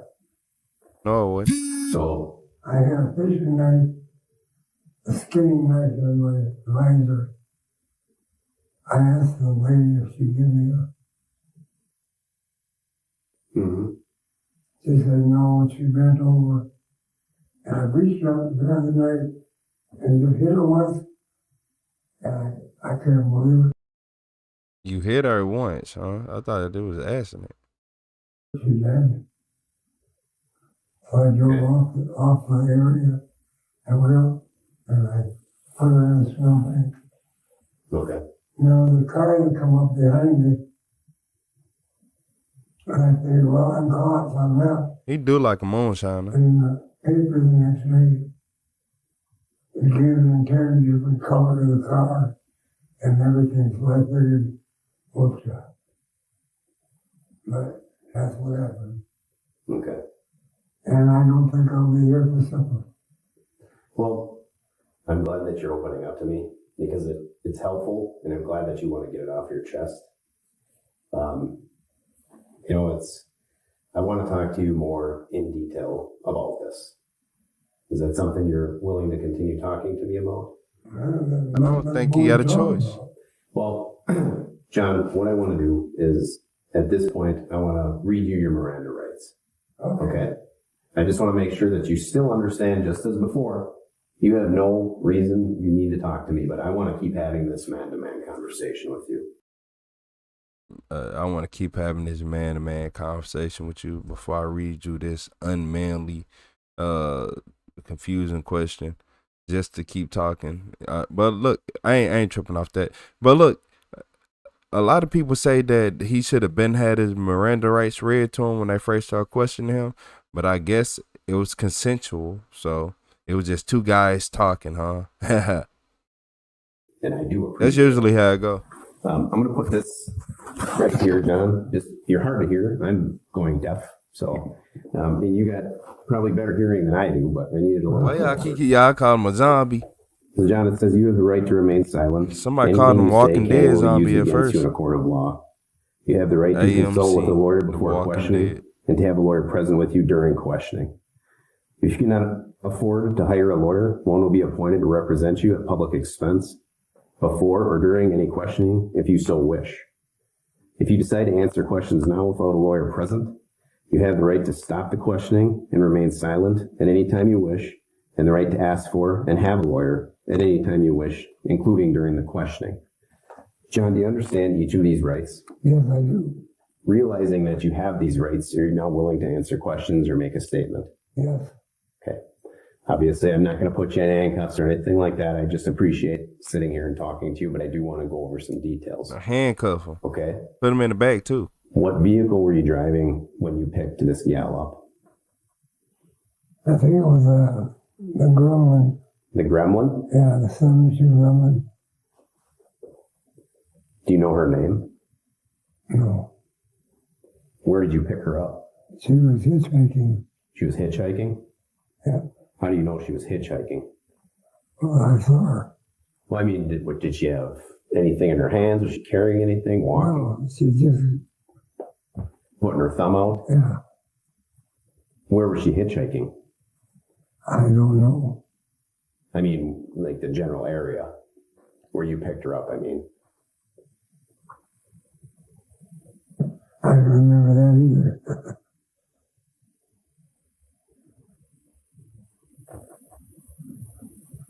No, I don't remember. You had been like a zombie, huh? A Walking Dead. A long time ago. So did you just pull up alongside of her? Yeah. Yeah, Gremlin. And what was the conversation or the exchange? I pulled up beside her. I opened the door. Said, "You need a ride?" She got in. You said Grandpa going to the cellar? I was sitting on the driver, and I asked her if she would give me. And she said no. She bent over in the seat. Freddy I Krueger. reached up and grabbed that fish knife, and boom, that was it. Do you know whereabouts you were when you hit her? No. You said she bent over the fishing knife? In the front seat, she leaned over like this. Okay, so what did you hit her with? What part of the knife? Oh, I reached up and I was in the visor on the passenger side. Okay. And grabbed the knife and I just went boom, like that. And it was instant. Where did you hit her? In the back. With the blade or with? The blade. The blade? Yeah. So did you see the blade penetrate her body? Well, yeah, but not very far. That's why I couldn't figure out, wow, she's dead. I threw the knife away a long time ago.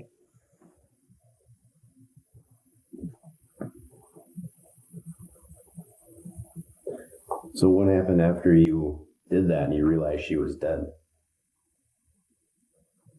I put her in the snowbank. So what made you drive all the way to Dunn County? You know, I got off the highway, got off the freeway, and found like an out room, a dirt road or whatever. Okay. And that's when I decided to put her in the snowbank. And a car drove up behind me, I figured I was caught. Then when I read in the newspaper the next day, everything didn't jive. So I figured I got away. I figured I got away with it, but I always thought about it a lot. Yeah. Weighed heavy on your mind? Yeah. Every once in a while I'd come back. Well, John, I know that it's probably hard sitting and talking with me, but I think it's a good representation of how heavy it was on your mind, because it is going to help the family heal, at this point. What did you do in the days following?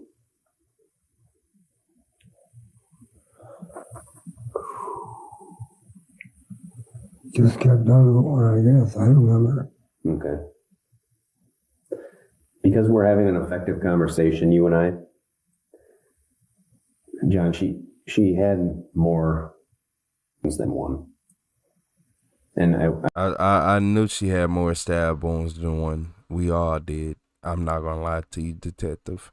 We're not idiots. We know more went on than that. Not only did that happen, I think he did the creepy man stuff, if you know what I mean. I don't trust him at all. I know he did it. That's why I keep telling y'all, they should have set the table on fire and hit him with a rock bottom.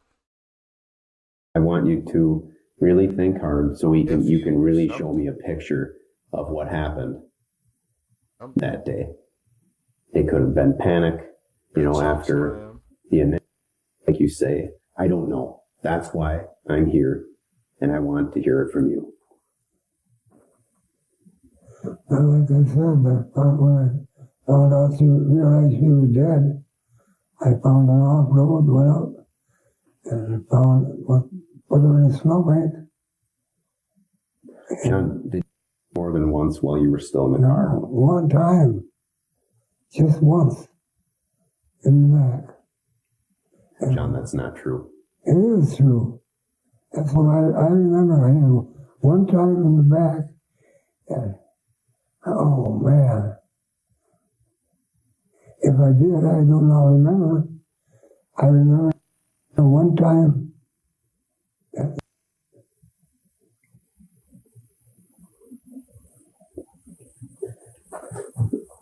Part of us following up with this means difficult questions, difficult situations. John, did you have her? No. Yes, he did, yeah. So I'm telling y'all. No reason why you would be on the crime scene. I'm telling y'all, yes, he did, yeah. Okay, the black. That creepy man stuff. So you said you got off of a highway and then you found a side road, and that's what led you to, what led you to that area? Yeah. Have you ever been there before? No. After that alarmingly dismissive confession, what the cops need now are the details that can solidify the case against him. Keep in mind, this is a case that's been cold since before these officers were even born. Because of that, the only person who can really verify any details about the case is the killer himself. Yeah, I want you to take a look at this map. You look like Leprechaun with no powers. Okay. So this is the highway, and this is where the body was found. You recognize that one at all? And here's a closer one. I can't see very good, but... Do you have glasses you want me or my partner to get? I don't have any. I need some cheese. Okay, look at this one. It's a little bigger for you. That's where the body was found. They gave us a map. I guess. I don't know. Not sure? I don't know. Okay. You do have cheaters? You know he can read it. Yeah. You do have cheaters here or no? No. Oh, okay. All right.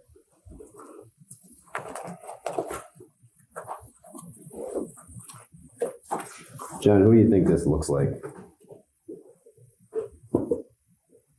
Got no idea. Murder. You say here, ancient hobbit.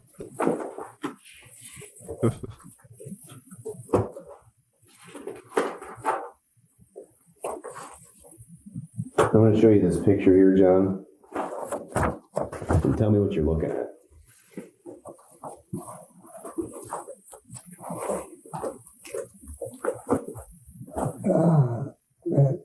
My stocking cap. That's your stocking cap? It looked like it. Looked like one I had.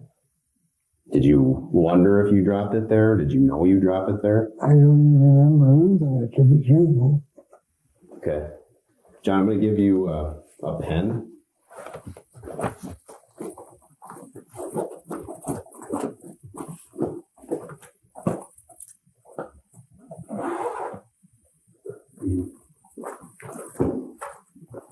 I'm going to have you sign your name on there, just so I always remember. Man, they finna go ahead and get him up out the way, ain't they?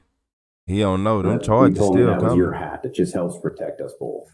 Have you remembered any details about more specifically what happened, John?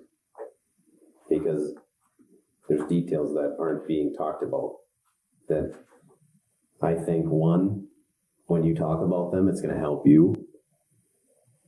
And you can put this to rest finally and be done with it. It's been long enough, John.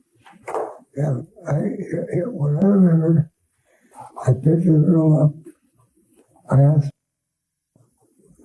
she picked the girl up. I asked, she bent over in the front seat, and I grabbed the knife one time. That's not what happened. Now he lying. He been lying, but that's not what happened. She said, "Ew, no, I'm okay." And then you said, "Oh, okay, that's cool." Or you probably didn't say nothing. You probably just let her be off guard, looking out the window, mind her business, and then that's when you stabbed her multiple times. I realized she was dead. I got off the road. I found an lawnmower up someplace, and I put her in the snowbank. And I was doing that. A car pulled up behind me. I figured, but in the newspaper the next day, they described the car totally different. And when I was like, I got lucky. And that's the way it's been ever since. Occasionally I think of what happened, but I try to push it away. That's about all I got to say. So I want to ask you again, did you ever her, John? No, I did not. That I know. If I did, I do not remember. Nah, you remember. Just what I did. Nah, you remember look at him. Look at the way he looking. Yeah, look at that sun. And your final statement about her is you're telling me that when you her and you went to that spot in the country, she was dead when you pulled her out of the car? Yeah.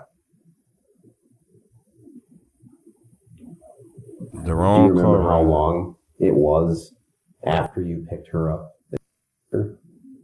People like him is the reason nobody hitchhiking no more. If you still hitchhiking in this day and age, you different. You different.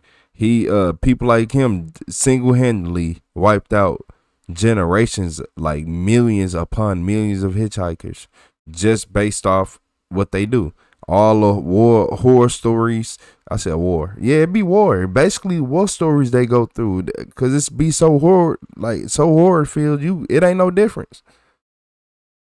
Ted Bundy, Jeffrey Dahmer, like that man. What? I know Jeffrey Dahmer got some hitchhikers. I don't care what nobody say. Ted Bundy too. Threw the knife out the window and those are the ones we don't know about. And that was it. Do you remember whereabouts, what slough you're talking about that you threw? Oh, I can show you. I remember. At this point, John has let the cat out of the bag, but one thing's still not adding up. Mary's autopsy revealed that her death resulted from a violent struggle. So are his words of attacking her only once really the truth? John, I've investigated a lot of cases. And I know that if you're back, you react to that. Yeah, but she didn't. It was just this instant. All I remember, came back, and that was it. I found her off road and buried her in a snowbank. Was anybody else with you? No. Mm-hmm. Just myself. Yeah, go ahead, Striker.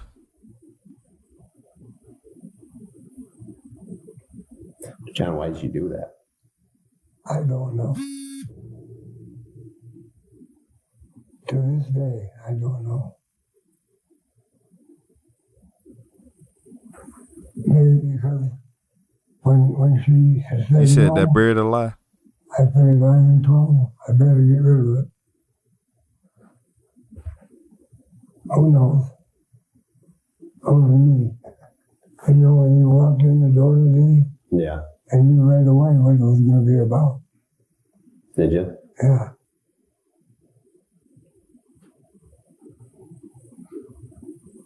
What made you want to sit and talk to me about it? Feel better. Feel better? Yeah. It's been a lot of years, John. It's been probably weighing on you. Yeah. About 100 pounds worth. 100 pounds worth? Yeah. Get him out of here, man. Get him out of here. Lock him up. Have you ever done this to anybody else? Yes. No. He got away with it. Yes, he did.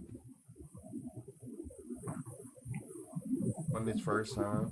What do you think should happen to you at this point in your life for doing something like this? Shit, take the last 10 days. Get sentenced and locked up. How does that make you feel? Stupid.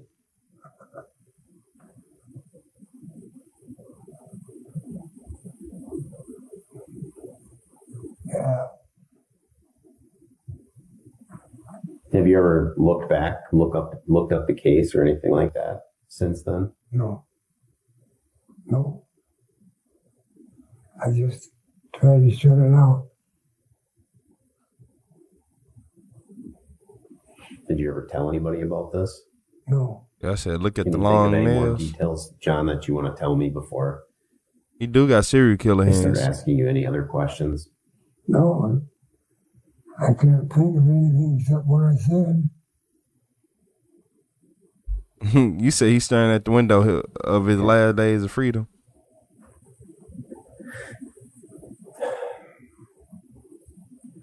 Well, I appreciate you at least talking about this, John.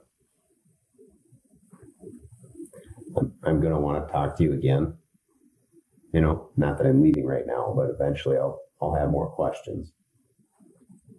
And then I hope that once you take a breath away from the situation, that you'll be able to recall more details. Because I want to believe that you're being as truthful as possible with me. Because when I talk with the prosecutor about this, John, I want to be able to tell them that you were being completely honest with me. And I know sometimes details are hard to remember. And I know sometimes that you don't want to remember them, but they're there. You don't recall anything about where she was going or what she was going to go do? No.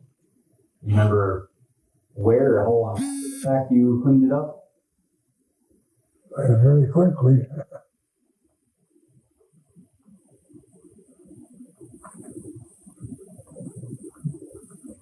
I remember telling them that I had a skiing accident, ripped my pants, had to get new ones.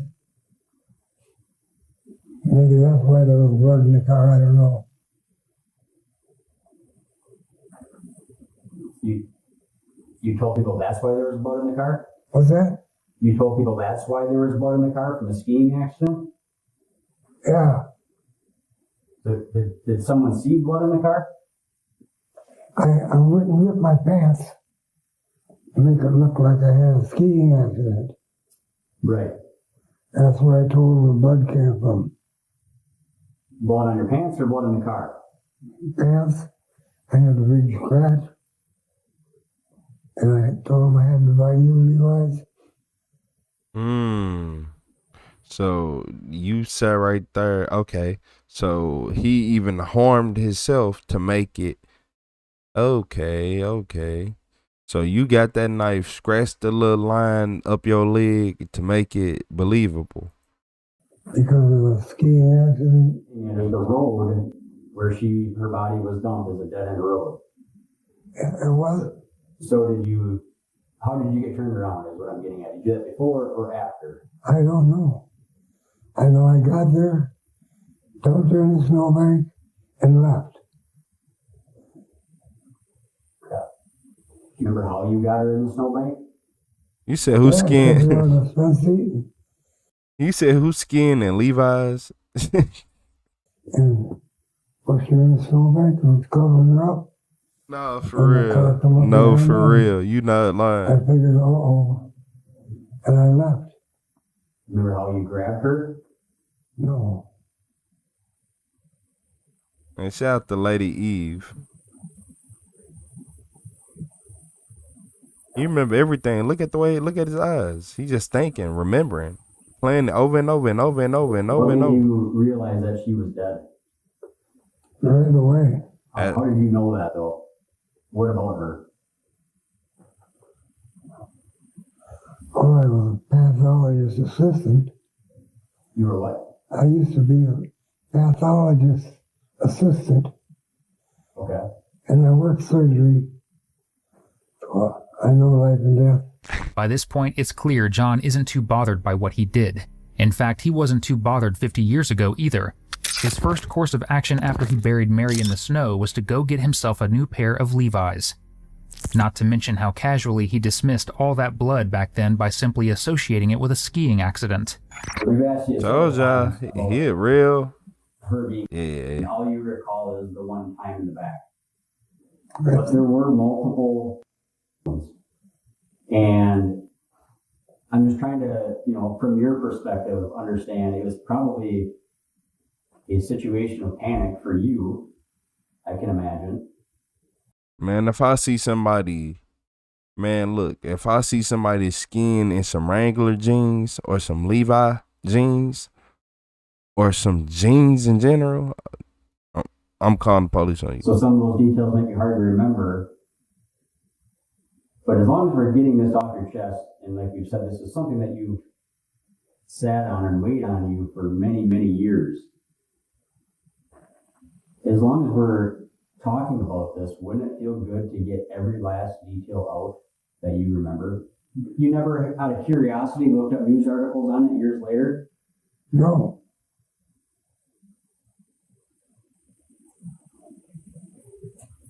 After I didn't know what you said. Again, I'm trying to, look at this from your perspective. I would think that you would have been curious about details of this incident, what was known. So did you ever look at news articles regarding this incident to see, maybe what the authorities knew or didn't know? No, just that one article about the car.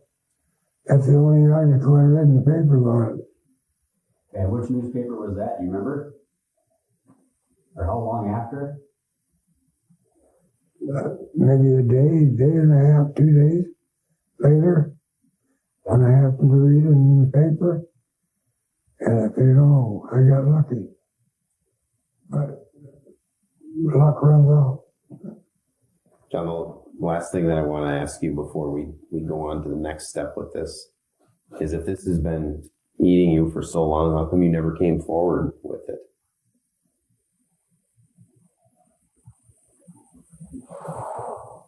I don't know. I just usually got away. Yeah, terrible life. Got away with it. And just like that, John lets his DNA get taken, and even gives the officers permission to search his office without a warrant.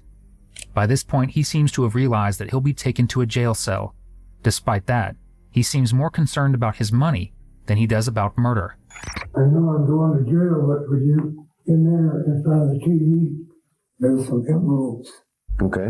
They're $600 and some for the checks. Okay. And so I can stick them on my account. So bring him to jail with you? Yeah. Okay. In front of the TV? Did you say in front of the TV? Yeah, he's got. They're Like that? Yeah. Okay.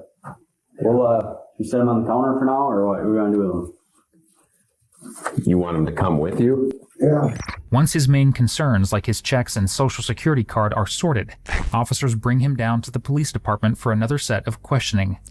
John, the first thing that I want to do is show you this picture here. Oh, no, you don't understand. Oh, the reason why he's so worried about his money and all that, he ain't worried about a lawyer. He's just worried about having his commissary. He know he finna have to do at least a year in jail.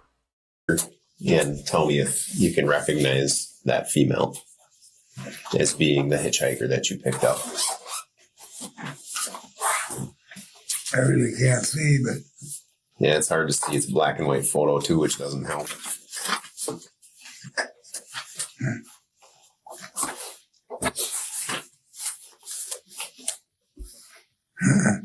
Don't recognize the picture? I know that picture. Yeah, no, it's irrelevant here. But anyways, okay. The next day or 2 days later, I read an article in the paper, and it described my car different. And I figured, oh, well, I got lucky. And that's it. That's what I can tell you right now. And you told me that you killed her because you needed to get rid of her because she denied your offense? Yeah. I told y'all. She said, no, I'm not finna do that with you. I just wanted to ride. And he didn't let her get out the car. Before she had time to react, he had a knife. And the thing is, he keeps saying, I pulled a knife from up here. No, you had the knife on you already. It was probably on your left or right side. Well, left side, most likely, away from her where she can't see it. And you pulled it quick. And yeah, stop playing. John, I can tell you right now that that's not the full truth. You got to listen. I'll listen. There is multiple wounds on her. You do not forget that. You just don't. I'm telling you, the honest truth. How do you think a wound like this would happen, John? Look at her hands. How do you think that happened? Defensive wound? They must have grabbed the knife. Must have grabbed the knife. Yeah, if that's what happened, I don't know that. So that means she was fighting back. Happened. Well, are you telling me that if you picked her up, she might have had these wounds already? I don't know. All I remember is back and putting her in a snowbank. That's it. How do you think this would have happened, John? That's her other hand. I keep telling you, I don't remember any of that. Okay.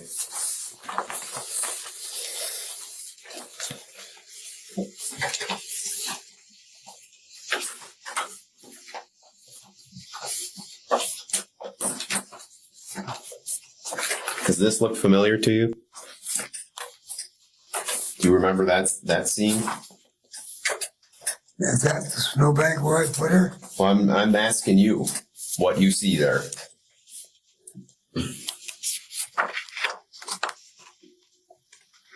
That looks like the snowbank or whatever. There. Looks like a snowbank where I put her. Are you telling me that it looks like the snowbank where you put her? Well, if that's the snowbank where they found her, that's it. So look at this picture where she is, where your hat is, where there's a bunch of blood. Yeah, it tells a lot that I don't remember. That's the truth.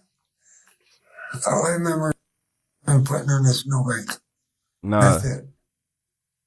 So she got defensive wounds on her body. That was the big issue with this whole argument that, oh, it was just one stab and it was over. No, she had defensive wounds on her body, which means she was fighting them back as he was doing it. Which means get him out of here. So you said that you and you took the next exit off of the highway you were on?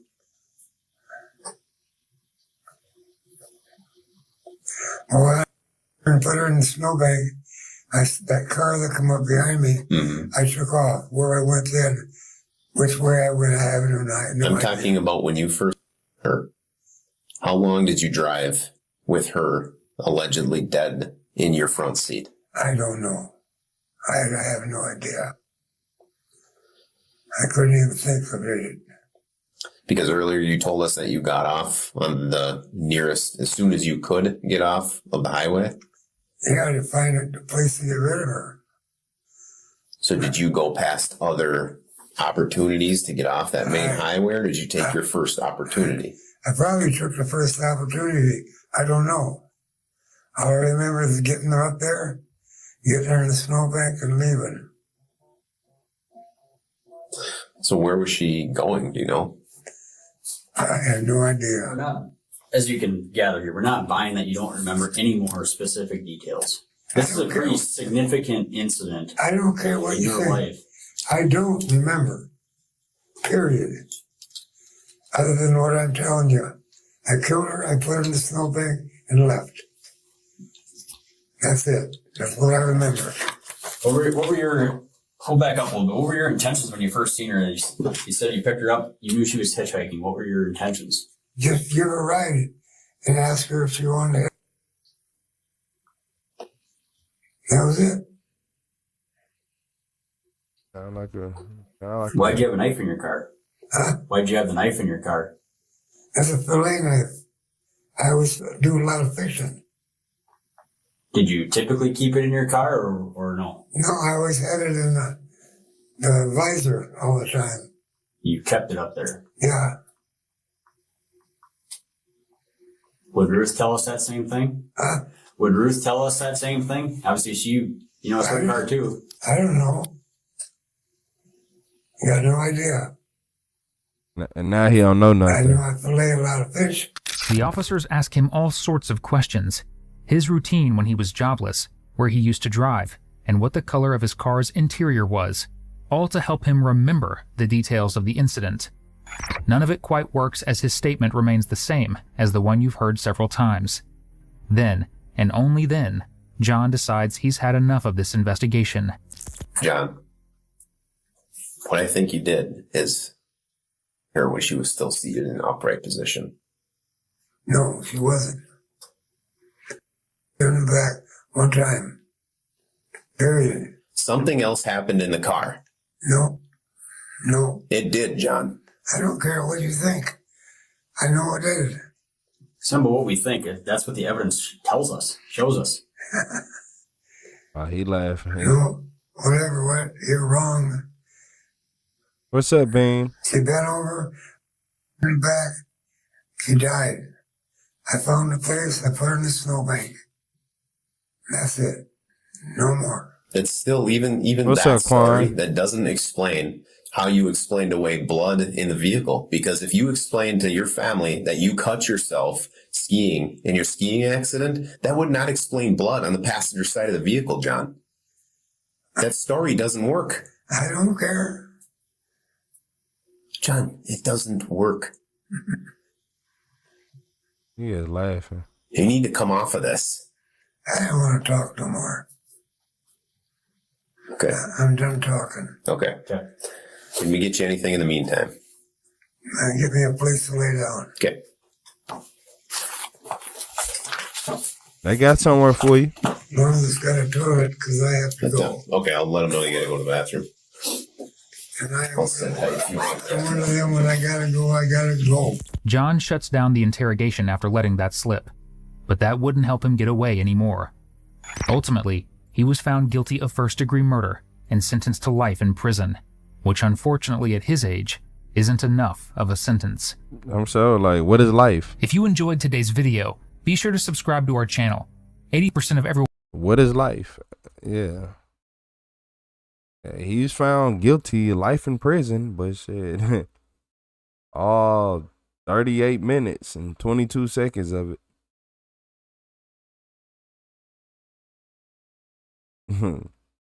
A few minutes of that, yeah, man.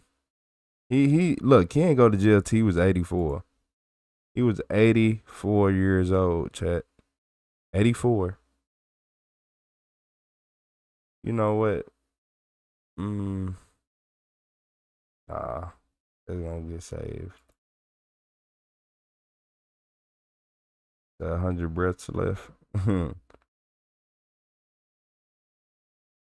So now look, there wasn't as many people in the chat today, but we still had a good chat. It's still a lot of people. Don't get me wrong. It's still a lot of people. It's still a lot of people in here. But I'm finna get up out of here. I'm not even gonna lie to y'all. I've been going live longer than I even been asleep. I'm about to go to sleep, especially after yesterday. Yeah, I'm still off the 3 hours. Well, no, almost 3 hours.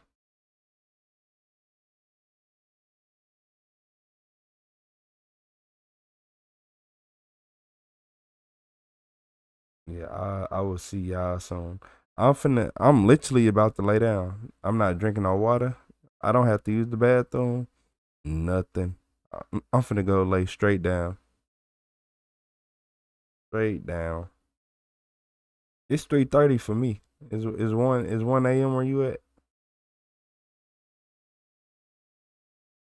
I ain't gonna lie, I would have stayed up. I would have stayed up longer. But yeah, I'm tired. I ain't gonna lie to y'all. Cause I would have went way hard on him. Mr. Nasty Nails, Mr. Walking Dead Walker. Like, come on, man.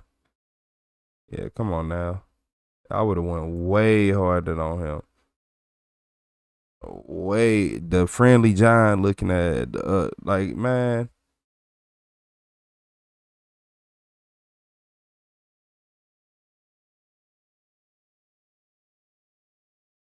Yeah, he looked, man. Imagine you wake up and you see that. It scare the shit out you. Hey, I'll see all y'all later. I'll see everybody later. I'm finna get up out of here. He a creep, Bill. Once a creep, always a creep. I'll see y'all later.